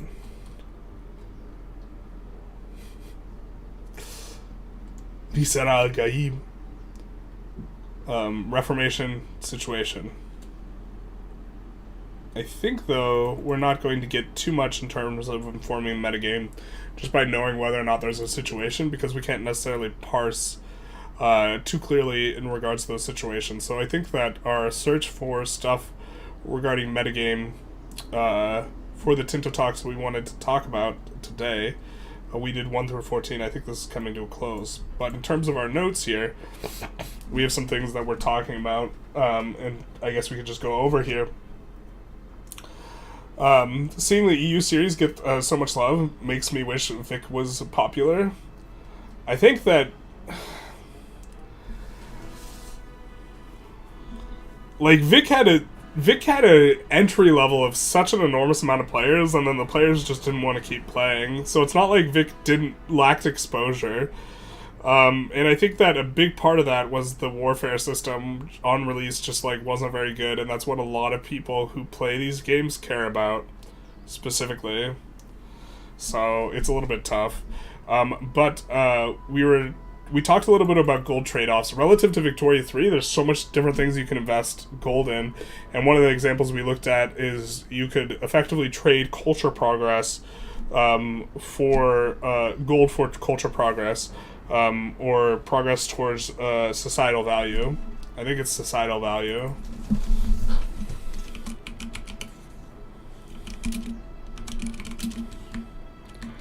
But this is just one example.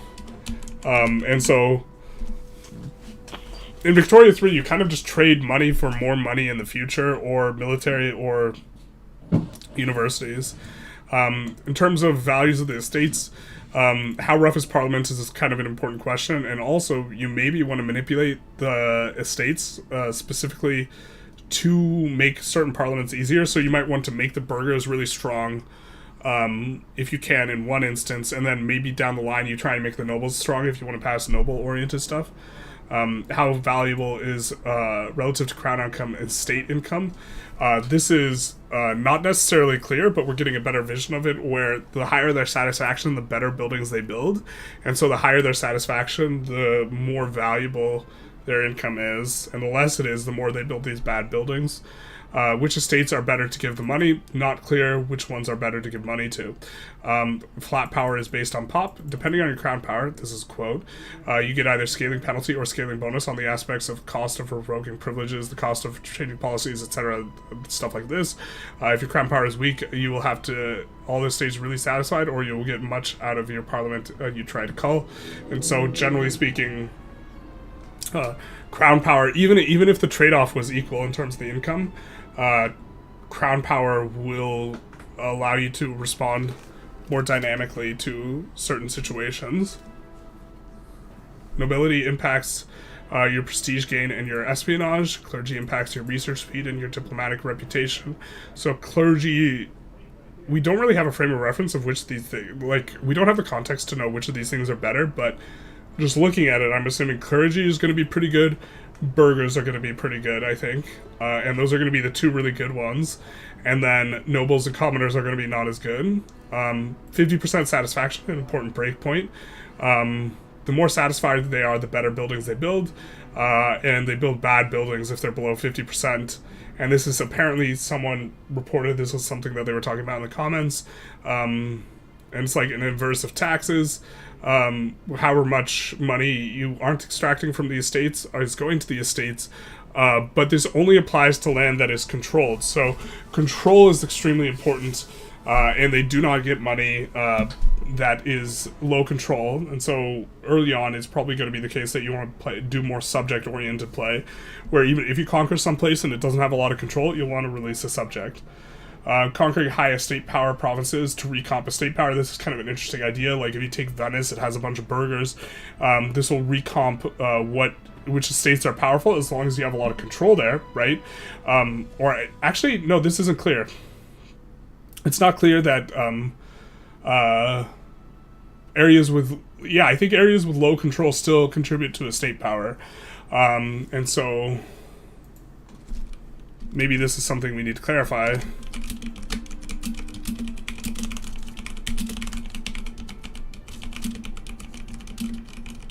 EU4 is Paradox's flagship title. It's a replacement, of course. Needs to be fleshed out to make the transition smoother. Yeah. In Vic 3, money can be turned into bureaucracy towards institutions and SOL as well. That's true. That's true. That's true. It can be turned into institutions. But your institutional investment, I feel, is like something that is a bit more limited. But yeah, you're right. It can be turned into institutions. This is true.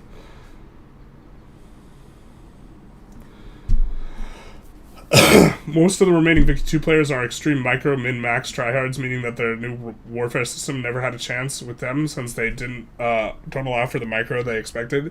Yeah, Vicky 2, like, everything gets automated eventually, and then you just only army micro. But, like, also people coming over from Hoey don't like Vicky. Like,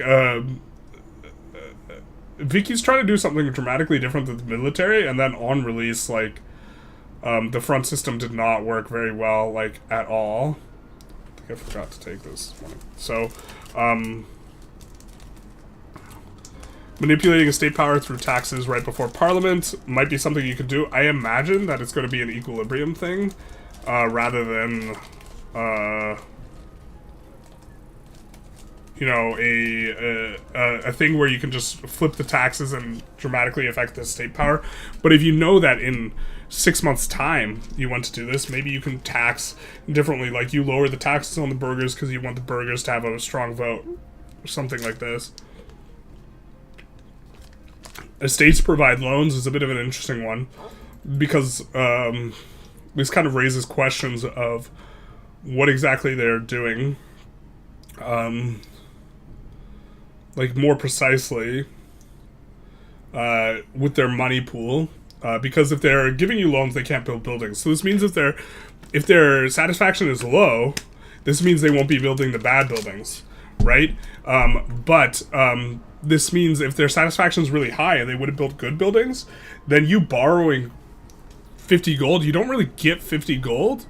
In the sense that if you borrowed 50 gold, but 40 of that would have gone to building a building you would have built anyways, then that's really not useful in that way. And then you're paying interest, but you're paying it back to the estates. And so then the estates are making more money, which increases their power. And so, yeah.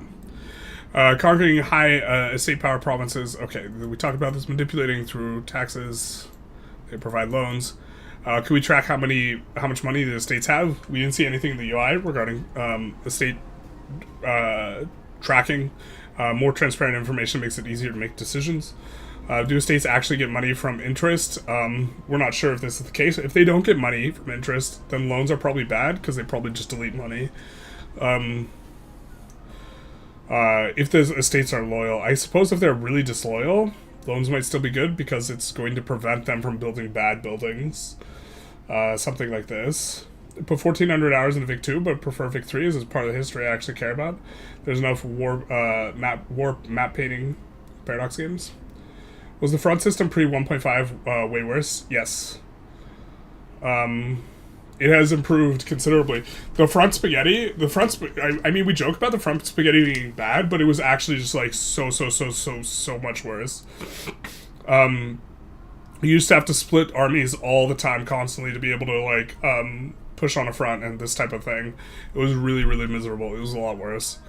So this is like one of the reasons why like I somewhat roll my eyes when people complain about the military, because like and they act like it's just as bad as it was on release. It's so much better than release. In terms of like fiddliness and bugginess. It was actually impossible to do like the Brothers' War, like because the Brothers' War would create like 18 fronts or something. It was really miserable. Are the crown non-estate taxes? No. Some buildings can only be built by estates. Whether or not these are better or worse than regular buildings informs whether or not taxing is good. They will build good buildings and they will build bad buildings. It's informed by how happy they are. Locations, how much does a town, city increase pop capacity? We don't know if it's flat or percentage. This affects whether it is more important to have, good topography. In the case of it being a flat modifier, topography and climate will be more important. And if it's a percentage modifier, vegetation will be more important in terms of where you decide to build your cities.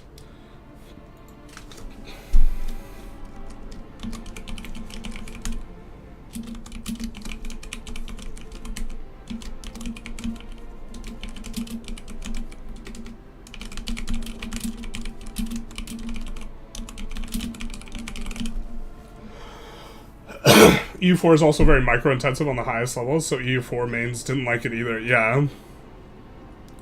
I think that, and they said from a design philosophy perspective they want it to be, like, mostly economic, but here's the unfortunate thing about, like, Vic 3 is, like, in terms of, like, you have an attentional pie you dedicate when playing the game, military actually still occupies a really large percentage of your attentional pie. So, like, they simultaneously wanted to be more about economics, but then economic systems are deep, and they aren't something that you fiddle with all the time. And what you end up spending a lot of your time doing ends up being micro anyways, and then the system you're microing is not particularly fun to micro. Does maritime presence scale linearly? If so, building up ships to max control might be meta. What are the number of locations required to spamming meta? I think there's, someone suggested there's like a threshold upon which you can build up to that gives flat amount of control. After that, it's not going to be anymore. But how much maritime presence you could give to how many provinces going to control this, but it's also going to make you vulnerable to other countries with more boats. And so it's probably actually going to be polarized. If you can dominate the Navy, building maritime presence is probably going to be insanely good, and then if you can't, and you might have to fight this person who can, it might be really risky. Can we track how much money there is at full control? We can on a per location basis. I don't know if we can on a maximal basis. Moving your capital requires paper, books, lumber, stone, marble, and gold. Or sorry, marble and gold.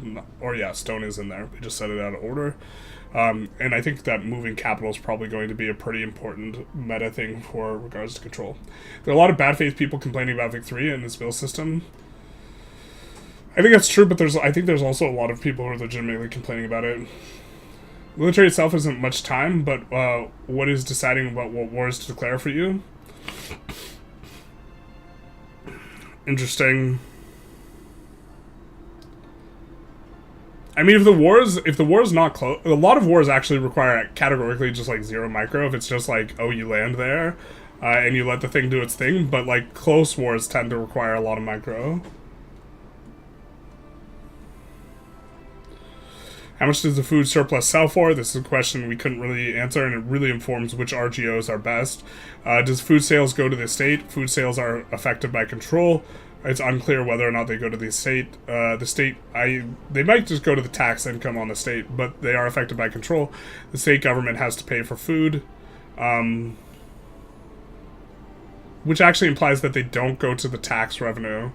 And so this might be a way that you can kind of circumvent the estate tax considerations, but if there's no one to buy the food, then the price of food collapses. So, okay, building non-food RGOs decreases food production, hidden opportunity cost. I'm not sure to what extent this is going to be a vibe.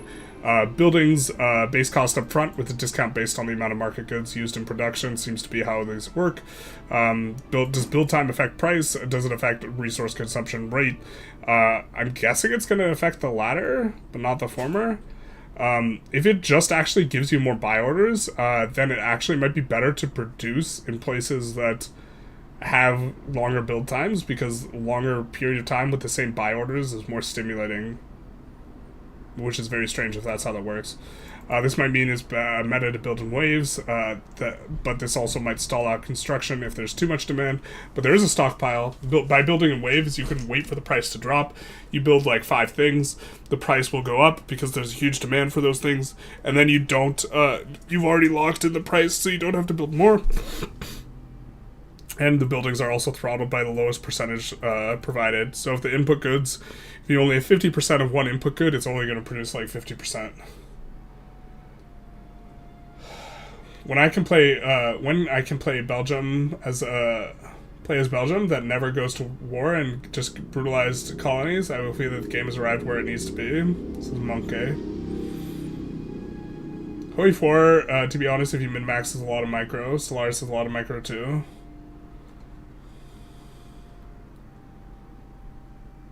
Here we have rural town cities. Some buildings are limited, so deciding ahead of time is going to be important in terms of what we're going to build.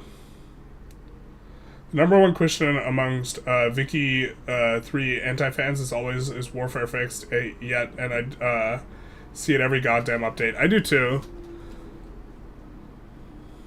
Less on 1.6. 1.5 was a very big improvement on military systems, so because it was a big improvement, that meant I think less people are complaining in 1.6. I was complaining about the construction queue bug in 1.6. Or when could you play Switzerland, never expand, and get rich? Your ability to conquer nothing and just get uber rich was a lot stronger on release, because migration was super bonkers on release. And you used to be able to go multiculturalism and just siphon off the entire world. Like pops and everything. One of my favorite recent Vicky 3 games was Eco Maxing in Japan. I generally prefer the Eco anyways. I do too, but like the amount of my attention that's spent on Eco I feel is relatively low. Maybe it's not. Maybe I'm just like... Wow. I feel like it's more spent on... Maybe I have to just like watch a stream of me playing. And like... do like some analysis of the amount of time I spend thinking about things. Or am appearing to. That's kind of a weird thing to do though. Just to like confirm my hypothesis that you actually spend a lot of time thinking about military. It's actually just certain wars are like full attention, maybe, is the way to think about it, and like that's all you focus on for the entire war.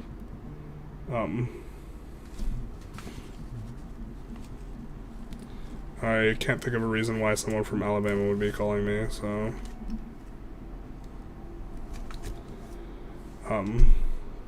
prices will range from 40 to 250 to 20 to 500,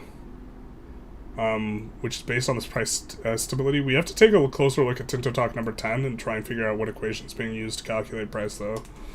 The reverse engineer the equation.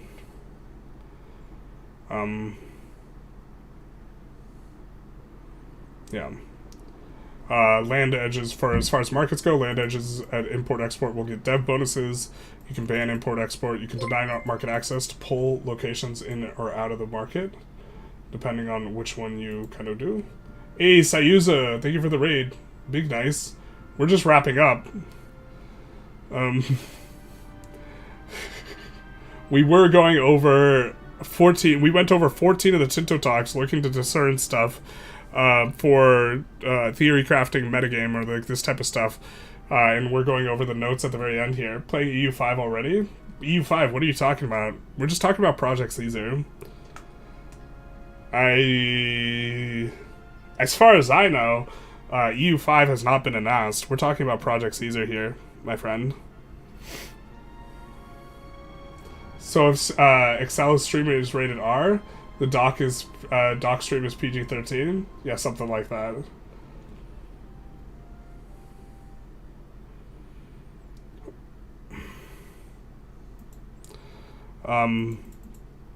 Language is important for markets, but we don't know how. I assume it's going to determine which market you tend to get pulled into. It's unclear what the meta for moving the market is, but you can move the market. Trades will only happen after internal demand is resolved, so you can't choke someone out in your market from goods just by exporting them and preventing them from using the goods. I only ever do plausible and roleplay justified wars if the eco is a significantly larger part of the gameplay loop. Makes sense. I think for the thing is, like, playing for content versus like playing for fun are like two different things. I did almost no wars until I started making content, and now like I feel like Infamy really is a resource in Vic 3, and like if you're not using it, you're losing it. You know what I mean? Assumptions for a military unit spreadsheet, we have to see how strong units are per terrain and combat per frontage, pop, and cost. So it's kind of some of the things we've gotten. For the people coming in on the raid, we are, well, I guess spreadsheet warning, we are working on a spreadsheet for Project Caesar that we can use, that is hopefully going to be modular. We need more information, but to the extent we have information, we can kind of make a spreadsheet for RGOs. We have one here that you can put input goods, level of control, the relative value you put on estates, and with this, we're going to need to make this an equation rather than just an input, but from this we can discern kind of what the value of an RGO is. An important question we have to answer is how valuable is food, because you can sell food relative to gold, because this part's a little bit unclear, but as you change the inputs, like if we decrease the control here in Constantinople to like 20%, will dramatically decrease the value of the RGO here. And we actually need to update this a little bit because control is just strictly bad.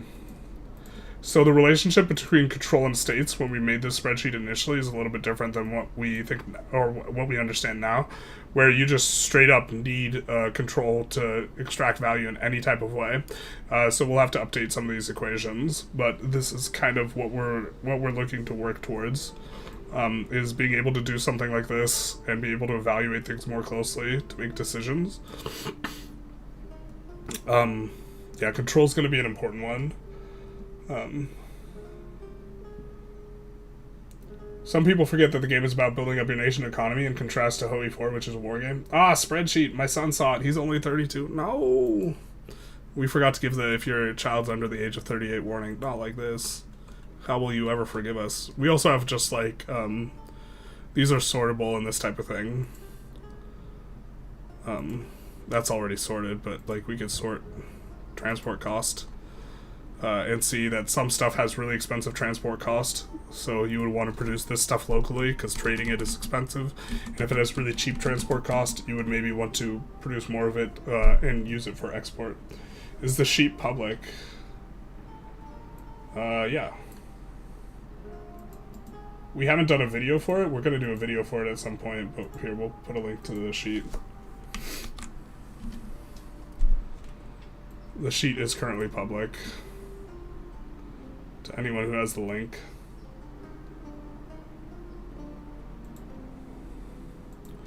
And so, yeah. Wiki 3 is a nationally strategic economy simulator. Warfare is simply another strategy for economic dominance. Yes. It's like, in other Paradox games, you deal with the economies so you can do the war. In Victoria, you do the war so you can deal with the economy.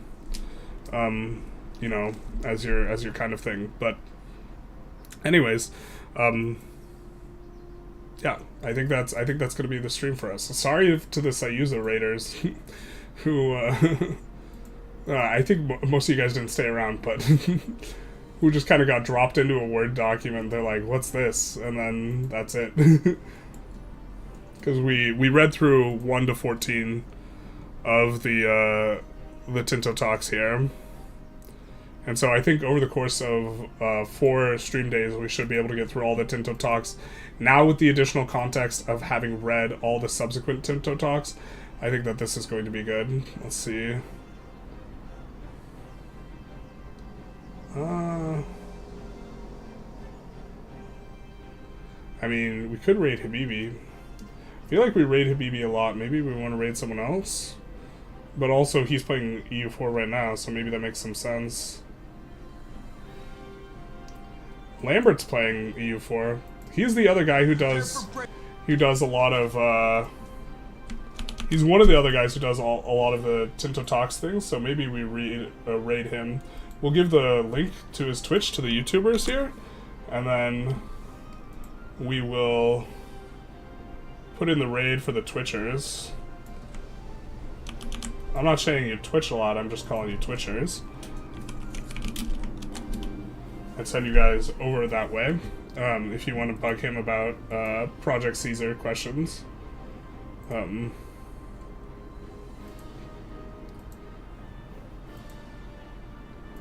That might be good. Alright, so we're going to end the stream before the YouTubers. Bye-bye, YouTubers. See you later. Feel free to like, comment, subscribe, and then we'll end it for the Twitchers. Bye-bye, Twitchers.